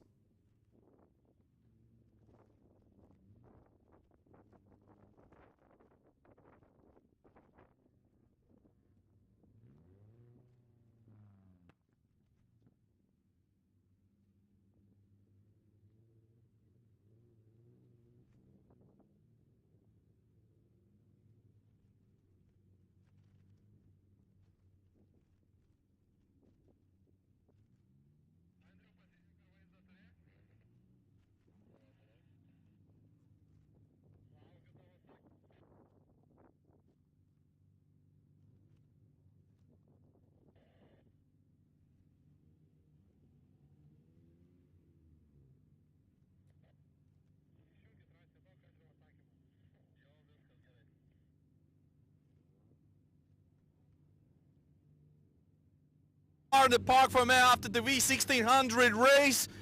It's no one else than Simo Rauhala winning race 1. What a fantastic race it has been. It's such a shame for Martina. She slowed down, something wrong with her car, and that gave you first position. Yeah, it was very unfortunate for Martina, and I guess we could have a very good battle in the last few corners. I was a little bit closer than in a few earlier laps, but it was a shame. I think something went wrong with the engine. Yeah. It seemed like that. It was in a fast left-hander. In the middle of the corner, he just lost the speed, and that's it. We lost count on how many times you guys switched places in the front. It was fantastic. Did you count? No, but not enough. Not enough. Racing is fun when it's fair. No, but it's amazing. What a battle you had. Yeah, it's good fun. And it's a very lot good fun. of battling going on behind your backs as well for third position, which was unbelievable. So Yeah. what's the plan for the next race, for the race 2? Have a good race and maximum points. All right. Obviously. All right, Simo. Good job. See you out there. So that was the winner of race 1 for the V1600, and now we're heading on to the of course, to the start grid for the next race. Let's see who's gonna be out there.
So we did hear from the winner of V1600, but we are ready for the next race, and the next race is Porsche Sprint Challenge. So the second run for them today. So that will be an interesting one to watch. In the first race, have a pretty similar grid to the first race, because Mantas Janavicius was starting from the pole on race 1, and he has also the fastest lap time of the first race. So he's starting from pole, Thomas Padovani right beside him, and then you have Thomas Kangro from P3, Tommy Haru from 4th place, and up, down until P17, which is John K. Westman. So hopefully all 17 cars, all 17 Porsche 911 GT3 Cup cars will be on the grid, and we had really nice fighting there between Janavicius and Thomas Padovani, so I'm sure we will have a fight on their hands and on our screens in just a few minutes, in just a few moments. Yeah, these beautiful Porsche 911 GT3 Cup cars will be out, and they are driving right now out of the pits and moving on to the grid. So will there be fight number 2 again between the Janavicius and Padovani? We will see that in, as I said, just a few minutes. So get ready. Porsche 911 GT3 Cup cars will be out on track, and yeah, the second race for NEZ Porsche Sprint Challenge is coming up.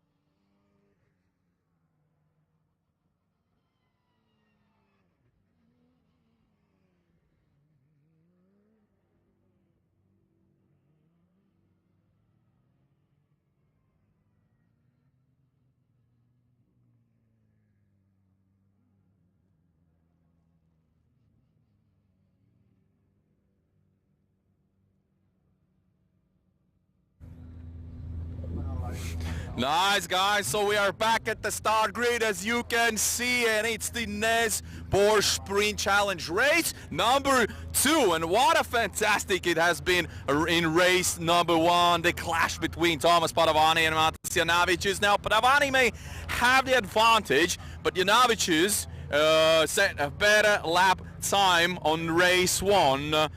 Quite a few tens of seconds, to be honest, if I'm correct with my list. So we have Janavicius, the first Lithuanian, right over here. Car number 5, keep an eye on him. He was incredibly fast in race 1. We're still waiting for Thomas Padovani to come, but obviously we can ask maybe some questions to Mantas. Mantas, some comments before the start. No, this has to be really interesting. It's gonna be a good battle out there. Definitely, I suppose that last time it was good enough for everyone. The one unlucky was me, I suppose. But yeah, this time hopefully it will end up as it starts. You could put a good show up for all of the spectators, everyone in the commentating booth. We were watching each lap like it was the last one. But guys, let's just keep it calm, all right? And let's have a clean race. Clean race it is all about. Yeah, exactly. I mean, Kangro, Thomas, Haru, everyone is spectacular drivers. Like you've seen, I mean, there's like tiny gaps between all of us. Just on some parts they are better than me, on some I am better, but otherwise, yeah, like the clean race is the key. It's a key. All right, let's go for it, man. Yeah, thank you. Best of luck. See you out there. So that was the Lithuanian young gun. What a fantastic lineup it has been. Look at all these beautiful Porsches round up on race 2. So we're ready to go, ladies and gentlemen. This is the Mekonomen Grand Prix 2022 edition here in beautiful Botniaring in Finland. Stay tuned wherever you want. If you have just joined us, this is day 1 of this beautiful racing weekend. So we're gonna bring you all the action from the racetrack, so don't go anywhere.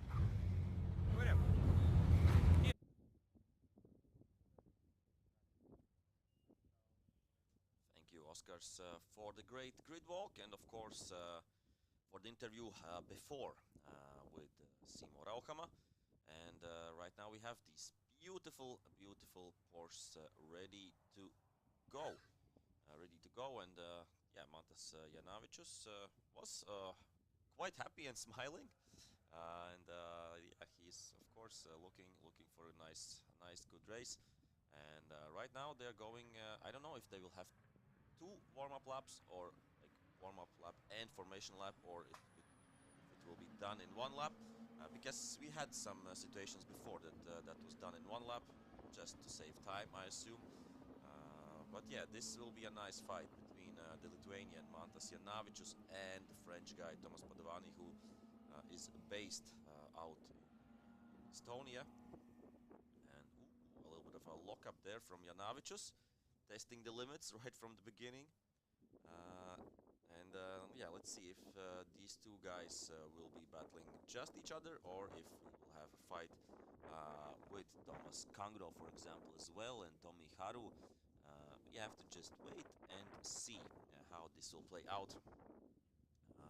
Yeah, they will have 20 minutes plus 1 lap. Remember, they had a lot of drama in the first race with safety car. I think they didn't have red flag, but they did have safety car, and yeah, the race was a little bit longer than expected before. But yeah, so we are getting ready. The drivers are getting ready for this NEZ Porsche Sprint Cup Sprint Challenge. That's the official word for the second race for them. I have to look if they have a 3rd race tomorrow or not. I think they have only 2 races, Porsche Cup, yeah.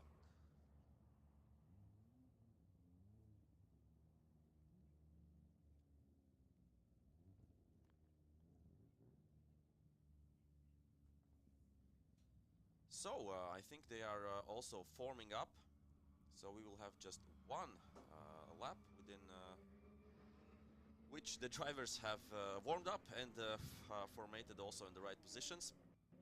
So just let's check how this will happen, and of course a rolling start, and it's green light, and the fighting has begun. Padovani trying on the outside to outbreak Mantas Janavicius. I think Janavicius holds on to first place. And here we see number 48, Thomas Kangro, right now getting into a fight with Thomas Padovani, and he's on the inside. He's trying to outbrake, and I think he is passed. I think he's passed. Really. No. Padovani still holds on to second place. Has lost, of course, a little bit of time, but that was some brave driving by Kangro and by Padovani. So amazing stuff happening right now at this NEZ Porsche Sprint Challenge second race. And let's hope that they will catch up with Janavicius, and yeah, we'll have a fight for P1 as well.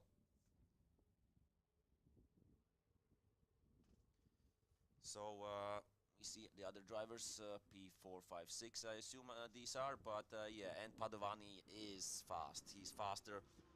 It seems he's faster than Janavicius, and it'll be interesting to see if he can catch up and if he can try to go for a move or not. That will be, of course, important for his race. As said before, 20 minutes. 20 minutes is the race, and we see how close right now Padovani is within. Not even a lap. And he is already on his toes. So this will be a nice one. I'm sure Janavicius will have to fight really hard to maintain P1 right now, and it won't be easy. It won't be easy right now. But we see, I think there are some sections on the track where Janavicius is faster, and there are some sections on the track where Padovani is faster, and that's why Padovani hasn't been able to go past. But yeah, it's just the beginning. It's just the beginning of this race. Just one lap done. We are right now in the second lap of this second race for these cool cars and of course cool drivers as well. So it will be interesting to see, and yeah, if we will see some moves by Thomas Padovani, or if Mantas Janavicius can hold on to P1. As I said, at some points it seems like Padovani is faster, but at other points or other corners, Janavicius is back on the pace or faster than Padovani. Yeah, it's really interesting. But I also like to see that Thomas Kangro is there, so he's not letting go. He's still in for the fight for P1 as well, sitting a little bit behind Padovani. And here we see how, yeah, Padovani almost like pushing his opponent Janavicius, and yeah, but that's not the right place with these Porsches to try and overtake. But I'm sure at some point we will see Thomas driving, and not driving but trying to get by Janavicius. So and interesting fact, the fastest lap right now is from Emil Westman, who is sitting in 4th place and catching up a little bit to Thomas Kangro. And here we see some other drivers, of course, also battling it out, because we have a lot of drivers in the race, 17 if we are precise. So 17 Porsche 911s out on track. I think it's a nice number, and it's great to see them here. So top 4 I think is getting closer and closer with each other. I think between Janavicius and Padovani, they're still maintaining that around 3 tenths between them. Kangro is also a few tenths behind Padovani, and Westman is, I would say, also around half a sec or just a few tenths behind Kangro. So great battle here. 4 drivers battling it out for the podium for the second run, second race, and wow, this is close, and it's not even over. It's not over. We have only driven 5 minutes. We are 5 minutes into the race. 15 minutes still to go, and yeah, this is the number 1 group, and then after them is number 2 group, I would say. Jukka Erola, Nicolas Pirtilahti, Oli Kangas, and Tommi Haru driving against each other and of course, yeah, fighting right now for P5. In the end, maybe they can fight for something higher. You don't know what will happen at the top 4 places, of course. You never know. And I see that Emil Westman, who is in 4th place right now, number 14, is driving the old generation, the 991.2 Spets car. Top 3 is driving the 992s, the new ones, of course. From the outside, maybe if you're not a Porsche 911 fan, you won't recognize the difference between the 991 and 992 chassis and like generations, but there are differences, and the new generation car, of course, should be, and I assume is faster than 991. So really big respect for Emil Westman for keeping up with this with his old car. Not old, but and that is number 73, I think, Gert Jugala, who did spun out. I don't know. Maybe we'll see. Later. Maybe we'll see later something on the replay. But yeah.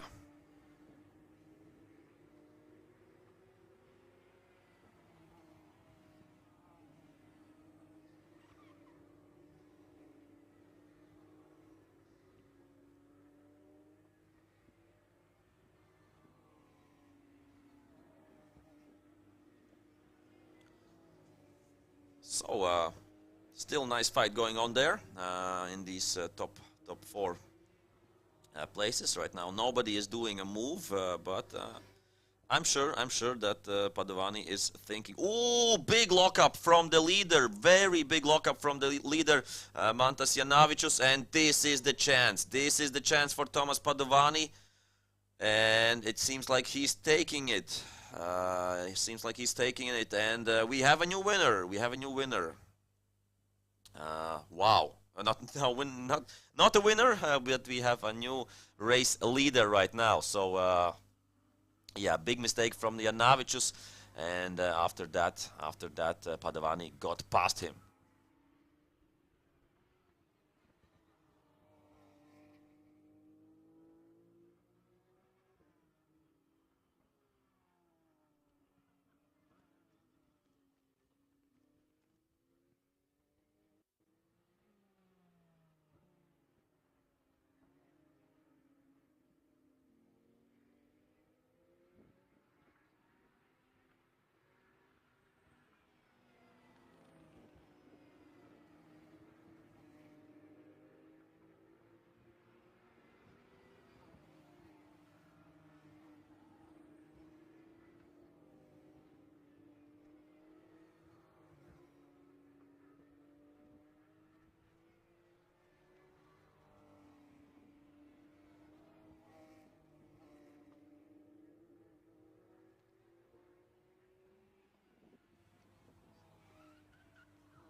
So Tomas Padovani out front. Thomas Kangro also has gone by Mantas Janavicius, and in P4 we have Emil Westman right now. And yeah, so Janavicius from pole position to P3, and just in 2 laps. Let's see the race leaders. Haven't seen them for a while. But yeah, amazing stuff happening right now in this second and final Porsche race of this weekend.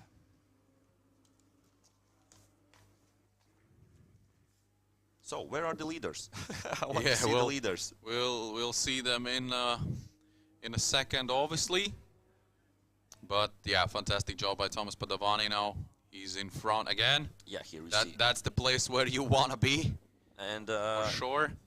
He has made a gap, 1.5 seconds till Thomas Kangro, who is in P2, and Janavicius, yeah, maybe the big lockup has screwed up his tires. Yeah, probably. Like that, and, Janavicius drops another position. He's in P4 right now. so it seems that maybe the tires are really vibrating. After or something like such a promising start of the race, being in the lead, yeah? Yeah. What did he tell you on the starting grid? Because he looked happy. Well, basically, he looked happy, confident, because he had a good pace out there. He said, you know, he just has to go in his own speed and control the race, which he actually did fantastically in the first few laps. But then all changed around. So, you know, this when I have a situation, looks like it was a spin or a contact over there. It seems that maybe it was a contact. Aye. And that's, I think, 73. Gert Jugla, maybe. Yeah. Well, there's no way he's getting out of that gravel. No, and there will be, of course, yellow flags, that's for sure. Because I think that's that's a long straight and a big braking zone there. So we have some new decisions at BMW C25 Cup. So Artem Skotsomazashvili has got a warning. Okay, a lot of warnings. Yeah, causing an incident with car number 6. I don't remember who is number 6. Let's check that. Jonas Ramanauskas. But I know that he also was in a crash with Ernest Skult as well. So pretty eventful first race for Artem Skotsomazashvili. So we are 8.5 minutes till the end, plus 1 lap, and right now it's looking really good for Thomas Padovani. Did the fastest lap in the last lap, 1.7 right now out front of Thomas Kangro, who himself as well did his personal best lap. Emil Westman with the older Porsche 911 is in 3rd place, and yeah, Mantas Janavicius right now only in 4th position. Yeah, he has 3.8 seconds behind him, Olli Kangas, so not very much to worry right now, and also the last lap was faster by Janavicius.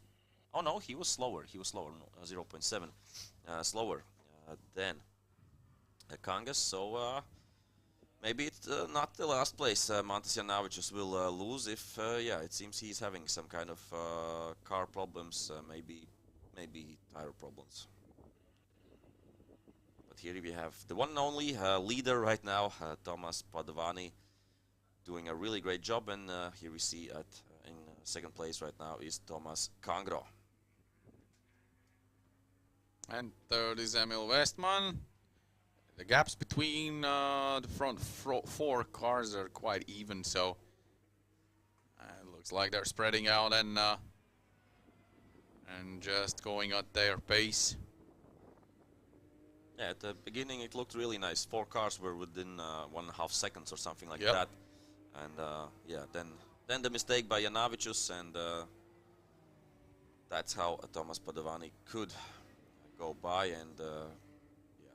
Driving a race on his own a little bit right now. We have a little over 5 minutes left, 6 minutes and something. And after that, the next race... should be the BTC category.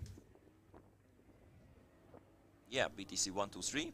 And after that, we have BMW 325 Cup Race 2. And then it's time for the 6-hour race. So let's see at the timetable. Are we? I think we are. We are where we have to be. So we're going pretty accurately to the schedule. Oh, I have some bad news coming in for the top guys in the BMW 325 Cup. Oh yeah. So for the overtaking in the yellow flag zone, as penalties as of 3 positions, 3 places of the race 1 finish result to the following. Guys, it's Martin Schlapinch who won the race. Richard Shubetskis and Edwin Zhedekis. Unfortunately. Unfortunately.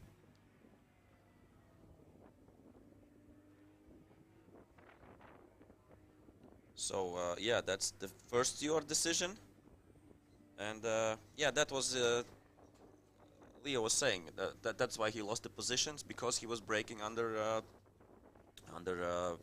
yellow flags or double yellows.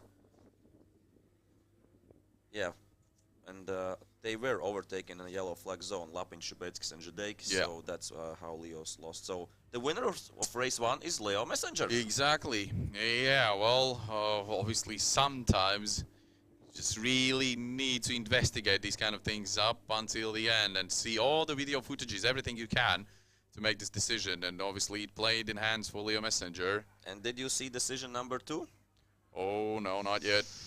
That's a bigger one. Whoa, whoa, whoa, let's have a look. So Edwina Zhedekis protested about Martin Šlapiņš,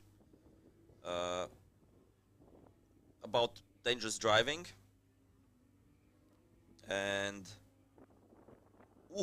Martin Šlapiņš, it seems, has his result on helmet. That means it's 0 points. Zero he's points last, in like, race 1. Oh yeah. my god. And in addition, he got a €500 fine for unsportsmanlike conduct during driving. Yeah. Yeah. That's very bad news for the Latvian. So yeah, it was, as I understood from other drivers, he was braking. Oh, that's a Porsche 911 there. Let's get Jugala.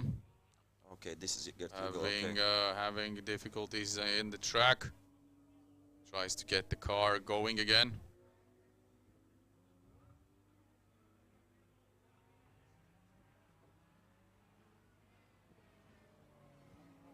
So yeah, to explain what is meant by dangerous driving, I've heard that Lapinch was braking in the exit of a corner.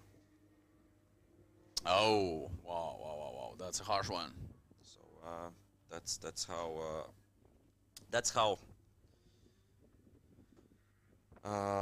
Zhedekis obviously went into the car of Lapinch and yep. So yeah, big drama. A big drama, of course, as we are used to big drama in BMW 325 Cup races. But we did not expect this to get so serious. But, you know, the circumstances are there what they are. And sometimes races are won also on the paper after the race. So rules are rules, you know. They're made for a reason.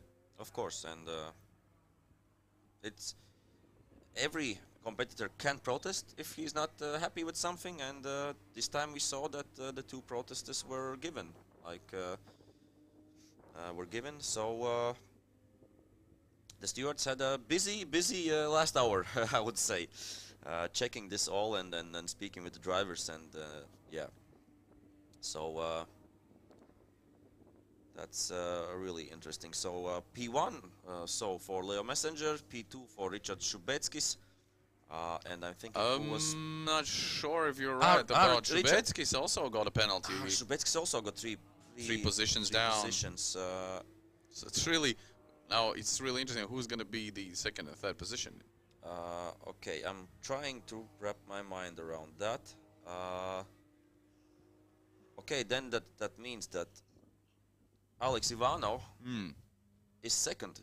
Wow. Yeah, Alex Ivanov is second, and I think Krišjāns Oskerko jumps from 5th place to 3rd place as well. Yep. Yeah, so quite a shake-up. Oh, yeah. Quite a shake-up there, but I assume we will get some official results of the race. Okay, and as I said these words, we've gotten the full. And yeah, that's right. Leo Messenger first, Alex Ivanov second, Krišjāns Oskerko third, Julius Kirs is 4th position. Richard Šubeck is down to 5th position. Carmen Kraus 6th, Romet Reis in 7th, Aurimas Mištautas 8th, Karols Jovaiš 10th, and Paulius Urbanavičius 10th. 10th position. And yeah, Žadeikis got a 3 place penalty, but he was retired after all, so... It's a drama for the LV Racing squad. I mean, with Walter Zviedris retiring from the race as well, it is a huge disappointment, unfortunately. Yeah, real upset there for LV Racing. And I'm sure they'll come back stronger in the second race, and I think we have the grid as well. Yeah, well, it's going to be interesting to watch. Žadeikis will start from the pole position, and Leo Messenger alongside him from P2. Martin Šlapiņš will start from P32.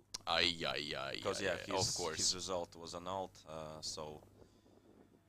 Yeah, a lot of work to do there. A lot of work to do there, yeah. And yeah, we have a few quite fast guys starting from the back. Artem Skotsomazashvili from P31. Gets Daugovič from P34, so they will have to work hard. And Juuso Puhoka from P35 from the last position. Yeah, so yeah. So we will see a great race. So the time has gone down to 0 in this Porsche race, and here we see the race leader, I think. No, Padovani has another different color car. Yep. This isn't him.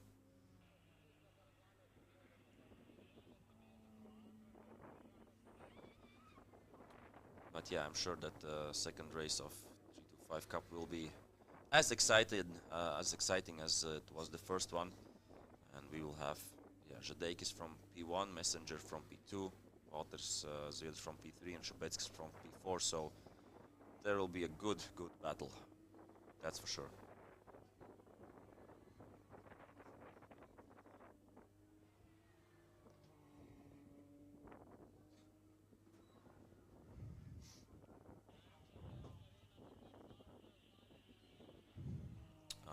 So,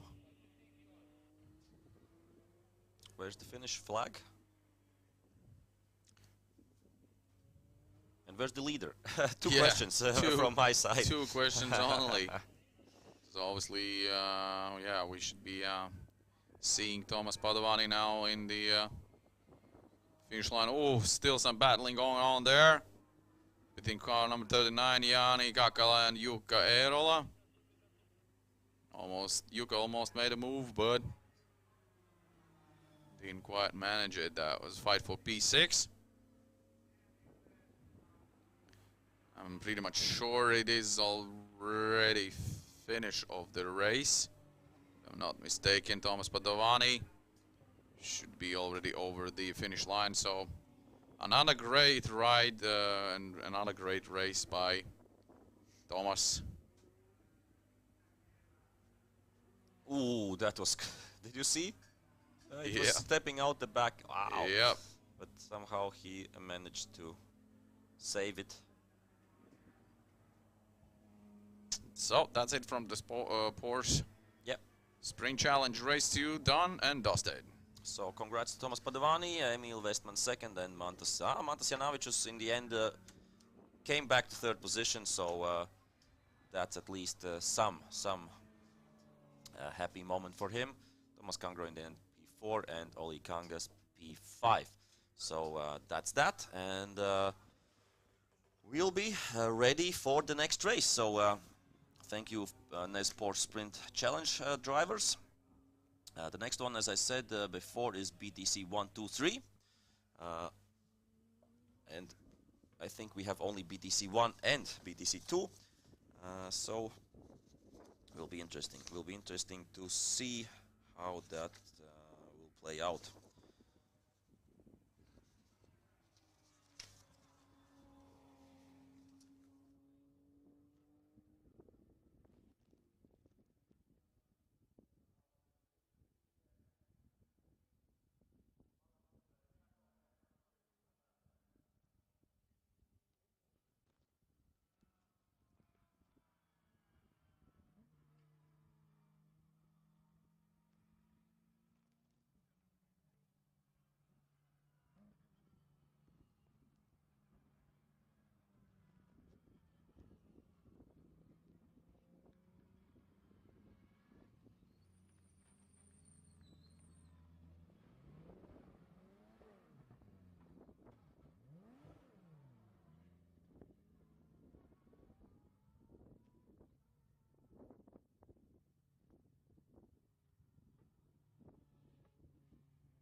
That's how you do it, my man. Just take off your helmet then, yeah? Cheers. All right, we're live. Of course we're live. We're live throughout the weekend here in Mekonomen Grand Prix 2022 edition. And I'm here with Thomas Padavani, absolute leader of the Porsche Sprint race. Executed fantastically, smooth as hell. Come on, man. We got to give it to you. It was fantastic race by you. Was yeah, was slippery, and I had one opportunity. I didn't need more. You took it from there. Obviously, the fast Lithuanian also pushed it hard in the beginning of the race. Yeah. Yeah. I mean, if we don't do any mistake, we stay where we are. That's the theory. So he did one, and I passed. And then after, I understood I was penalized for something, so I had to push hard, get some advance. So I pushed until the end, and then I was waiting for them after here. All right, good job. Overall, a good weekend at sunny Botniaring. I think it gonna get better than that. Yeah, that's great. I love the track. It was the first time I was racing with a fast GT car here. It's great, and thanks to the organizer, it's awesome. All right, thanks, Thomas. Congratulations once again. Good job, my man. So, all right, that's done and dusted. It's the Porsche Sprint race. The Northern European Zone Challenge race is over. They can now rest and meet their team and cruise. But we're heading on to the next race, which is going to be the Baltic Touring cars. And then we'll see the race 2 of the BMW 325 Cup. So make sure you don't go anywhere and stay tuned.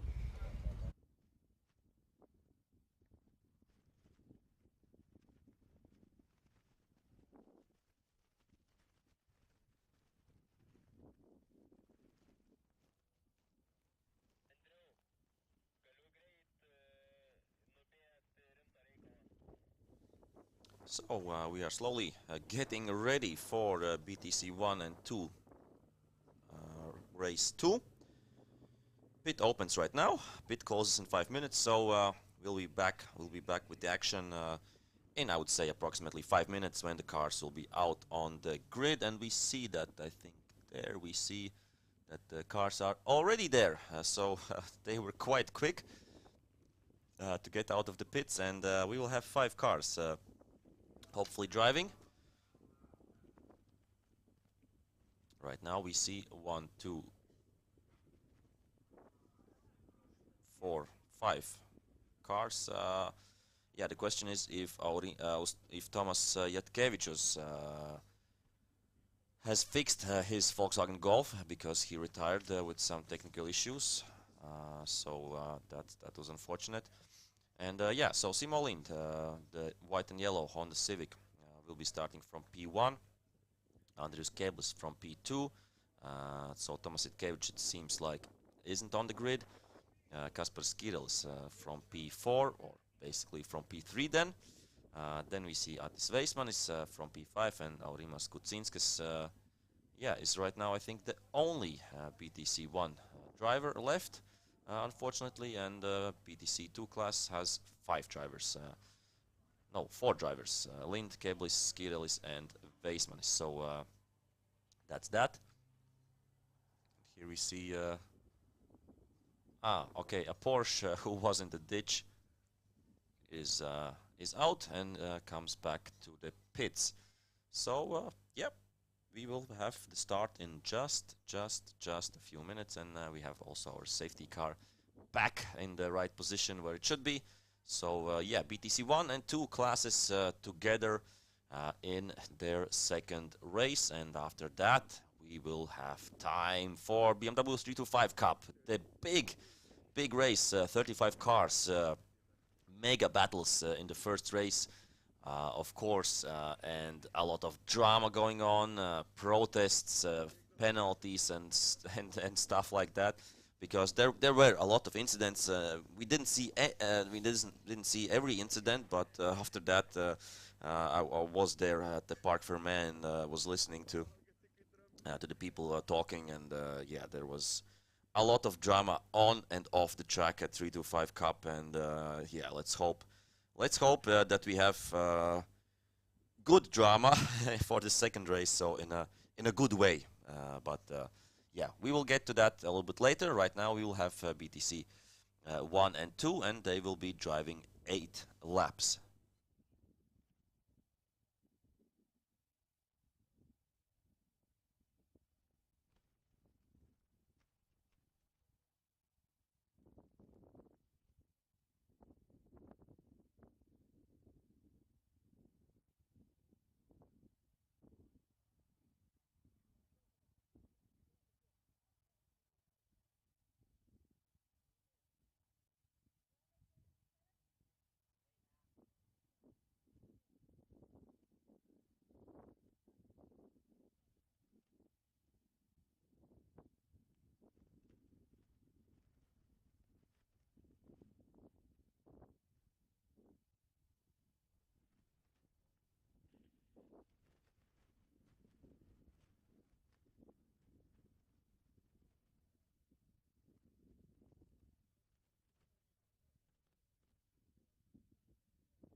And we are starting the BTC 1 and 2 classes race, of course with a warm-up lap, and after that they will be racing each other. So will be really interesting to see if Simolint can maintain the lead, and if he can, yeah, be out front from the start until the finish line. And yeah, interesting to see if can maybe Andrius Keblis challenge him. Kaspar Skirelis was also on the pace there, and we have also as well Atis Veismanis, who are all four driving in BTC 2 class. Aurimas Kučinskas, the only BTC 1 participant left. So we'll see how that will go.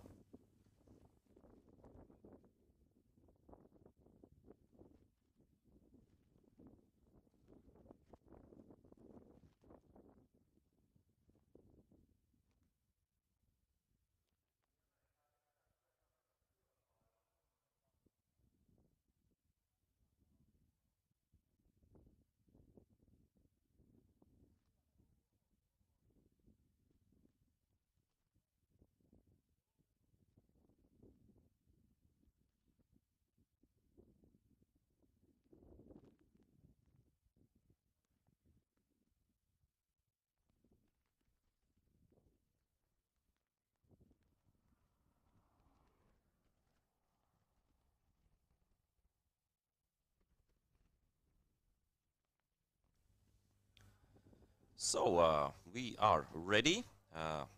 Such a nice site, beautifully built Honda Civics.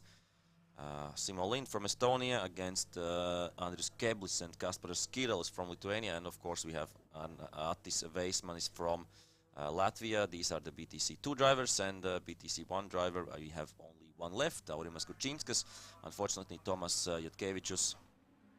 And yeah, here we are starting, and good inside line there by Attis Veismanis, and he gets 2 positions. Whoa, I think that's Keblis, number 24, or no, Skirelis, who went off track. It seems that looked like there's something broken, maybe on Skirelis' car, and I didn't see the move 100%ly, but it was a battle between him and Veismanis, and yeah, that was quite a start from Veismanis. Really aggressive move there, but he got 2 places, so I didn't see if he pushed a little bit wide Skirelis or not, but no, Skirelis it seems like is on the pace, and he'll be moving up a place and go past right now Kučinskas, who of course isn't driving in the same class, so that's no problem for either Kučinskas, either Skirelis. So let's wait and see how this race will play out. But right now, Veismanis jumped from P4 to P2, and I think he did it also in the first race. Really good start, but after that he couldn't defend. And I think after the chicane or before the chicane, he lost 2 positions. He lost out to Skirelis and also to Keblis. But right now we see Simo Lind out front, Attis Veismanis second, Skirelis right behind, and I think Keblis is right now right behind Veismanis.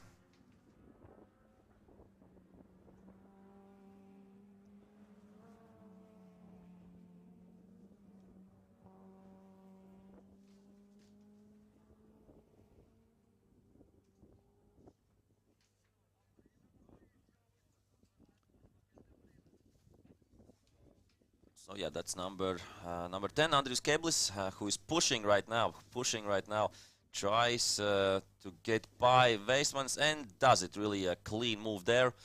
So good battle there between Keblis and Veismanis, and yeah, got the job done right now. Let's see how fast Veismanis can drive with his car, and yeah, if Skirelis will be coming back at him or not, we will see that, of course. Together 8 laps for these drivers. We have done almost 2 laps, and that means yeah, a little bit more than 6 laps left. And here we see that Veismanis is gaining with a really good exit speed, and he's making a move. Oh, very close with Keblis, and really nice battling here on the inside line, and wow, Veismanis gets by Keblis. So this fight isn't over yet. And it's really nice to see how these 2 drivers are battling it out. Amazing race. And while these 2 are fighting, of course, Skirelis will also come back, so there will be a 3 fight for P2. Definitely, Attis is on a mission here. Yeah, he seems somehow in a much better pace than in the first race. Yep. And he can fight right now for the podium, which he wasn't able to do in the first race. So wow, let's see. But I know Keblis will try, of course, also his best to get to the inside line at some point, at some corner. And how close right now all 3 cars are. This is a good battle on the hands. Yeah, sometimes you don't need much cars. You need just 2 or 3 cars who can battle hard each other, and that's what we want to see. Exactly. So they are really tight between these 2 drivers. That's the battle for the 2nd position. Yeah, Simo Lind is really far away from them. Doing a perfect job right now. And yeah, this is the chicane. And we see that Weismans is defending the inside line. Oh, and overcooks it, unfortunately. Went off track and loses 2 positions. He fought so hard, but that Couldn't take the pressure. That was not far. That was 5 meters too late, or 10 meters too late braking, it seemed. And yeah, let's hope that his tires are okay and he can finish the race. But yeah, here we see Keblis against Skirelis. Keblis, it seems, is a little bit faster, but it's racing. You can be faster, but still you have to do your job, and still you have to make the overtake. So we'll just, and of course to stand the pressure. That's another thing. So this is race leader Simo Lind from Estonia. We have a fight for P2 between Keblis and Skirelis, and yeah. This Weisman is unfortunately has lost 2 positions in 1 corner.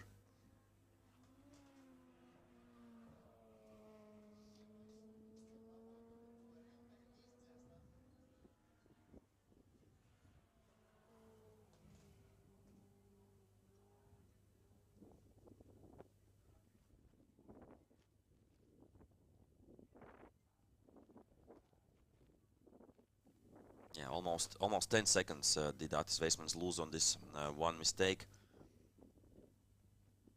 And yeah, the fight for the podium I think is unfortunately right now over for Weismans, but we have still a nice fight here between the Lithuanian drivers, between Keblis and Skirelis.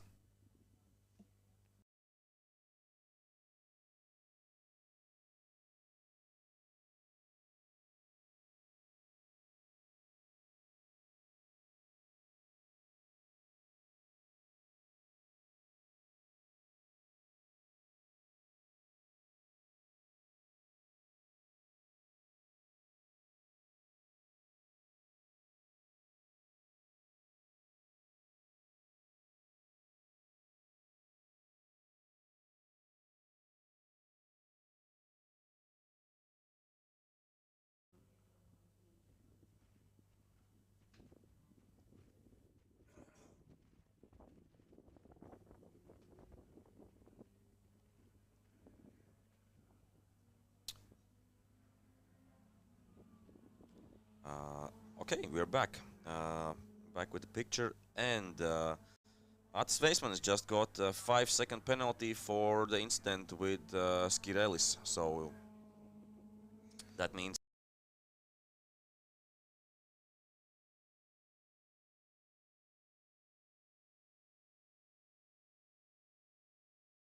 punish himself already with the mistake with braking too late. But these 5 seconds won't matter at all to his result right now, because nobody is behind him on his BTC2 class.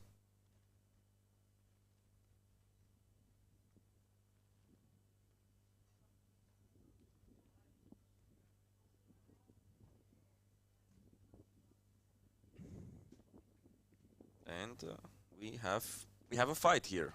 Skirelis is coming closer to Keblis, I think, with every lap, and we see Weismans also there. But yeah, it's a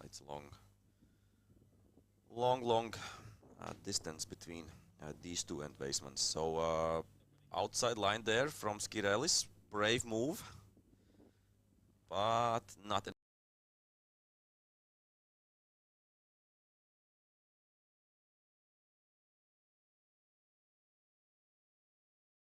Perfect line, and now he has to fight back and get back this half second or a little bit more that is between the two white Honda Civics.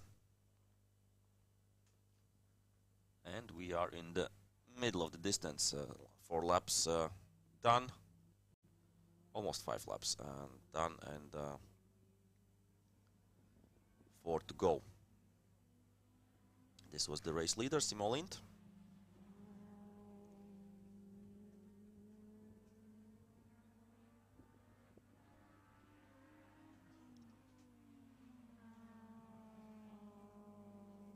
But yeah, the stewards have a lot of things to do this A this lot day. of work. Now we will see this situation where Atis Weismanis did the mistake. Yeah.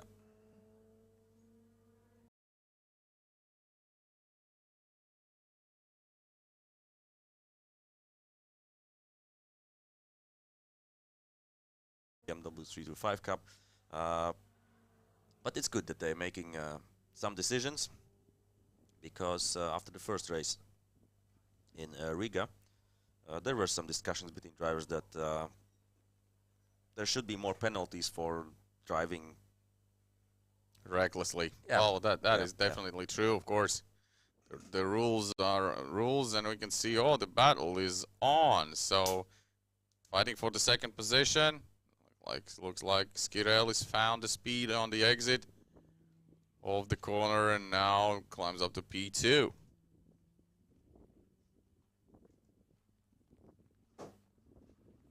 Yeah, good job by Skirelis. Good job by Skirelis, but they're still fighting. They're still fighting.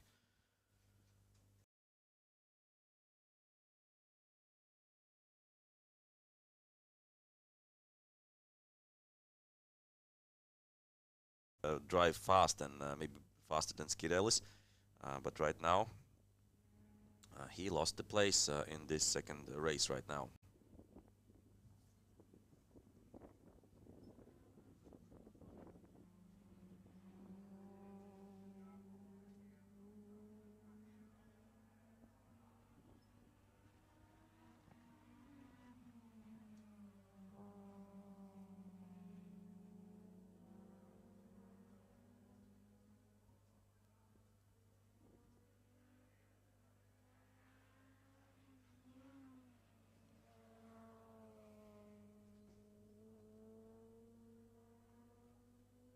So 2 laps to go.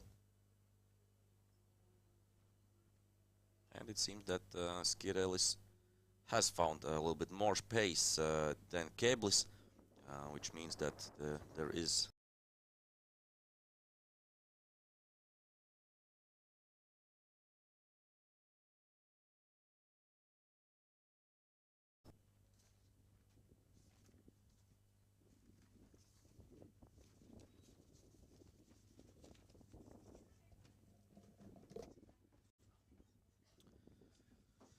so as I said, yeah, two laps left.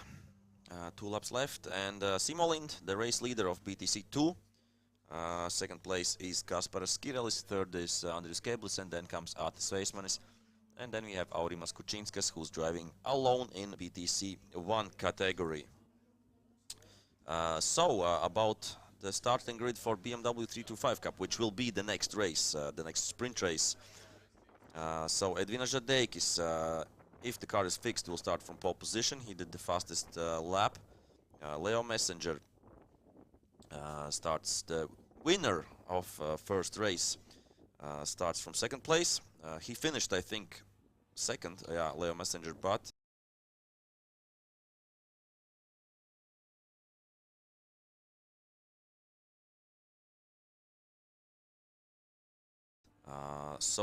from P3, Walter Zviedris, who also didn't finish because of a clutch issue, and Richard Čubeckis will be starting from fourth position. So there will be fun battle, I'm pretty sure there. And then we have Julius Kirsis from P5, Christian Soskerko from P6, Alex Ivanov from P7, Ernest Skulte from P8, Carmen Grau P9, and Karol Jovaisha will be starting from P10. After that we have Romet Reizin, Aurimos Mištautas, Matis Mežaks from 13th, Jori Ala-Jira from 14th, and yeah, then so on and so on. We will go through that maybe a little bit later when we will have the 325 Cup grid ready. Right now, I think we are in the last lap of BTC 1 and 2 race. It's of course the last lap of their second race, and after that, the weekend for them will be over.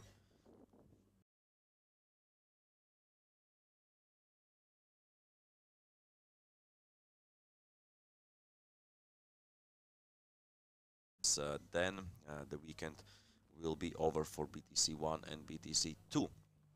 So yeah, really good drive, like without mistakes from Simo Lind from start to finish. Did maintain his position on the first lap, on the first corners, and after that it was just plain sailing, plain sailing for Simo Lind, and I think we will have. Right now he's going into last lap. Yeah,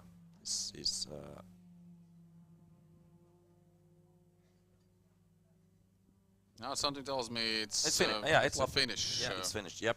This was the last lap, so that I was correct before. So 2 wins out of 2 races. Yeah, Simo Lind. Simo Lind without mistakes, spot on, really great drive. So he'll be.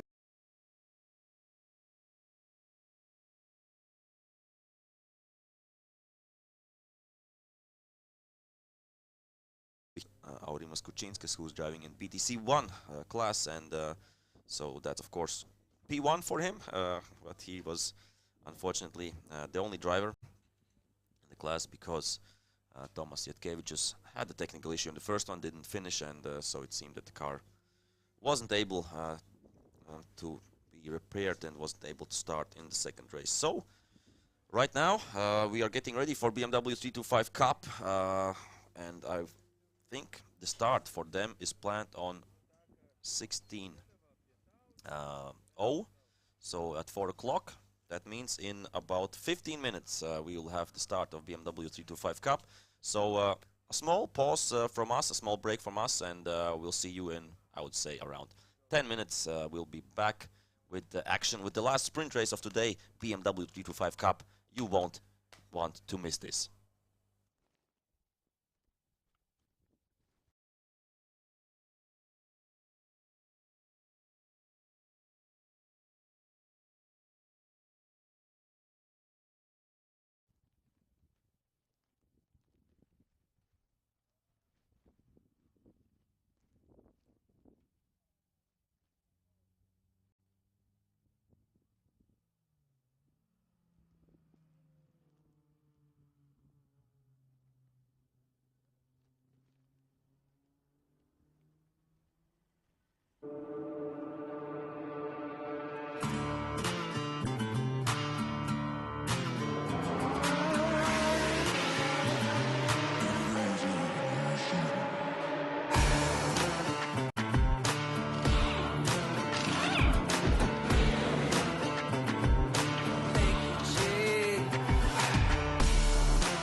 Ranskan kuuluisin maamerkki on Eiffelin torni. Ranska tunnetaan myös batongista ja juustoista. Joskus käy niin, ettei Gallian kukko käskeen laula ja ranskalainen auto tarvitsee huoltoa. Silloin kannattaa ottaa osoitteeksi Mekonomen.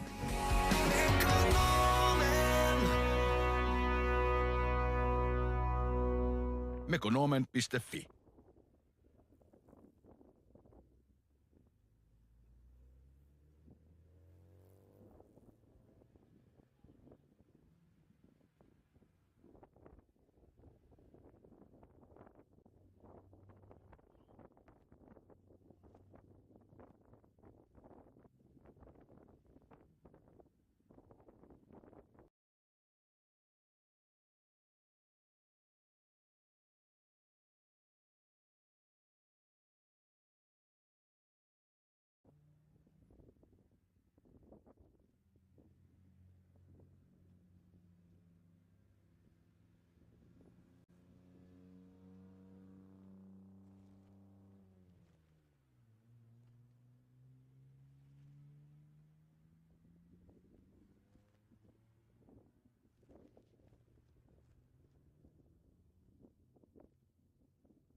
Pits and going on to the grid. Of course, the longest grid we have this weekend. 35 cars should be there. Let's hope they are all. And yeah, it will be a big fight. Big fight right from the beginning up until the end, and also from the positions.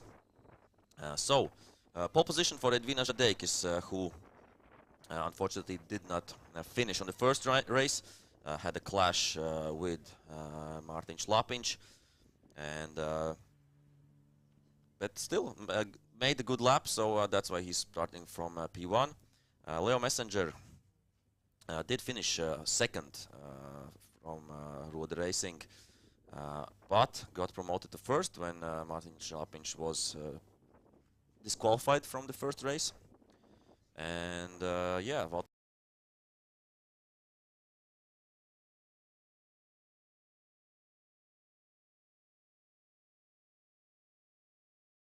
BeTCC, who finished, I think he finished second or third, but got 3 place penalty for overtaking under yellow flags.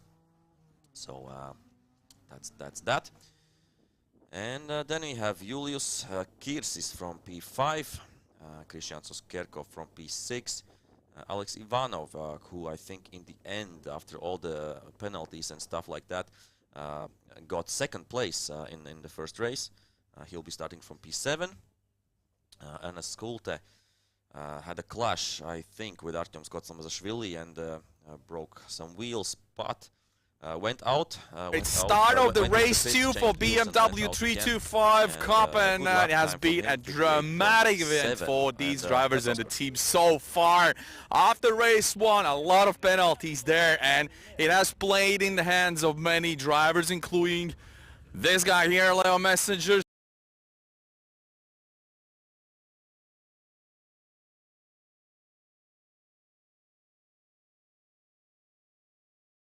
From row 1, but the best place to be is the P1, the pole position. Edvinas Žadeikis is starting in front of the pack. Let's have a chat with Edvinas because it has been quite a dramatic so far for Edvinas. Bad luck in race 1, but this has to be the best position to be in the start of the race too.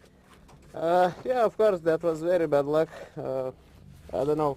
I hope that I will finish in the same position that I'm starting. That's only one job I need to do.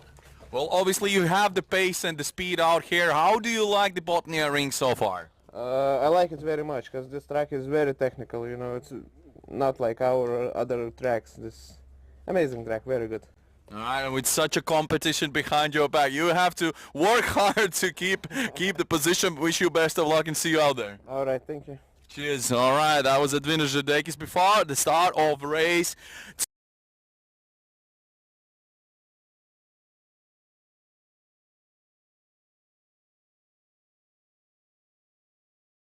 Team is working hard, so it's gonna be all right. Guys, whatever you're watching, thanks for joining us today here in Botniaring, beautiful racetrack in Finland. It's Mekonomen Grand Prix 2022 edition. So far been so interesting to follow throughout the races. This is the last sprint race today because after the BMW 325 Cup, we're gonna be heading on to the Baltic Endurance Championship 6-hour race. So make sure you don't go anywhere.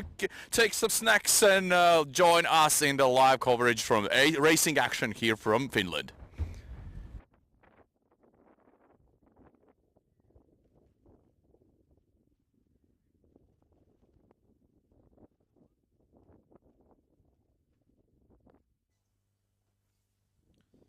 So we are seeing the onboard of Karilus Jovaiš's car, MS7 Racing Team. He'll be starting from P. Let's have a look. Oh, that's the race 1. Here is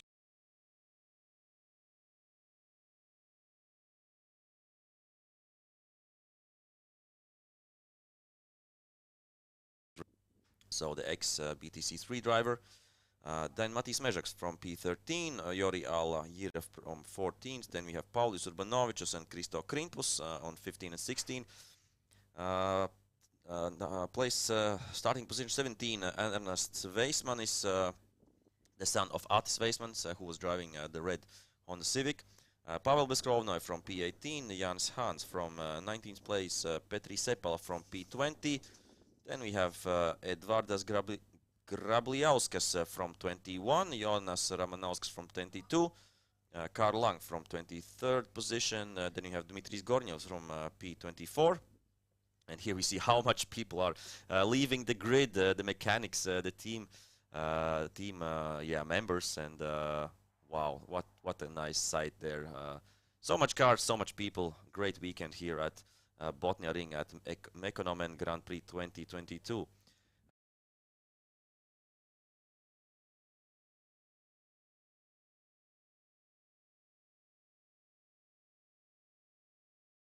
From P27 is Jan Subelis, P28 Normunds Duobums. Then we have Donatas Jutsius from P29, Martin Zinic from P30, and Artyom Skotslamazashvili from P31.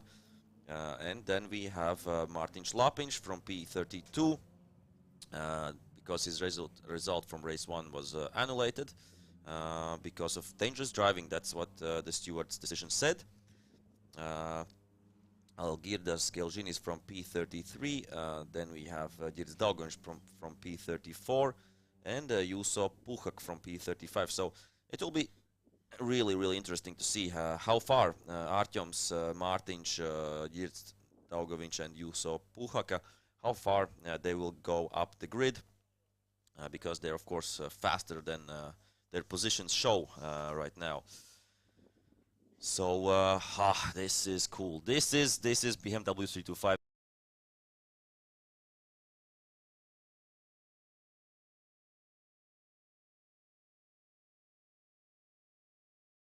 I hope guys keep it clean.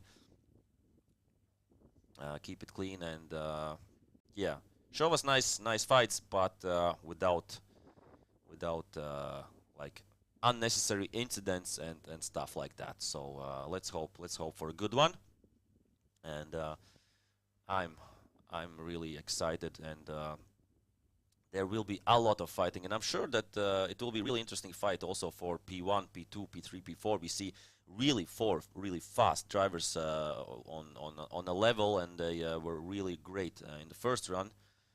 And we see that, yeah, also four different teams in top 4 positions. Edvina Žadeikis from Dream to Drive, Leo Messenger from RATA Racing, Walter Zviedrs from LV Racing, and Richard Šubeckis from Jūrmalas Papas racing team. And then we have the teammate of Žadeikis, Julius Kirsis in P34.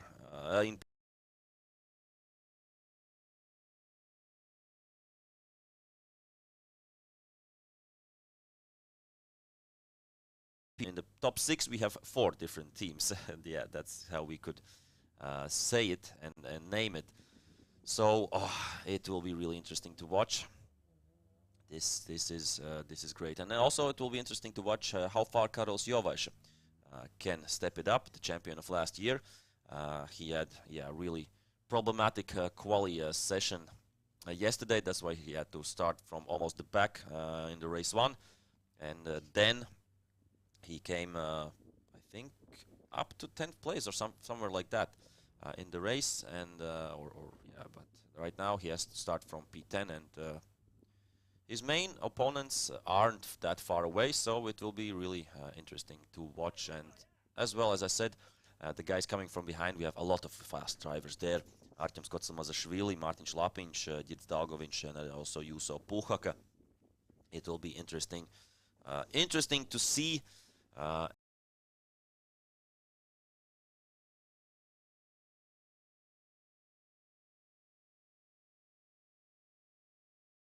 The sun is like blending the windshield, and so we don't see much outside of the car. We see inside the car. But I think they're getting ready. We see that marshals. Okay, one car is a little bit too far. I think that's too close to the opponent. I think that was Kamen Krav. Yeah, she had to be pushed back a little bit, but right now I think every marshal is off the track. So come on guys, put up a nice show, and let's see what will happen in the first corner. So from pole position, Edvina Žadeikis and Leo Messenger right beside him. Then we have Walter Zviedrs and Richard Šubeckis, and that's a good start from Žadeikis, and a really great start from Walter Zviedrs. And no guys, come on, show us please the outside. I don't see anything there. What is happening in the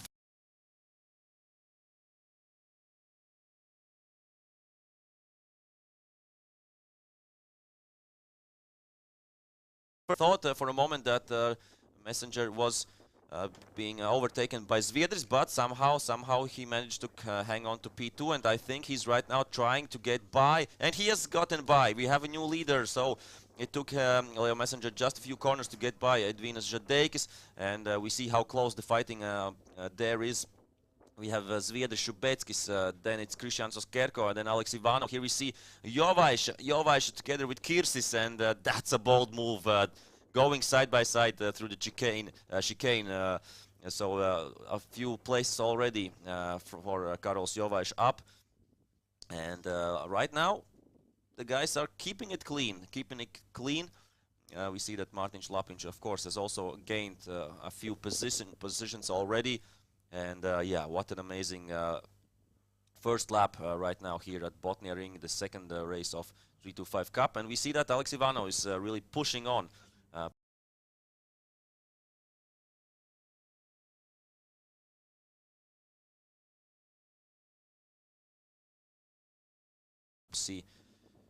Yeah, fantastic driving, amazing battles as usually, and let's see how this will play out. And right now we have in the lead position, yeah, Leo Messenger, then Žadeikis, then Zviedris, then Šubeckis, then Ivanov, then Oskerko.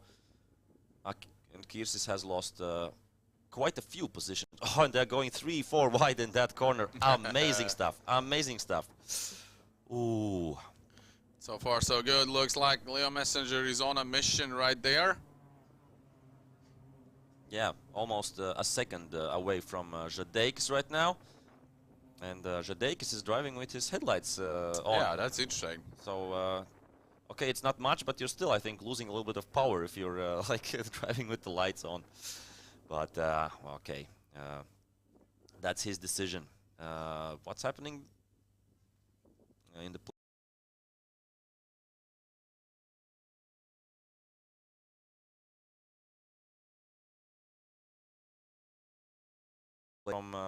from the Latvian legend, and Karols Jovaiš also from P10 to P7. And yeah, of course, if somebody wins position, oh, that's 929. That's Normunds Dobums in his debut race. Unfortunately, I don't know if there was some contact or not. There is some scratches on the bumper. I think that was already from the race 1. Okay, so unfortunately, has to park the car, and I thought for a moment that nobody is behind Leo, but that was a camera angle. Right now, Žadeikis is holding on to P2, but we know that Zviedris can make his heart difficult, that's for sure. So, yeah, unfortunately, it seems like a technical issue. The first race for Normunds Dobums, who has come to BMW class from Volgas. He was from historic Volgas class. Yeah. And here we have some fighting.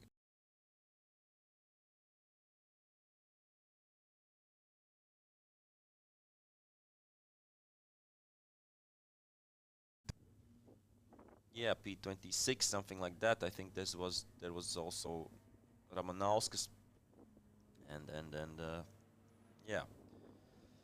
So 2 laps of 10 right now done, and haven't seen some overtakings for a while, but it should. We will see. We will see. Yeah, in total 10 laps to go. Anything can happen. Oh, and who's that behind Šubeckis? I think it's Alex Ivanov. Yeah, Alex Ivanov is looking really racy. Oh right yeah, now. yeah. Trying to push Šubeckis. Richards has to defend his position. And I think that the overtake maneuver will come, of course. Yeah, Richards is smart thinking. Now he should have.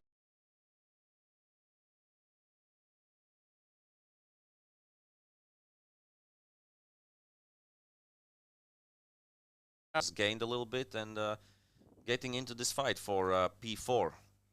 Yeah, and Christian Oskerko actually was quite lucky with all the decisions from stewards, because he got P3 in first race. So yeah, fighting for potentially, the podium. Yeah, obviously fighting for the podium place. Right now, of course, in the best place is Leo Messenger, of course, winner of race 1 after all the penalties. Yeah. Also, Karols Jovaiš has done a good job. He climbed from P10 to P7. And so that's some good positions made. Yeah, knowing his speed, he should also, and we see him right. Yep. He is almost on Oskerko right now, and behind Jovaiš is Matis Mežaks as well. So that's a good pack. Very interesting company right there. Pretty much from P3 till I don't know P8. There's will be a fight going on, and of course we have to remember this is the second.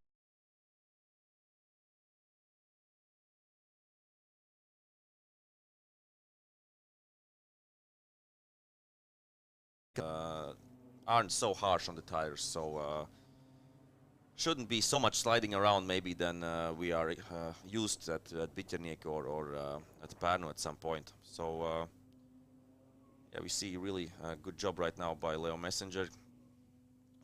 Yeah, almost 2 seconds in front of Žadeikis. Then we have Valter Zviedris, who of course had the DNF. Unfortunately, the clutch issue in the first race, and Alex Ivanov is on it again. Let's see if he manages. He wanted to get to the inside. He was like, oh, but he's so close. Oh, wow.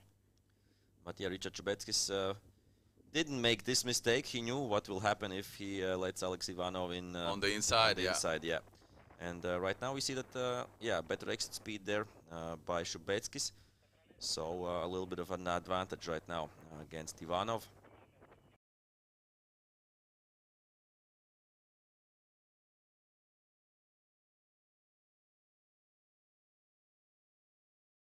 Race is quite similar to all of the drivers right now, except the leaders. And Leo Messenger is already almost 2 seconds ahead of Žadeikis. And there is a second gap between Žadeikis and Valter Zviedris. And it seems that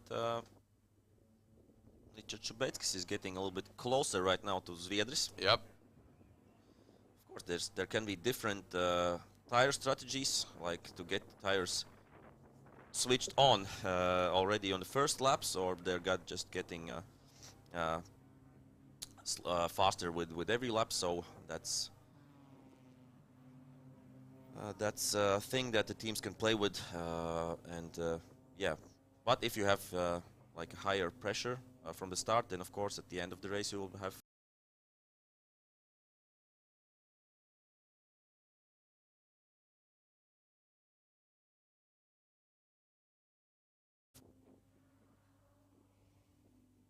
so it seems that Alex Ivanov is fast on this section of the track against Trubetskis, because he's always gaining on this long straight, and that means maybe a better exit speed from the previous corner. And here we see Matis Mežaks fighting with Julius Kirsis, and here we have the next pack who are also having fun, and we see that Martin Šlapinč already P15, starting from almost the back.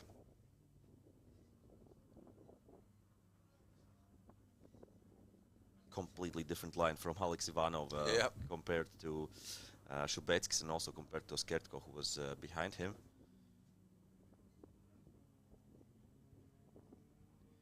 It seems that all the drama happened in the first race. Right now they're a little bit, I don't know, cooled down.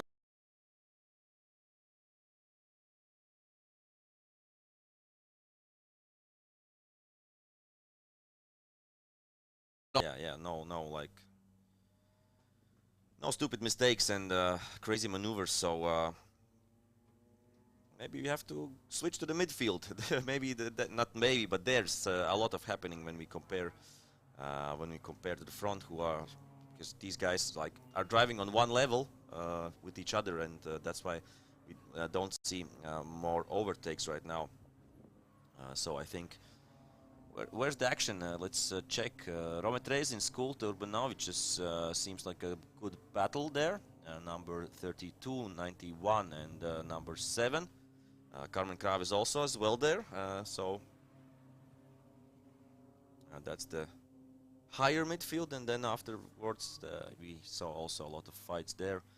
Jans Hans, P17 right now. He started from P19, so got 2 places, and Martin Šlapinč right now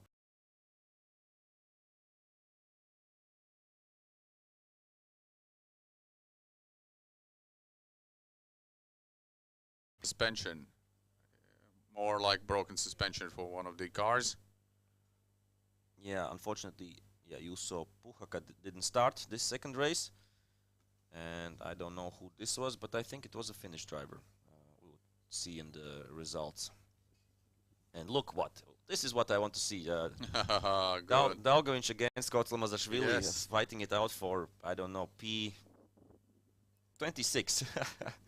Not the place, of course, where both would want to be. Yeah, but still matters. A fight is a fight. Of course, and every point counts. Now I can see Richard Šubeckis is really close to Valtteri Zviedris. Yeah, and Valtteri Zviedris has lost time compared to Žadeikis, yeah. And Šubeckis already tries to make a move. Ah, we lost him there. No, here it is. He did it. He did it. Wow, wow, wow, wow. Yeah, Šubeckis climbing up to P3 right now. Not bad, not bad.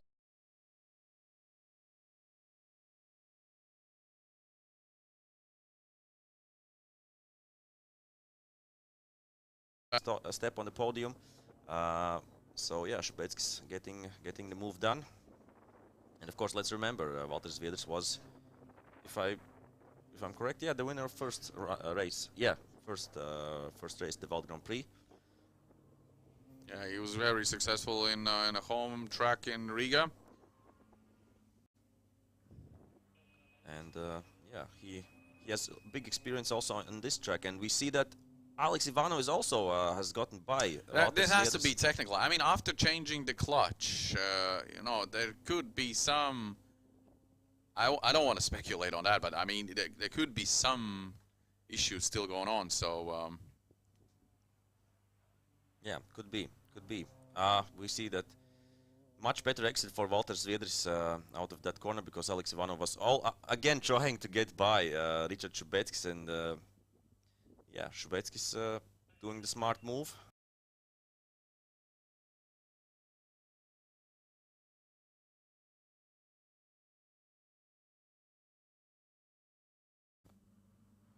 We'll know after the race. oh yeah, we'll find out. Of course, yeah. Here we see the race leader. A little bit of a lonely race for Leo Messenger, but He's 3.6 seconds ahead of Žadeikis in a more than comfortable lead. yeah, and Žadeikis also very good P2 right now. What did he say on the grid? Žadeikis, was he okay? He was, of course, he was disappointed about the outcome of race 1, and he was forced to retire. But obviously, he was happy about being in front of the pack and starting from P1, which obviously gives you a good chance to, you know, fight for good positions. Maybe not overall, but at least in this race. And he was positive. He was positive, and said he wanted a clean race and just to go fast. So I mean, that's the way to do it.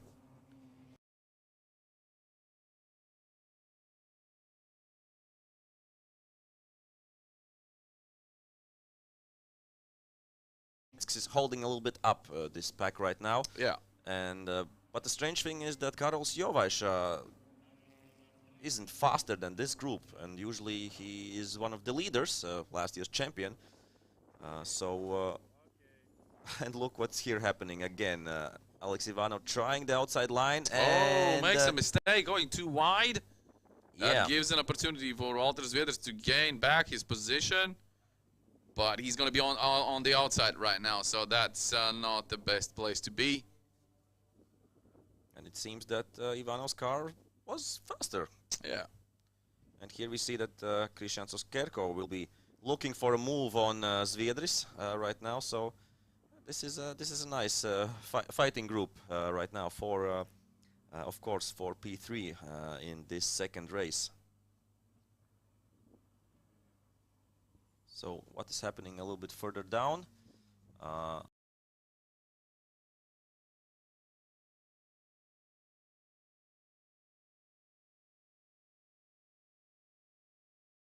Maybe she got into some fights because she was starting from P9 and right now is down to P15. So something not right right there.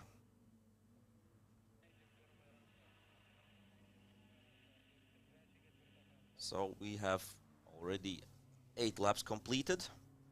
So 2 laps to go. Now will be the time. What do you think, knowing this class?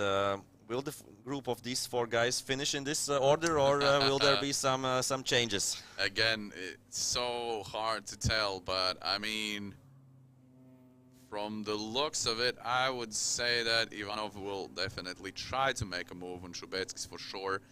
And it looks like Skerko will definitely try and overtake Zviedris. So these two might change positions. Yeah, and of course Skerko also fighting for the podium, because then every point counts for that.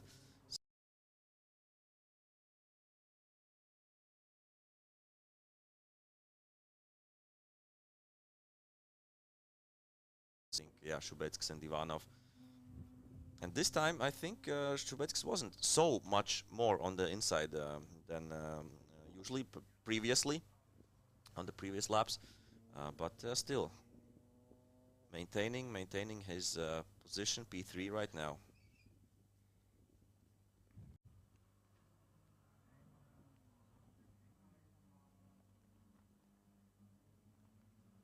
And we see that Jovash has gained a little bit. And interesting, Ernest Schulte just drove his personal best lap on lap 9 or lap 10, yeah, lap 8. So that's interesting to see. And here we see, I think that was Lapinch, I think, or Hans. or I Hans, think yeah, it was Hans who was doing some moves on. Oh, now Rimas Mishtauts, I think, yeah. Because Lapinch is 2 seconds.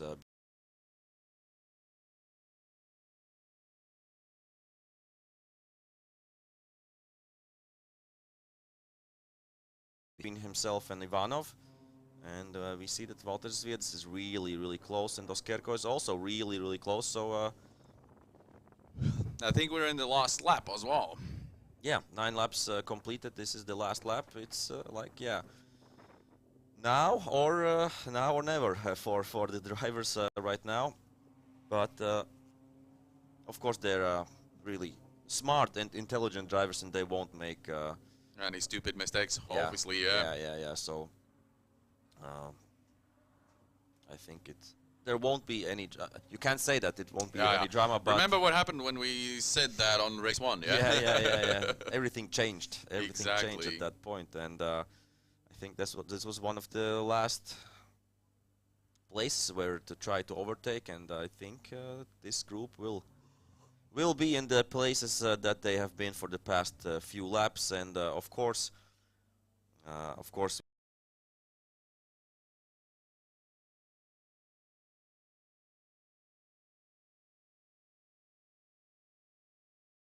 the race also himself 4.5 seconds in front of this group, and yeah, this has been a good race, a cleaner race than the first one. And that's, I think, what we wanted also to see. Nice fighting, but without overstepping the lines or overstepping the boundaries. Yeah, and staying within the rules. Yeah. Hopefully no penalties in the race 2. It has been so far a very clean race. And yeah, we can congratulate Leo Messenger on a fantastic weekend. 2 wins out of 2 races. It can't get better than that. Yeah, after the crash in the first race, first corner, this is like a redemption drive for him. Really good. And he got overtaken by following the yellow flags as well over there, so that was a disappointment for him, but it all played out well on race.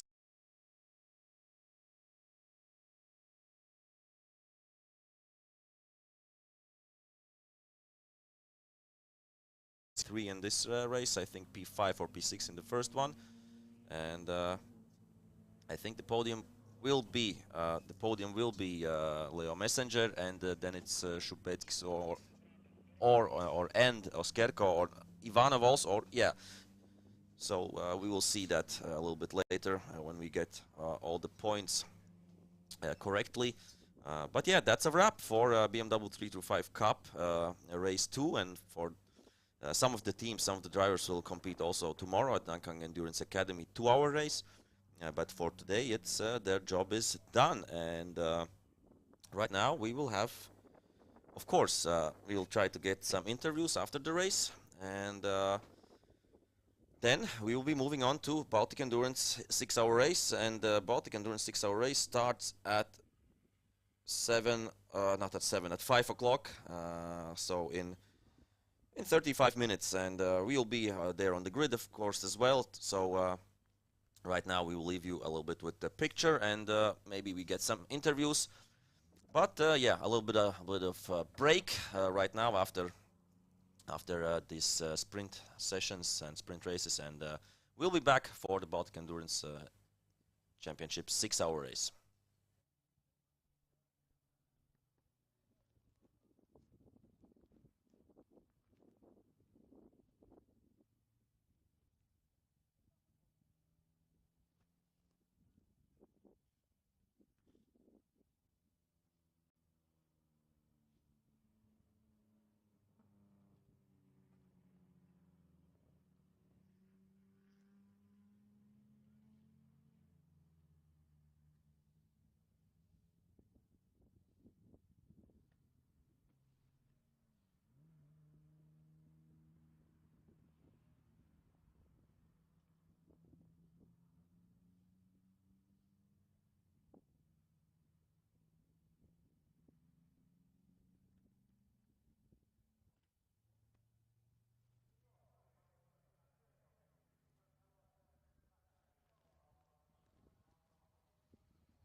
Here we are, ladies and gentlemen. It's the parfait of the BMW 325 Cup.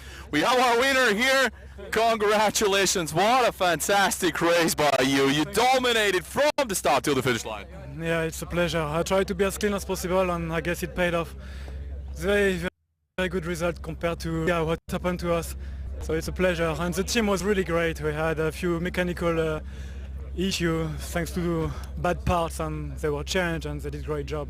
Yeah, well deserved. I mean, you had the pace and the speed out there. You just needed an opportunity like this to start from the pole position. For once, I didn't screw up my start.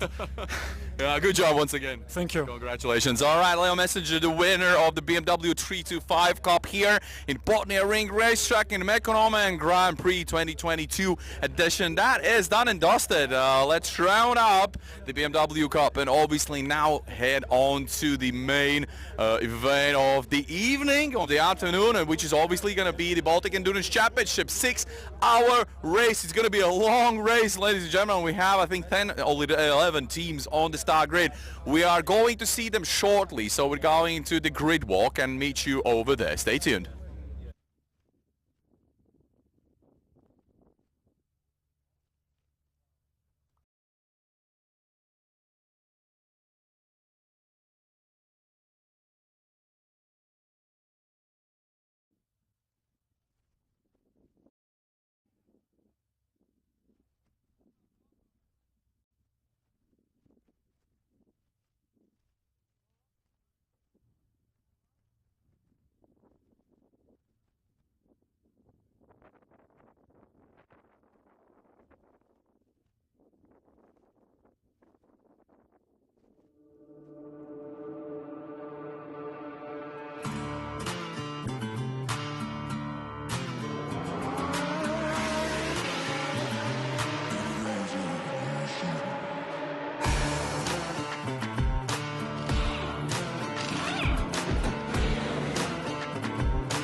Katot mo na.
Nice. So finally, guys, here we are. This is the Baltic Endurance Championship 6-hour race, the grid. Now, we will have to make a little, let's say, a fast grid walk, a quick one. Let's just have a look at the front row of the race. And obviously, the Baltic, Porsche Baltic GT3 team is in the front row in the pole position. How's the atmosphere, guys? Getting ready for the race? How are you doing? Good, good, good. We are live on all the World Wide Web on the TV. Okay. So this is a good place to be before the start of the race in Botniaring. Yeah, of course. First place always good to be. Yeah. How do you like the track so far? It's very nice. It's actually the first time I'm here, but the track is really cool, so it's a good experience. It's a lot of first-timers actually. A lot of guys haven't been here. This is interesting for everybody, obviously. Yeah, that's good. So you hope you have a good place and a good position and a good race? Yeah, hopefully. Awesome. Yeah. Wow, we'll be cheering for you guys. Good luck, the Lithuanian squad over there. Now we have some Finnish guys over there with a beautiful looking car. This is amazing. So, we're live on TV and we're getting ready. We're excited. We can't wait. How are you feeling before the start here? No, quite okay. Waiting. Relaxed. You're going to be the first one in the car, obviously. Yeah. All right. Rest of the field also supporting. How are you guys? You good? All good. All smiling. I like these Finnish people. Always smiling. This is the right attitude before the start. Thank you, guys. Wish you best of luck.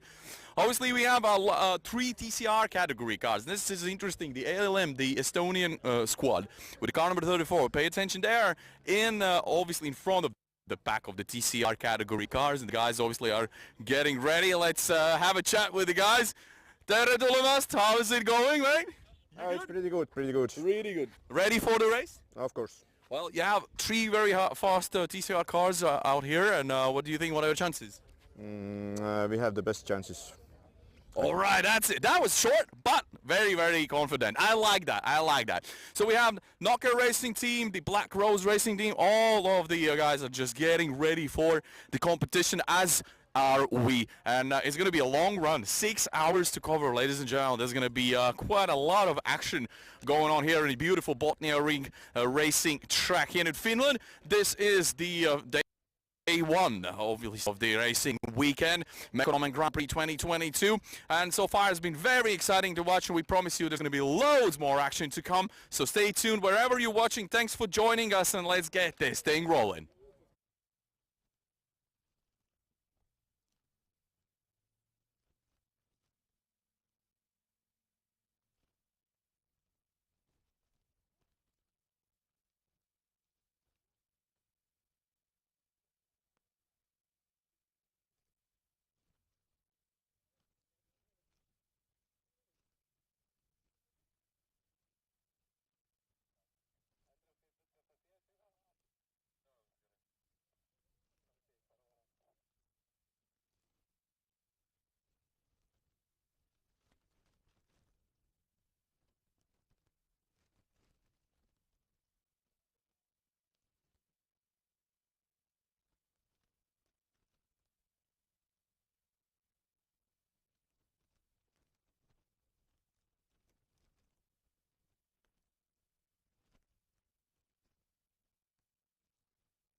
So we are back and we are getting ready for Baltic Endurance Championship 6-hour race. So it will be starting in just a few minutes and will go all the way till 11 p.m. So that will be an interesting experience, I think, for everybody, because usually the races end at 8, maybe 9 o'clock in Baltic Championship 6-hour race. But right now we will be driving into the sunset, we can say it like that, and I think it will be a really eventful and interesting race. Let's hope for that. 11 teams are competing in the 6-hour Endurance Championship Round 2. So we have the team special stage, number 56 from Finland, driving a BMW 325i, and there are 5. It seems that 5 drivers for the 6 hours. That's an interesting choice. Usually it's yeah, I don't know, 2, 3, 4. But right now, yeah, the safety car goes, and we will be having, of course, a rolling start. So that's that, and but I think we can go through the teams with the grid position. So we can start pole position. Team Porsche Baltic GT3, number 92, with the Porsche 911 GT3 Cup. Lithuanian team with drivers Nerijus Dagilis, Andrius Slimas, and Paulius Žadeika. On front row with number 22 is KSB Racing by Jojam from Finland, driving a V8 Thunder car like Ford Mustang. And 3 drivers, Raimo Kesseli, Magnus Collin, and Marko Blomqvist. And then we have from P3, Nocker Racing team, the good old Lithuanian drivers with Golf GTI TCR. Lithuanian team, Nocker Racing team with Kestutis Stasions and Sten Piirimägi. So an Estonian driver, I assume, is Sten Piirimägi. So 2 drivers for 6 hours. That's a lot of work for the guys behind the wheel. And from 4th position, we have another TCR car, ALM Motorsport from Finland, Sven Karus and Antti Ramo with the Civic Type R TCR. And P5 overly is the 3rd TCR car, Black Rose Racing from Finland, Tuomas Hallonen, Vesa Kinnunen and Toni Virtanen, with also Golf GTI TCR. And then we have P6 Porsche Baltic GT4 team with Porsche Cayman GT4 and a Lithuanian team, drivers Tomas Svidinskas, Andrius Bagdonavičius and Tautvydas Rudokas. Right now this is the getting ready warm-up lap, and then afterwards P7 number 59 Baltic Karting Academy with the Renault Clio Cup RS, Lukas Stanisauskas, Rokas Kvedaras, Vaidas Mičiuda and Aras Kvedaras. But let's focus on the start of Baltic Endurance Championship 6-hour race. And it's green lights. Away we go, and this is the first corner of 6 hours of endurance racing right now, and there's some fighting going on. You see that the Black Rose Racing have already overtook ALM Motorsport, and here we see that the V8 Thunder car wants to compete with the pole position guys. But I assume, and the Porsche should be much faster in the end.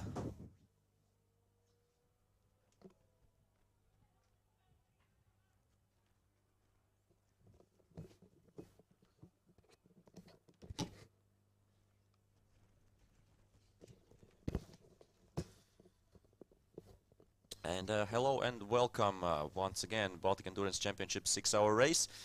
If you didn't hear me before, that was a little mishap on the technical side, but we are on the Baltic Endurance Championship 6-hour race, starting from pole position, and then P1 is Porsche Baltic GT3. Let's go through the drivers of the teams and go through the teams just to mention everybody. So I will be doing it in the order of starting, maybe. I don't know. Or should we just go with how it will be right now, the positions? Yeah, we can do it. We can do it with the starting grid. So 11 teams should be on the start, but right now I'm seeing that 10 teams have been on the grid. And let's see after the first lap.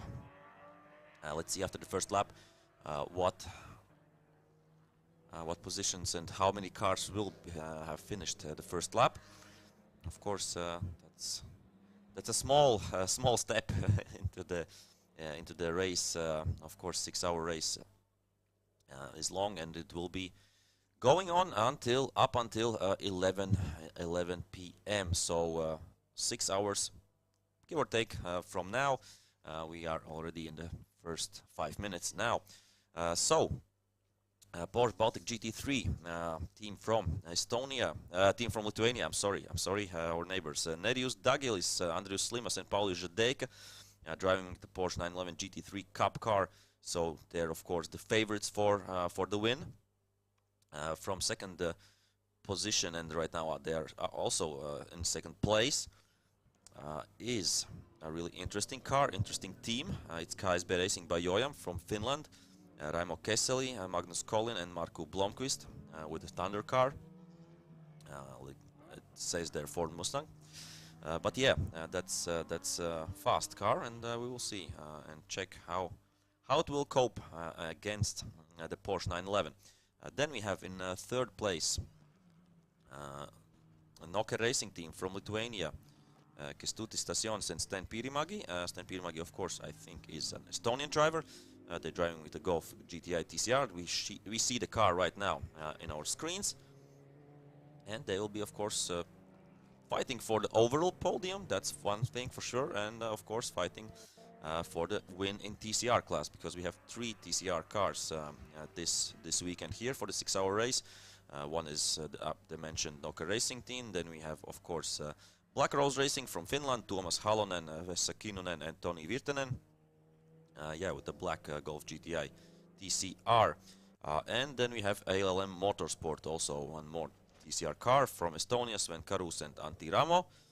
The team is from Estonia, yeah, on the Civic Type R TCR. So these are the first 4 places right now, also in the standings, I think. Yeah, first 5 places in the standings. Then we have in 6th place right now, number 4, Porsche Baltic GT4 with the Porsche Cayman GT4. And there we have Tomas Vidinskis, Andrius Bagdonavičius, and Tautvydas Rudokas driving. Yeah, Lithuanian team. So we have 2 Lithuanian Porsches in this Baltic Endurance Championship 6-hour race.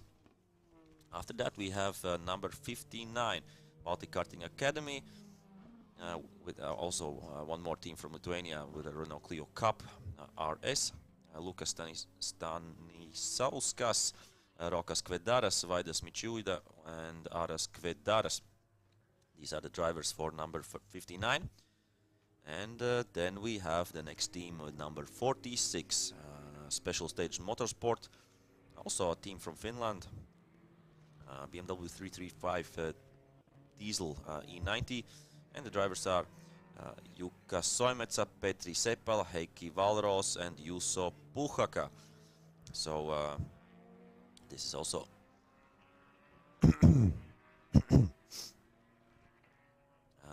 a team to watch out for.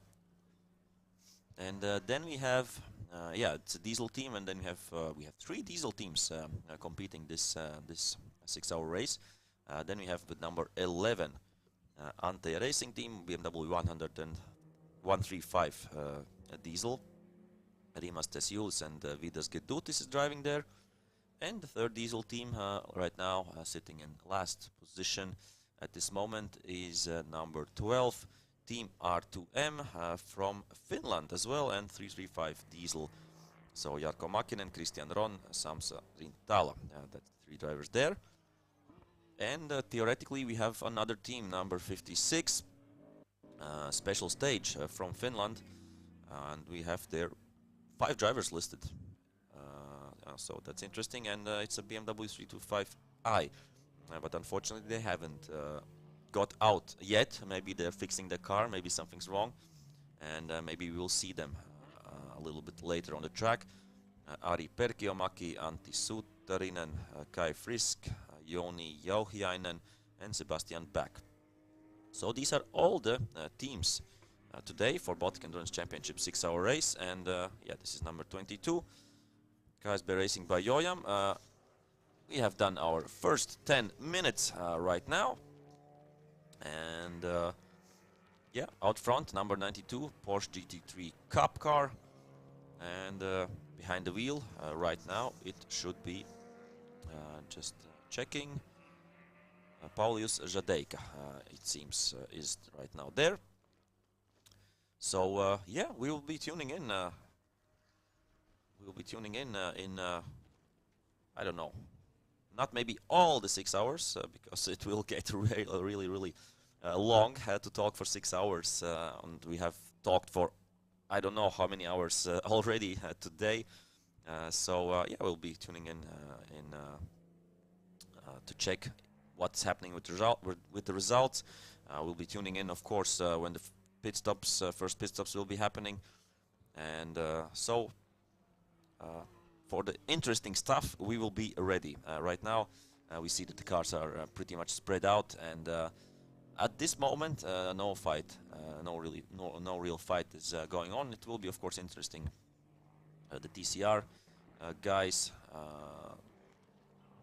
yeah, the TCR guys between Nokia Racing and Black Rose Racing, and right now they are within 2 seconds. So this should be a fun fight. So let's watch that. And here we see the third TCR car, the Honda Civic Type R.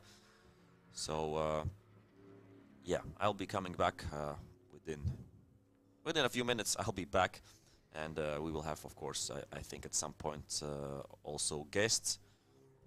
So we will talk with them, and yeah, right now the first 10 minutes are around, and we'll be tuning in just a bit. But of course, you stay with the pictures, and I assume we will get also some kind of results on the screen, so that you see everything on the live timing, where in which place is which team, and so on. And here we see interesting battle right now between the TCR car of ILM Motorsport and the Porsche Baltic GT4 team with the Cayman. So let's see if there can be a move made.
pusė, tai todėl ir gavosi, kad šikna. Tai tiesiog tas nulėkė, o tas nebespaudė gatvę.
Yeah. So, hello back, guys, who's watching our Baltic Endurance Championship 6-hour race at Mekonomen Grand Prix 2022 in Botniaring in Finland. Yes, we are racing in Finland, the Baltic Championship, together with Finnish Circuit Racing Championship. So, yeah, really nice weekend, and we are at the not almost, but yeah, we are getting to the end of the day with this 6-hour endurance race. Still out front, quite heavily, is Porsche Baltic GT3 team from Lithuania. They have almost a 50-second gap to second place. KSB Racing, sorry, not that. Yeah, KSB Racing by Joyam, number 22, is in place 2. And third is Nocker Racing Team. Then we have in fourth position Black Rose Racing, so 2 TCR Golfs. One from Nocker from Lithuania, Black Rose Racing from Finland. And then we have in P5 number 34 LM Motorsport team from Estonia. So all in all, I think it's the same positions as there were a little bit earlier, almost from the beginning. Let's look at the other teams. Seems that everybody's driving, and also a number 56 special stage went out. They have missed 8 laps, they're 8 laps behind the leading team. So they went out 8 laps later, but still they managed to put the car together and are racing against the time, and TC2 class. Their opponents are Baltic Karting Academy, and they are way ahead, 6 laps. But in circuit racing, in 6-hour endurance racing, 6 laps are nothing if you compare, or if you compare it to the whole day, whole 6 hours. So yeah, a little bit more than half an hour done, and yeah, the positions we see, and I just told you also, and I think this is the one, yeah, special stage, BMW 325 Cup car. So nice way of using this car. They were, I assume, driving it in the sprint race, maybe not, but in the end, we see right now car number 5, or position 5, and car number 34, Sven Karuse from ILM Motorsport, is getting lapped. So right now still only 4 cars of the 11 are in the same lap. So that's that, and we'll be tuning in a little bit later to check with the status, and as I said, we'll check when the pit stops will be starting, and that should be in around 20 minutes, 15 to 20 minutes. Then we will have the first pit stops, and then it always gets interesting. So stay tuned. You can watch our live stream while just listening maybe to the cars, and we'll be back with some voice action, of course, for you a little bit later when the pit stops will be starting.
atvažiuoja juodas golfas.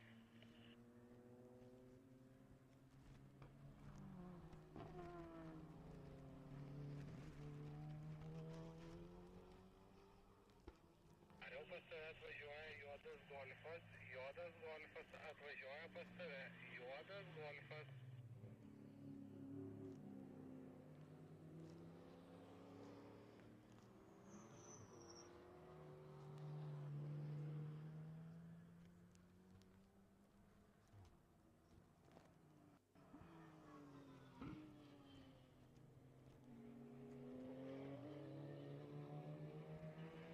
Pirmas, pasiruoškite turėti juodą golfą.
Kiek ratų dar jam lika, kiek jie čia važiuos dar?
Kas atsakys, kiek čia valandų važiuos, dabar va šitaip va, ta grupelė.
So we have precisely 5 hours and 10 minutes left in the Baltic Endurance Championship.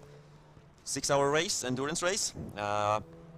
Let's have a look at the classification, and it seems that there are no changes at the top.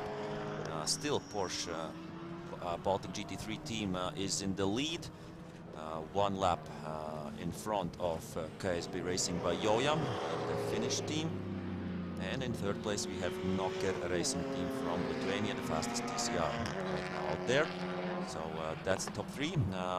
4th place Black Rose Racing, and how far are they? 33 seconds. So the gap has been getting bigger and bigger.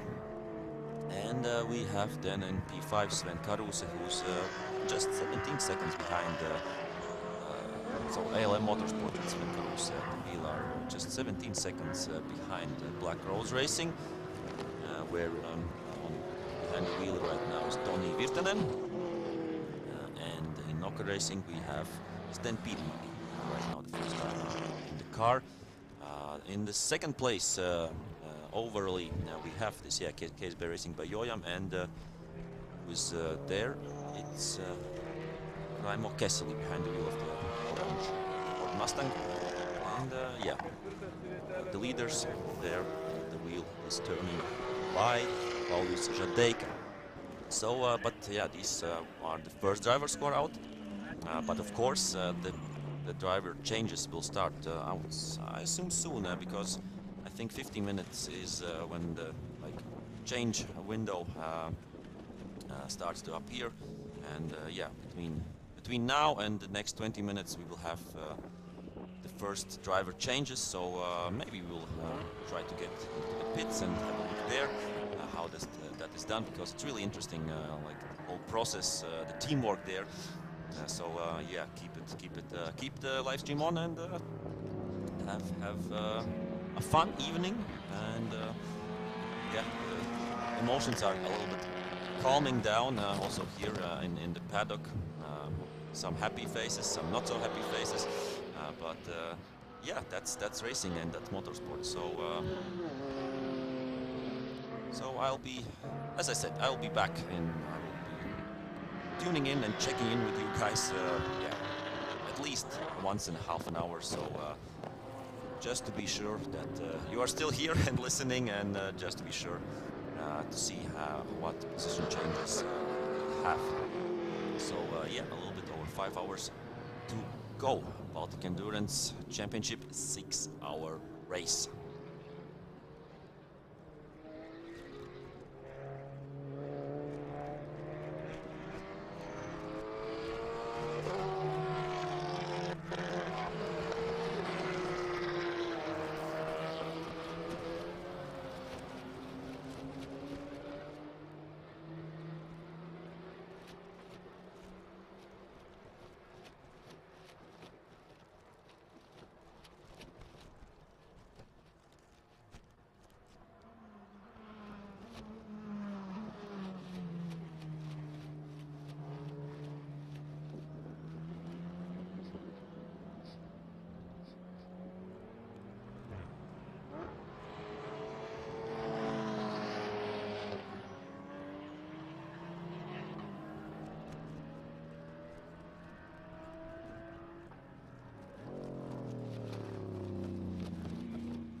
nieko negirdėjau visiškai.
krešas, mašina nulėkė, trečią kamerą pasiimk.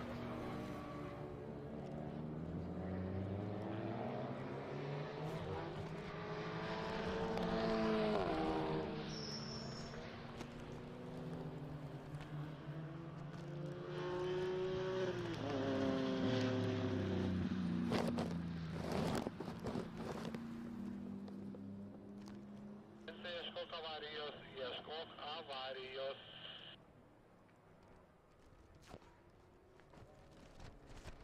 Rancai pas tave dešiniai pusėje avarija.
So guys, welcome back, welcome back. The first driver changes have been done.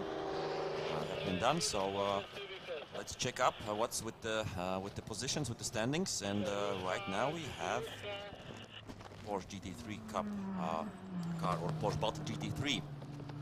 Team is still out front, but there's a change for second place. Knocker Racing team are right now in second position, and this team, KSB Racing by Yoyam with this orange Ford Mustang Thunder car, they are now in third position. So there has been a position switch somehow, maybe a shorter or a longer pit stop for the Mustang, and for Knocker Racing TCR Golf it was maybe a shorter and quicker pit stop.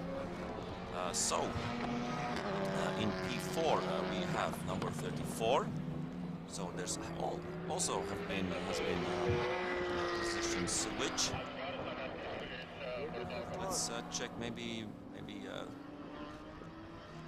they will be driving in the pits. But yeah, in the fourth place ALM Motorsport with the Honda Civic Type R TCR, and in fifth place we have Black Rose Racing, who were one position higher before. So yeah, that's position change.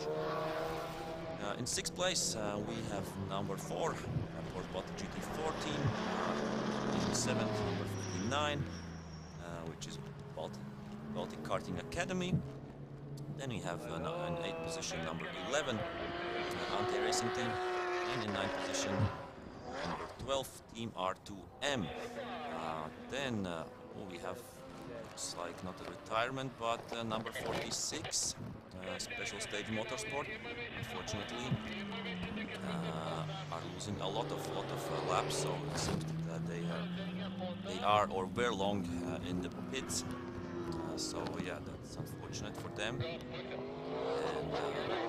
And number 56 is still driving, and they have 14 laps difference to the leaders, so that's 10th and 11th position. But yeah, otherwise we have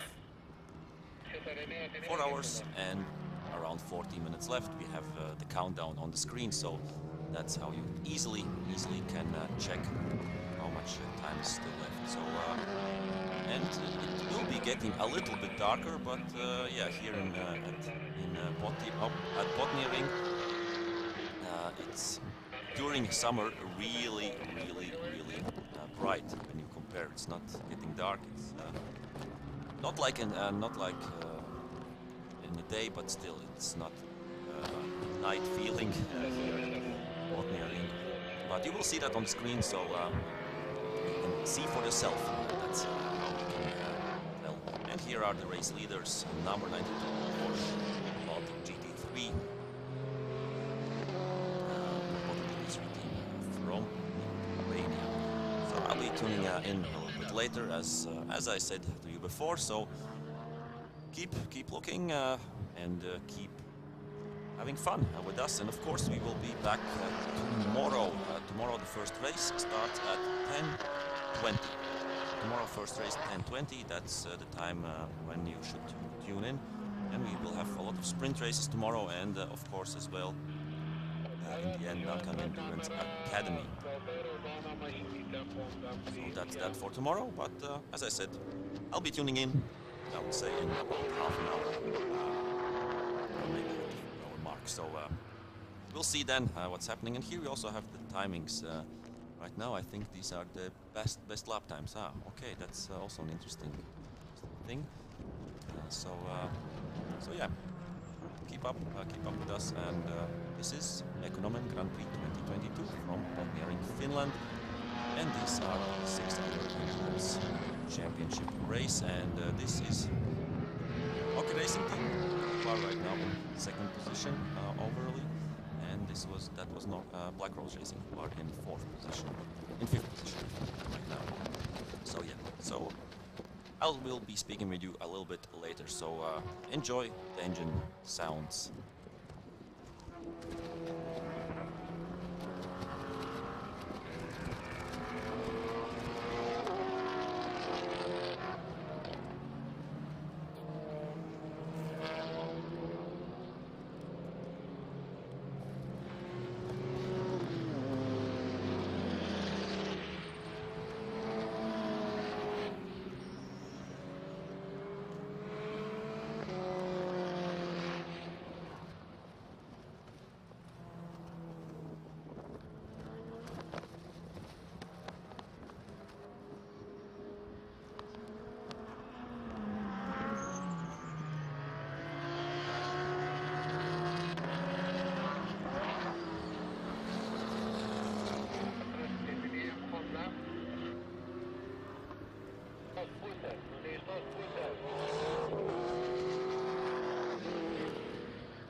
Pasiruošę paimti mėlyną. Antras pasiruošęs paimti mėlyną.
Guys, a little over 4 hours left in the Baltic Endurance Championship 6-hour race.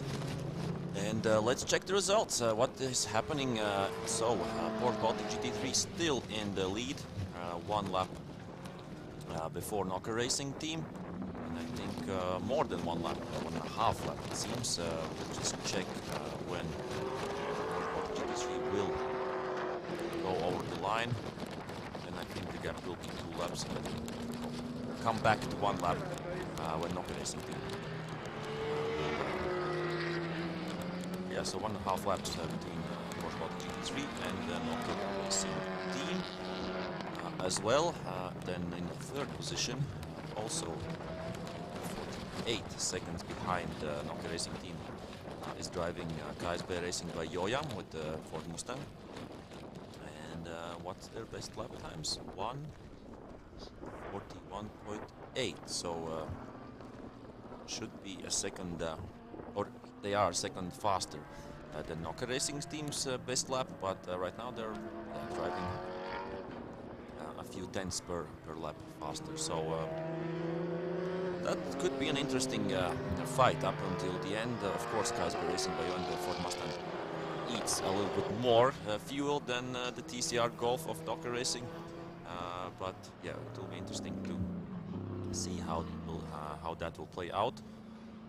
And in 4th position, we have ALM Motorsport. Are themselves a lap before Black Rose Racing. So TCR cars in 4th and 5th position right now. Then comes Porsche Baltic GT4, the Cayman, and is 1 lap behind Black Rose Racing, and then comes a bigger distance between P6 and P7. P7 is Baltic Karting Academy with the Clio Cup car, and of course its best laps are almost 10 seconds slower than Porsche Baltic GT4, so of course they're also not driving in one class. We see right now Nokia Racing screens, and then we have P8 Ante Racing Team with the diesel 135D. They are themselves 1 lap behind Baltic Karting Academy. And then Team R2M are 1 lap behind Ante Racing Team. So they are also doing a good job. And we have, in 10th place, special stage, Team BMW 325. Driving, I think one team has left the building or left the racetrack. It's number 46 special stage Motorsport with the 335 diesel BMW E90. So they're not shown anymore in the timing screen. So that's a problem. But yeah, otherwise still no big changes in results, and we have a few interesting points there to check and to see. So yeah, I'll try to keep you posted, and maybe we will have a guest, maybe not. Time will tell. And yeah, it's almost 7 o'clock in the evening, and we will be racing up until 11 p.m. So that's something new for Baltic Endurance Championship, a 6-hour race. So stay tuned. I'll be tuning in a few moments. So enjoy the soundtrack of the race cars, and enjoy Botniaring.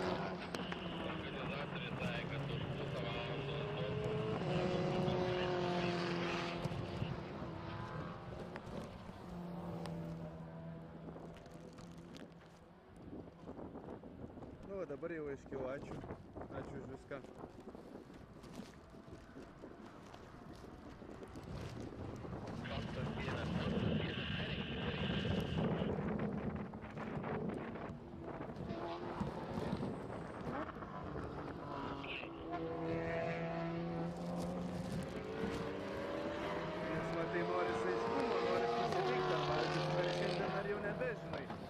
Parduotuvės tai nebedirbs, tai beliks tik tais naktinės. Tai ram pam pam.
Arturs, what's new? We both. We both are still young and still new. And we are still racing in the Baltic Endurance Championship 6-hour race here in Botniaring in Mekonomen Grand Prix 2022 edition. We're not even close, I think, to halfway through. 3 hours and 47 minutes left till the finish of the 6-hour race. But so far so good. No big dramas, to be honest. All of the it's interesting that Nokia Racing is right now in the first place, and Porsche Baltic GT3 is in second place. But it seems that they have been in the pits already. Yeah, a lot of driver changes going on, and that's why Nokia Racing team is right now out in front. Interesting that KSB Racing by Joyam has lost more and more positions, because they were at the beginning they were second, then they dropped down to third, and right now, but okay, it could be that some teams are still in need of going into the pits. And here we see the orange Thunder car, which is driving the 6-hour race, and these were the race leaders, but I think in real life, when we will have pit stop by Nokia Racing, then they will come back, and I think they are catching them right now. Only 3.7 seconds less between the first and second car, and we will see overtake maneuver, not lapping, not. Yeah, that's definitely gonna be a real overtake, like for position, a leader change. So. And we see how fast right now is also KSB Racing by Joyam driving. Yeah, they're trying to keep up and just to try to keep the pace as well. And it seems that they look that they could go faster, maybe. Maybe they have new tires on or something like that, but interesting. We tuned in right in the right moment. Yeah, right that's also a fact. And also different drivers in each stint, so obviously that also has an impact on the speed in the track. Obviously the endurance race is all about maintaining the car, maintaining the tires and the petrol, but some drivers go faster, some are more consistent and going in the same pace all the time, so it really differs. But yeah, you can see that the Ford Mustang look-alike, I would say. Yeah. The livery.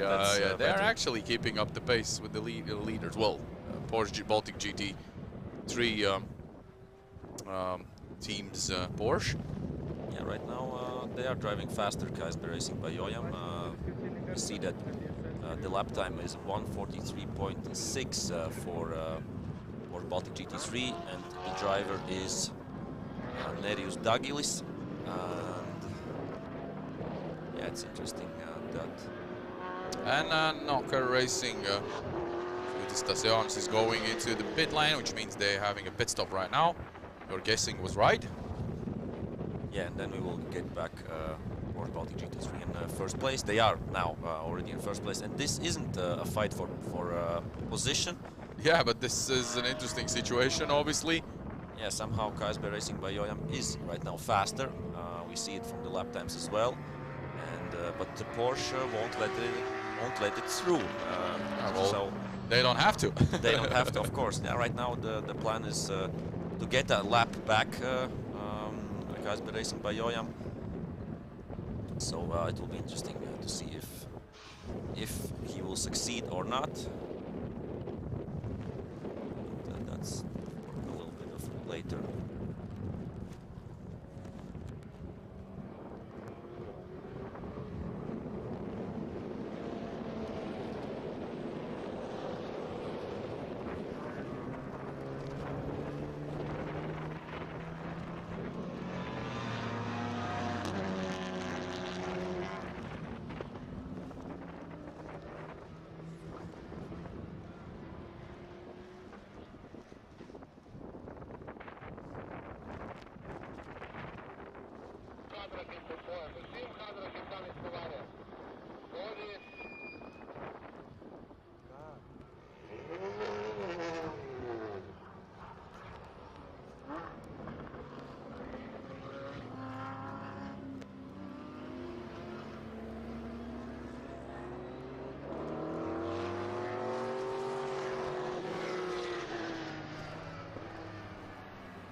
kur važiuoja, jau nuvargęs, jau stabdo bele kaip.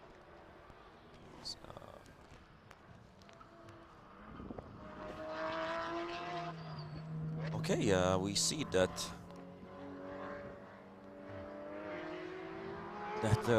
finally Kaisberg Racing by Joyam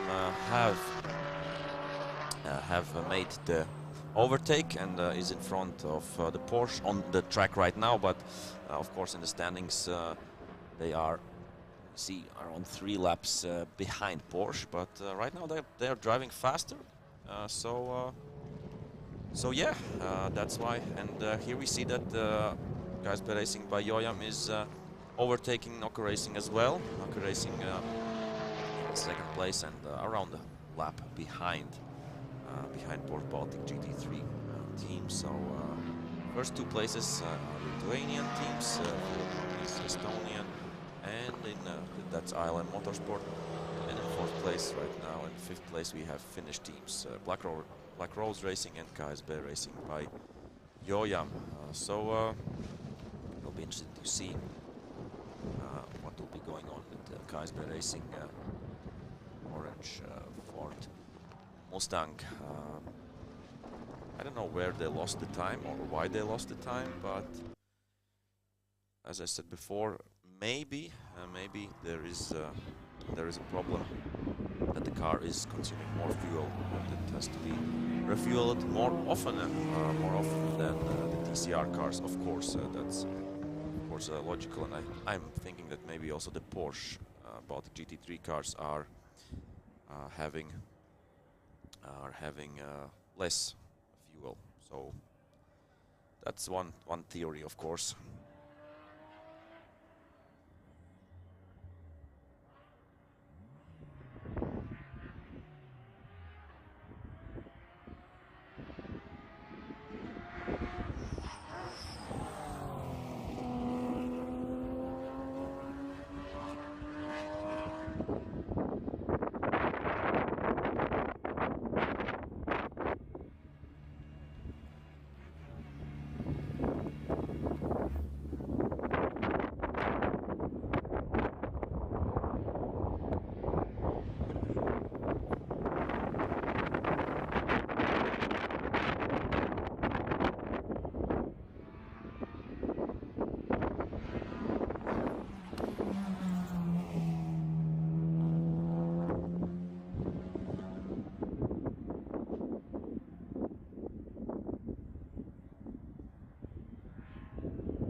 All right, ladies and gentlemen, we are back with the Baltic Endurance Championship 6-hour race. We're almost halfway through the race, and there has been some drama going on already. I'll talk you through the events in a minute about the penalties for some of the teams. But right now, I've been joined by quite a, I would say, a stylish as well, and hopefully sunglasses on him right now in the studio, despite the fact there's no sun shining, but keep it stylish. It's Juuso Puhaka right here, the legend, I would say already. Still young and still a lot of years to come in motorsports. Juuso, welcome to the studio.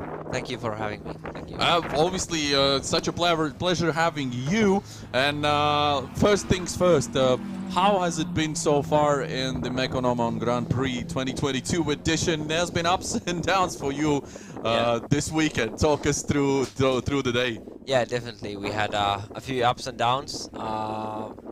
We prepared quite well for this event. We were testing here 3 weeks ago. Yeah, I mean, we are enjoying the event. We had some guests here. We had nice atmosphere in the team on that side. But then on the racing side, we have had a few troubles, let's say. The practice went really well. Then in my qualifying lap, we broke the engine. I ran the qualifying lap on 5 cylinders. Oh. But luckily I managed to do a lap. I managed to finish a decent lap. Then yesterday evening, we thought we found the problem, that we fixed it, but apparently we didn't. The engine broke again this morning in the race 1. The first lap it worked 1 lap, and then it just broke. So there was some problem in the engine valve. We are actually not sure yet what happened there. And then we tried to change the engine for the second race. We didn't unluckily have time enough. I think half an hour would have been enough, but yeah, so we didn't take even part for the race too, which is quite unlucky. But disappointing, I would assume. I mean, it's motorsport. Sometimes this happens. For sure, you need to think what you did wrong, what you could do better next time. But it was a bit unfortunate event for us, but at least the atmosphere is good and the sun was shining, so we were anyway enjoying. Yeah, of course. Speaking about the BMW 325 Cup and a crazy company we have there, but for those that are listening right now and those that have just joined us and do not know the fact that Juuso actually holds some sort of a record right now. This season started very, very dramatically for you because you rolled how many times? 8 full rolls? Somebody cut it 9.5. Oh my Let's God. say 9 officially. Let's say 9 officially rolls in Botniaring racetrack in Riga. That has to be something you just tick off a box in your career, because you don't usually see those kind of scenes in circuit racing. Luckily you don't see it. I have to say now it's we have gone enough time that it's almost funny, but after the crash, a few weeks after the crash, it felt like a nightmare. I honestly, I hope it doesn't happen to anybody in the future. You don't want to see that in motorsport. But yeah, it was an unlucky event. Unlucky that happened, but now it's over. Luckily the cars are safe. I mean, that makes me really happy. As a young driver, you always think you want to go fast. You don't really care about the safety. But after the incident, I noticed that I really start to notice that my seat belts are correct when I go out. I want to have my proper helmet. I really start looking at more the safety and how I drive against the others. So it kind of woke me up in one way, and I think after I got over the incident, I definitely grew a bit. I'm more mature as a driver, so that way it was fine. Obviously, it is quite crazy. Of course, we were all really scared about you at that point, but also that's something you can take with you, as you said. And speaking of cars and speed and these kind of experience, it's we are actually used to see you in a quite faster cars than BMWs, to be honest with you. Cars like Lamborghinis, as far as I know, Audis as well, right? Yeah. Lately, so just tell us in a few words, like, what did bring you to this competition, to BMW Cup, and how did it all start for you? my good friend Jukka Soimetsä, who is owner of the team, who is also part of Mekonomen organization. I got to know Jukka in 2018 through a common friend of ours. He just wanted me to drive his cars, and yeah, ever since we have been good mates. Jukka is obviously running the special stage team. Yeah. Every year we are doing some races together. Last year in Pärnu, I was coaching Petri, who is my teammate now. Yeah, yeah. Not coaching, but supporting the team in one way. I noticed the good battles in this series, and I told Jukka that during that event that I want to be part of this next year. Okay. Because I saw that, you know, as a racing driver, you don't care how fast the cars. The most important thing is that the series is competitive. There's good battles. There is fast drivers. And that's the key for me. I don't care how fast the car goes. It's 200 or 300 kilometers an hour. I mean, it's good fun, and it's not far from home. The courses are really like sensitive. Like they make sense. So they're not extremely expensive. So I think this is a perfect championship for anybody. Yeah, and speaking of the company we have there in the BMW 325 Cup, I mean, oh my god, the top guys are literally flying out there, they are. showing some commitment and pace out there. You have to really work hard to be on the top spot. Yeah, I mean, it's not easy. In this championship, you need a good team, you need a good car, you need good preparation, good driver, and everything needs to be spot on that you can make the pole position. I think this weekend we had everything. We had a bit stronger car than in Riga. I still don't have ABS, which I think would help me a bit. But this was my home track, and the car was not working good. We had all the chances for pole position, but it's not easy in this championship. If you have something a bit wrong, you're one piece of the puzzle is missing, and then it's gone. Yeah. You're far from top 10. Yeah. It's perfect. Speaking about the endurance race now, as we see, we're halfway through, but you entered also the 6-hour race. What was the idea behind that? Just more laps to do in the race car? More time, seat time? As we have a big team, there are many guys that wants to drive the car because we love racing. Me and Petri, we are doing the Sprint Cup, the BMW Cup, and then we have many other drivers that are doing the endurance. Also, Petri is, by the way, driving the diesel here. Yeah. Which maybe I'm driving in the end, but at the moment it looks like the car is not working perfectly, so the guys are running it until the end. But yeah, we are running the endurance race just because there is a lot of interest that people want to drive. Okay. What's your experience with the endurance racing before? Have you done any? Yeah, last weekend I did a 6-hour race in Paul Ricard with the GT3 cars. All right. 2020 I did 24 hours of Spa. Nice. With the Mercedes. Last year I did 3-hour race in Barcelona with GT3 cars. So I have some experience from GT3 cars and then from sim racing. But from this type of racing, I don't have that much experience. This is actually my second endurance race in BMW Cup cars that I'm doing now. Yeah, we know like the main differences between the sprint race and the 6-hour race. But what's your personal thoughts? Like what's your idea? What's behind a good result? Like what are the pieces that you have to put together? Yeah, so I'm definitely a sprint racer. Yeah. I love sprint racing because for me, the best part of racing is the one lap you have to do in qualifying. I love the idea that you have enough time to prepare, you have new tires, low fuel, and you just need to deliver and send it for one lap. And that's what I love. So that's sprint racing is the key. In sprint racing, the key is the qualifying. So the qualifying is definitely one of the key puzzles. Then the start is important. If you have a pit stop, the pit stop is extremely important.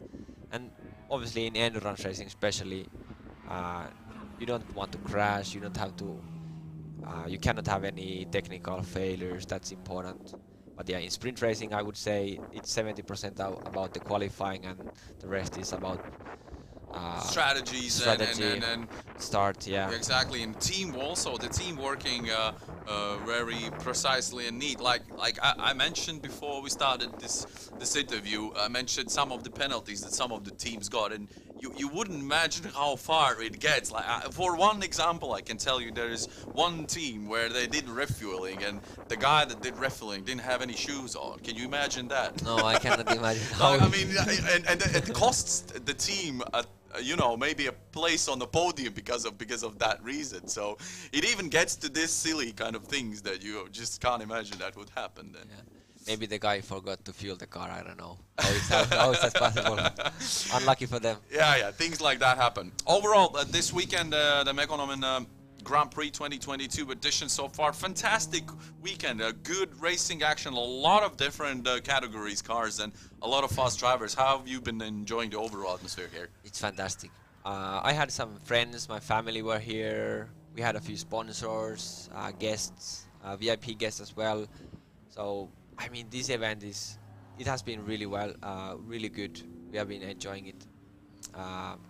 Okay, the racing has not been good like we talked earlier, but yeah, I love this weekend.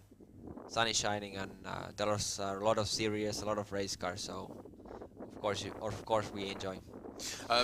We have actually discussed a lot with some of the, for instance, the BMW 325 Cup drivers that were here actually for the first time, seeing the track for the first time. What are your thoughts on Botniaring racing circuit, and how would you describe it? We've heard many stories, but what would be yours? Botniaring is definitely my favorite racetrack in Finland. We have one really cool track. It's called Ahvenisto. It's like a roller coaster. Oh, that one I know. It's with all the ups and downs over there. Oh, it's quite dangerous, but for an event like this, I think Botniaring is definitely the best track in Finland. It's fast, it's technical. The safety is quite good here. I mean, this part of Finland, it's beautiful. The nature is beautiful. Yeah, I think this is a good place for such an event. Awesome. Glad to hear that. Obviously, yeah, all of the organizers as well putting a lot of effort for these events to happen. And looking at the entry list and all of the categories, it's just fantastic. So many drivers. So much battles going on. It's just incredible. A little bit about yourself this year. What are your plans? Where are you going in next? Where will we see you on live coverage? Which tracks you gonna be driving? Or so a week from now, I'm going to Spa Francorchamps. We have the official test day on Spa 24 hours. Okay. And then in the end of July, we have the 24 hours of Spa, which is the big one for us GT World Challenge drivers. It's one of the legendary endurance races in the world, which is spectacular. It's my second 24-hour Spa now. We have a good lineup. We have a strong team, so we are really looking a strong result there. But first we have to do the test and prepare well. Yeah. And then after that, I'm probably gonna do a few Nürburgring Nordschleife events, because I have to complete the permit A. To be able to drive in GT3 Nordschleife next year. So my goal is to drive in Nürburgring Nordschleife 24-hour race next year, which I need to prepare this year. All right.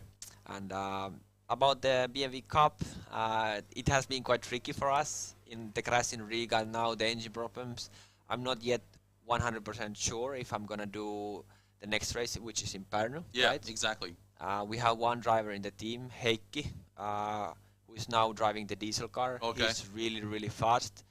There is a chance that we see Heikki replacing me in the BMW Cup, but we are not sure about that yet. We will look it. But definitely I'm trying to be part of the team, even if I'm not driving in the sprint races. All right. It's I'm really glad to hear that, and obviously we were really stoked to have you. And I mean, for us it will be devastating not to see you in Pärnu, because obviously Pärnu, you've raced there as well, haven't you? Yeah, in Pärnu I raced with Formula 4 in 2017. Yeah. It's also a flowing track and quite safe one, to be honest. Yeah, I mean, Pärnu is quite short, but it's a fast track. There is one really good straight when you can really feel the slipstream effect. Yeah. I think Pärnu is also as a location. I mean, it's It's close to Helsinki. It's close to Riga. I think for everyone, it's It's near the seaside. It's Yeah. beautiful out there in summertime. Yeah, and good parties after the Oh race. yeah, we've been there. Yeah. Jusso, I have to tell you, we're really excited to have you. I really look forward to see you in a race car in the next races as well. We wish you all the best of luck there is possibly out there for your races in Spa and also in Nürburgring. And obviously, oh my God, there's drama going on already as we speak. Oh, that's our friends, Yeah, Black that's Rose Black Racing. Rose Racing. Unfortunately, well, I mean, we don't want to speculate. It could be the petrol. It could be anything with the car right now. There are until many we know. moving parts in the race car. Yeah. So anyway, as I was saying, we look forward to see you in the future, and thanks for being with us in this championship, and best of luck in all the races in the future. Thanks a lot having me. All right, Jusso. Thank you. Bring it on. That was Jusso Puhaka with us here in the studio in the Baltic Touring Car Championship Round 2 in beautiful Botniaring in Finland, and obviously the 6-hour endurance race is now over a half, but we have a situation in the racetrack and yellow flags as well. It means that the secure. Sorry. All right, this is getting already a late evening, but nevertheless, safety car, of course, will be out there, so we can make sure that the Black Rose Racing Volkswagen Golf GTI TCR car is brought back to the pit lane safe and sound, and the team will have some work to do on the car for sure. The rest of the teams pretty much looks flawlessly. They're doing their job pretty well, and Porsche Baltic GG3 team is still in the lead. They are it seems like in the same lap, yeah, and with Nokia Racing team. The both teams are from Lithuania, and obviously Nokia Racing team are the leaders of the TCR category. Yeah, it's interesting. It's a nice battle, of course, for the TCR win as well. ILM Motorsport, the Estonian crew, are in the second position, and Nokia Racing actually did get a small penalty, which ended with a drive through the pit lane for some safety breaches they did. Apparently not using goggles or some safety equipment during the refuel in the pit stop, but meanwhile they haven't lost the position. That was good news, but that gave ALM Motorsport some advantage to get some time back on the Nokia Racing team. And yeah, well, so far so good.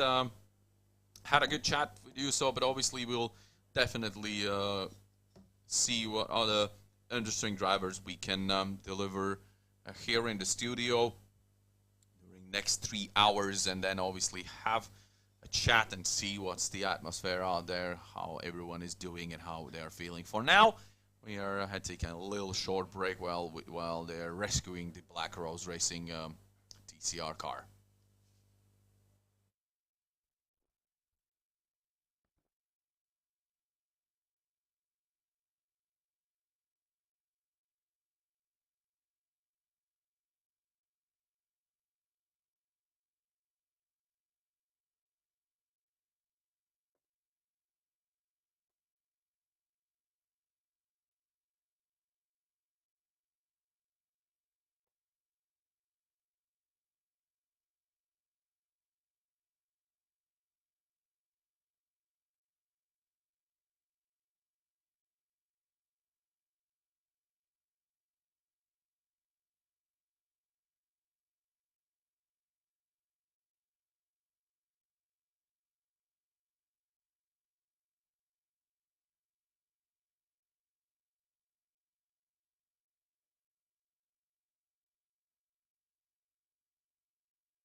So this was quite an interesting interview.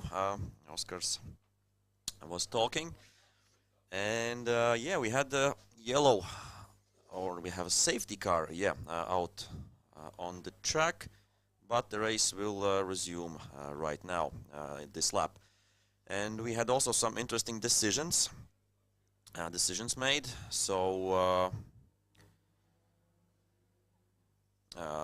car number 911, which is Noker Racing Team, had a penalty and they had to do a drive-through penalty because they didn't use correctly safety glasses during the refueling. And number 12, which is number 12, that is Team R2M, didn't use shoes during the refueling, and also a drive-through penalty for them. So yeah, not great, of course, for the teams, because that's a drive-through penalty. I don't know how much time it takes, but I think you lose. You really lose. I would say 30 seconds as a minimum. But yeah, happens to the best of the teams. So unfortunately, that happened to Nokia Racing Team and Team R2M. But it seems that we are back to full speed, and let's check the results while we're at it. Porsche Baltic GT3 still in the lead right now. The driver is Andrius Slimas driving. In second place, Nokia Racing Team. I don't know if they have already done their penalty or not. It seems that maybe not, because they are only 19 seconds behind Porsche Baltic GT3. So yeah, they're on the same lap, so it seems that Nokia Racing Team maybe have to do a pit stop. And right now the driver there is Sten Pirimäki, and in third place right now we have ILM Motorsport.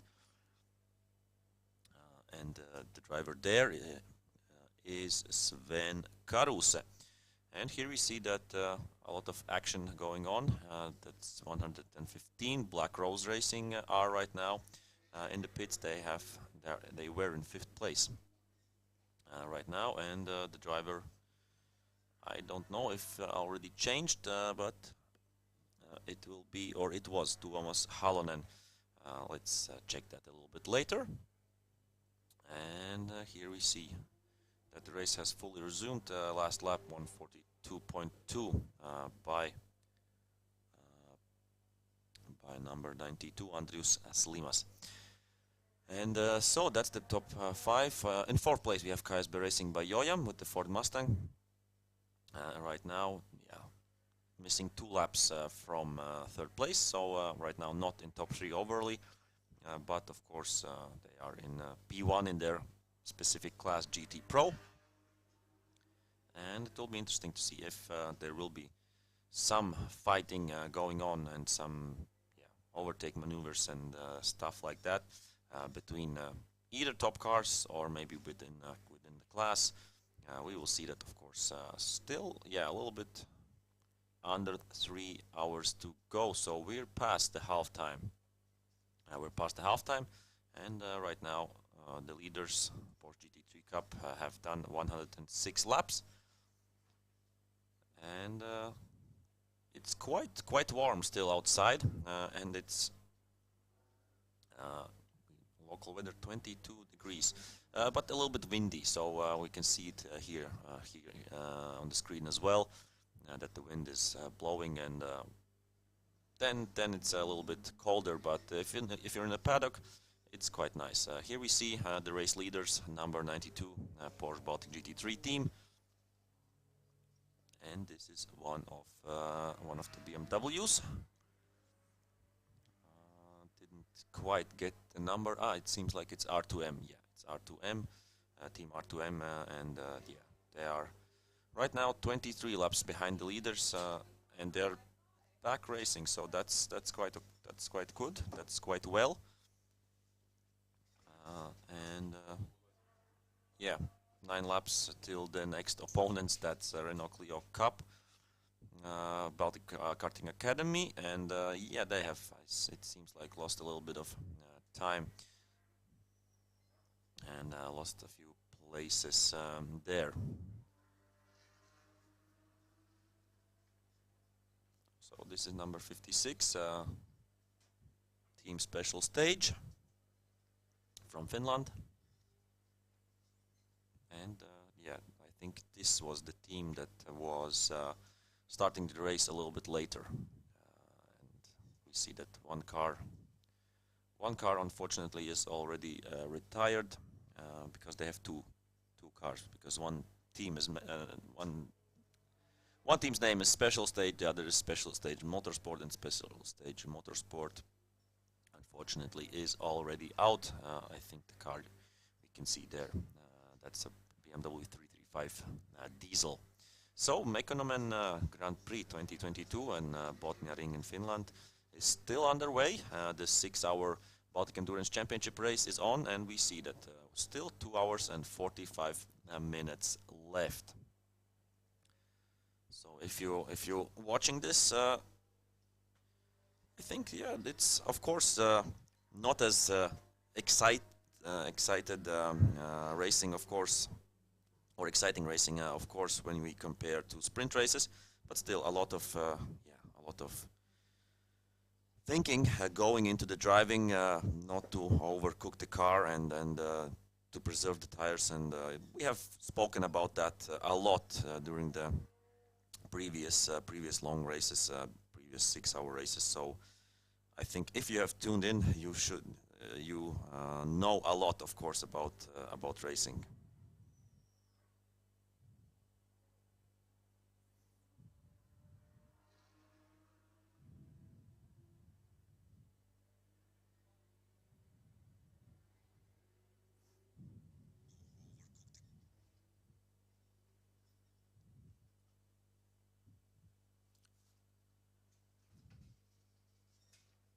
So we see the race leaders still driving, still going strong, and 22.7 seconds in front of Nokia Racing Team, and yeah, the time, I think it's interesting that they're driving 42.1 with the Porsche and 42.7 with the Golf GTI TCR. So really on almost the same lap times. The last lap from Porsche, from Andris Slimas, 142.8, so around 4 seconds slower than their best lap.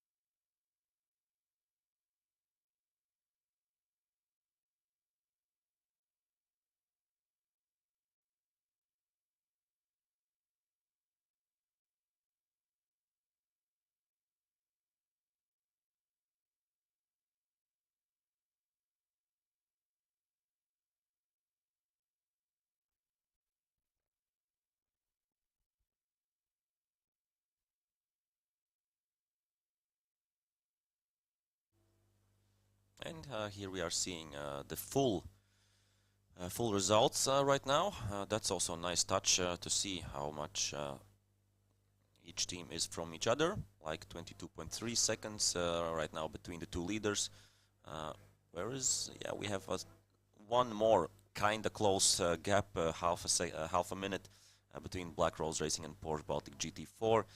But of course, they're not in the same group, not in the same class, and that means, of course, that they aren't really fighting each other. But of course, the higher you are overly, the better you will sleep.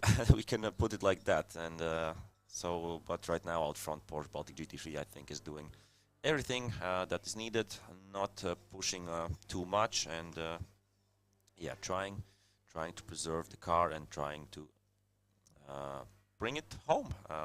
Yeah, still 2 hours and 40 minutes left in this Baltic Endurance Championship 6-hour race.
So as we see, still 2.5 hours left on the clock. No changes right now to the top positions.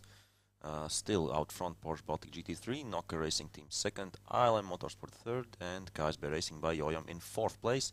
Fifth are right now Black Rose Racing, Porsche Baltic GT4 are in sixth position, and seventh position Antea Racing Team, and eighth position Baltic Karting Academy. Then comes Team R2M, and at the end, 10th place right now for a special stage. And yeah, Team R2M and special stage both are 25 and 26 laps respectively from the leaders, so both had issues. But still, both I think are driving, and yeah, as we see it on the monitor, then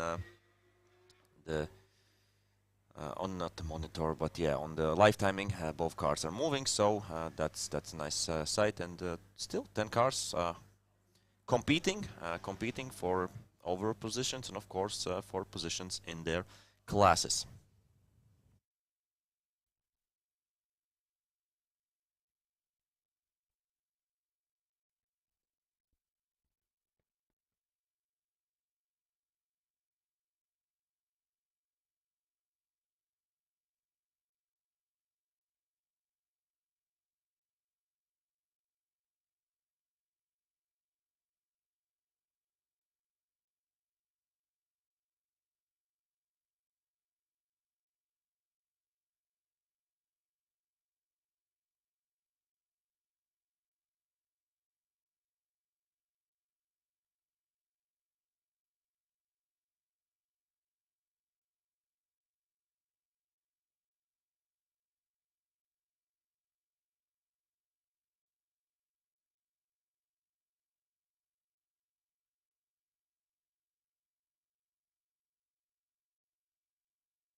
So we have 2 hours and 17 minutes left in Baltic Endurance Championship 6-hour race.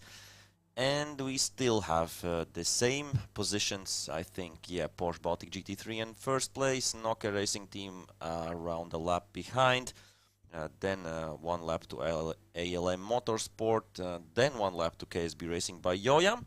And then you have a bigger gap between KSB Racing by Joyam and Black Rose Racing. There you can see it, 3 laps, then 1 lap to Porsche Baltic GT4.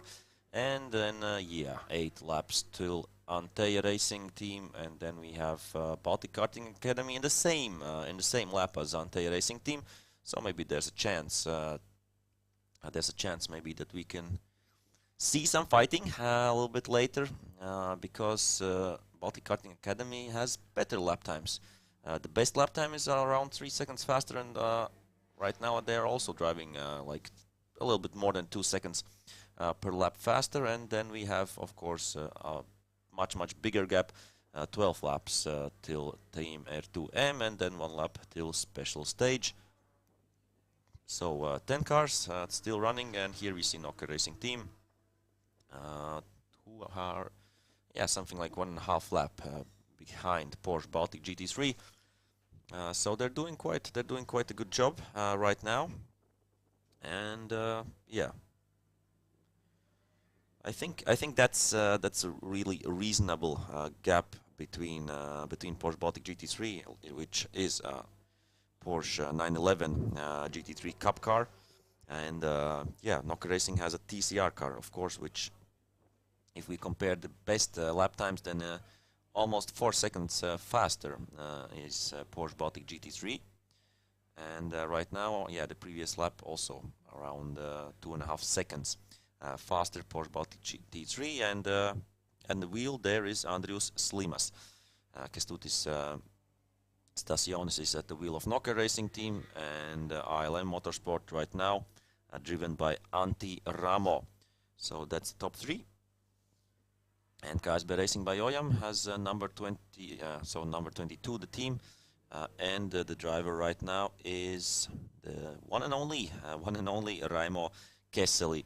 So that's that, and Black Rose Racing right now at the wheel is Virtanen. What was his name? Toni Virtanen. Yes, exactly. Porsche Baltic GT4 at the wheel of the Porsche Cayman.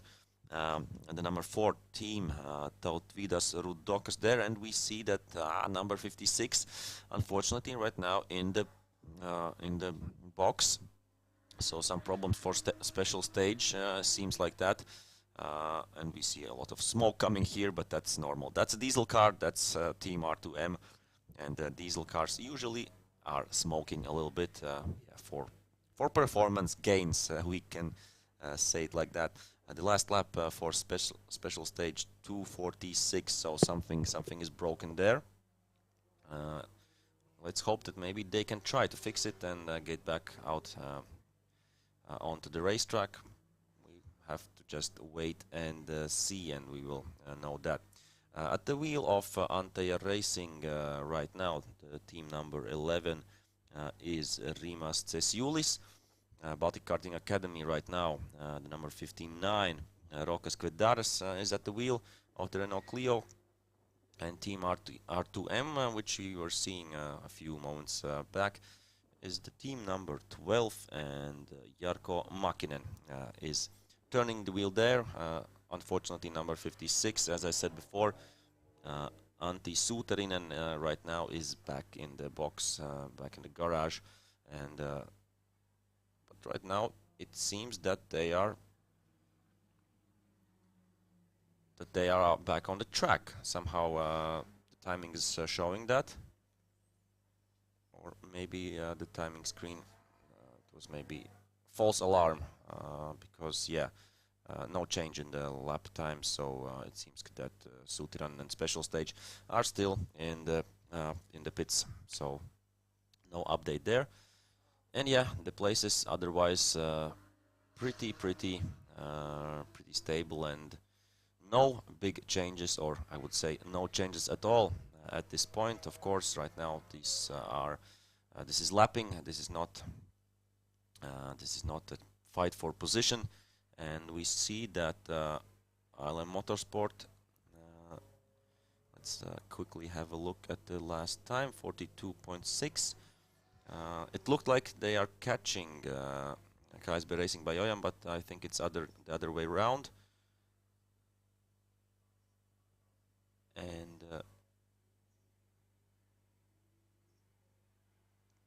And yeah, the other way around. KSB Racing are right now not in front, but in the back. But on the track, they are out front and trying maybe to get one lap back that they are right now missing till or two ILM Motorsport.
So we have less than 2 hours left in the 6-hour endurance championship race.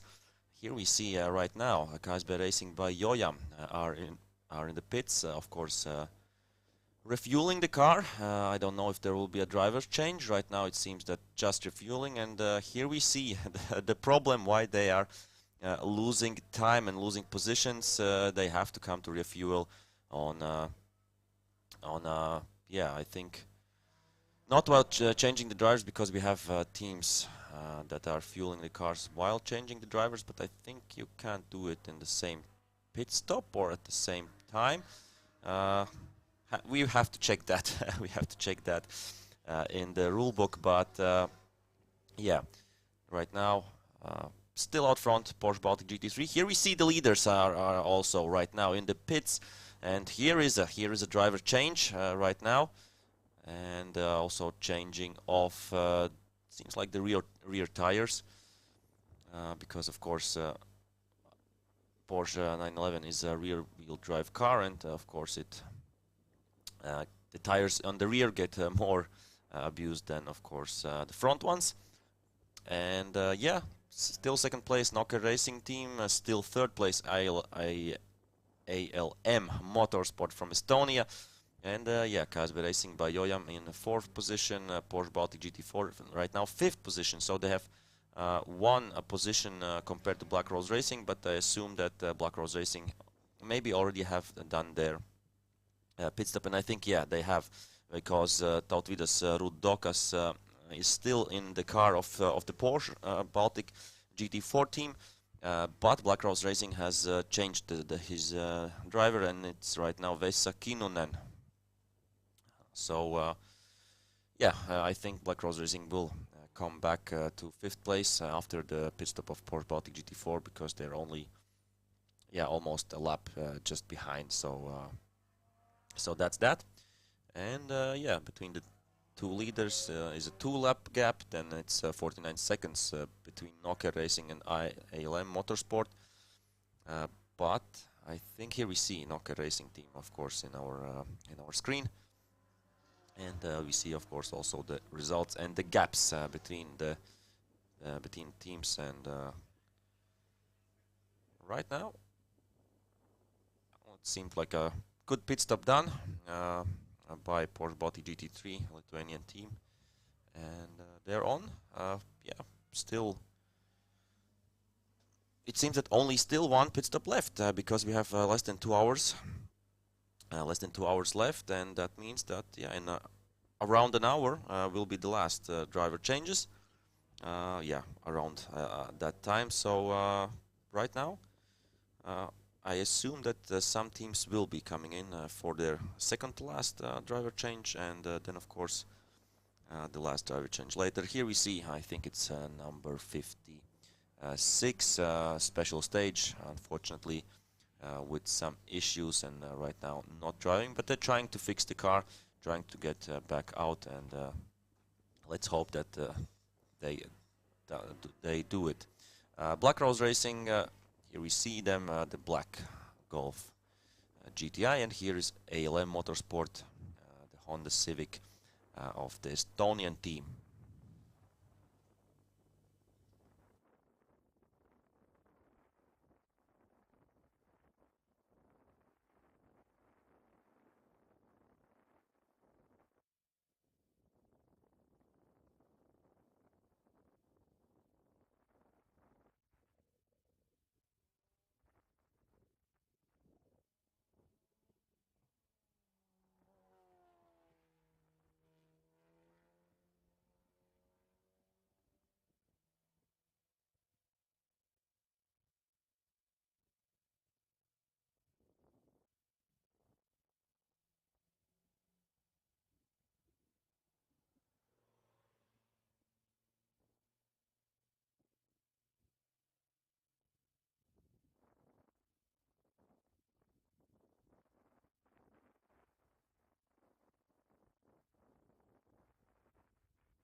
So we have 1.5 hours left right now.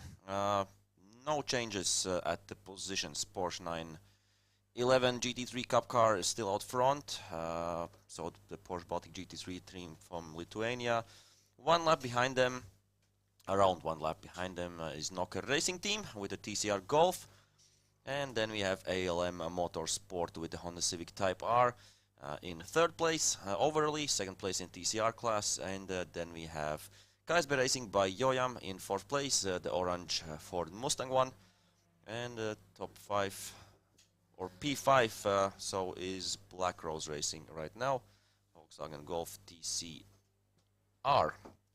So this is the top 5, and I think Baltic Karting Academy with the Renault Clio Cup car has overtaken Ante Racing Team. So that's that has been done quite a while ago, I assume, because they are already 1 lap behind the Renault Clio, the BMW 135D.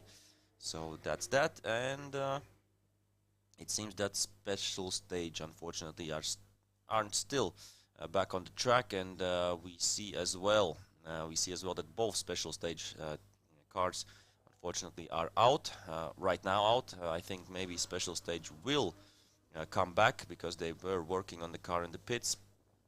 And here we see lapping of R2M, and that was done by a Nokia Racing Team. We saw also the race leaders Porsche Baltic GT3 in the background. So yeah, interesting stuff, and precisely 150 laps done right now, and 1.5 hours still to go. Yeah, Porsche Baltic GT3 are looking like the favorites, but Nokia Racing Team just 1 lap behind, and on this distance, I think, or in this time, I think that's quite well managed at this point by Nokia Racing Team.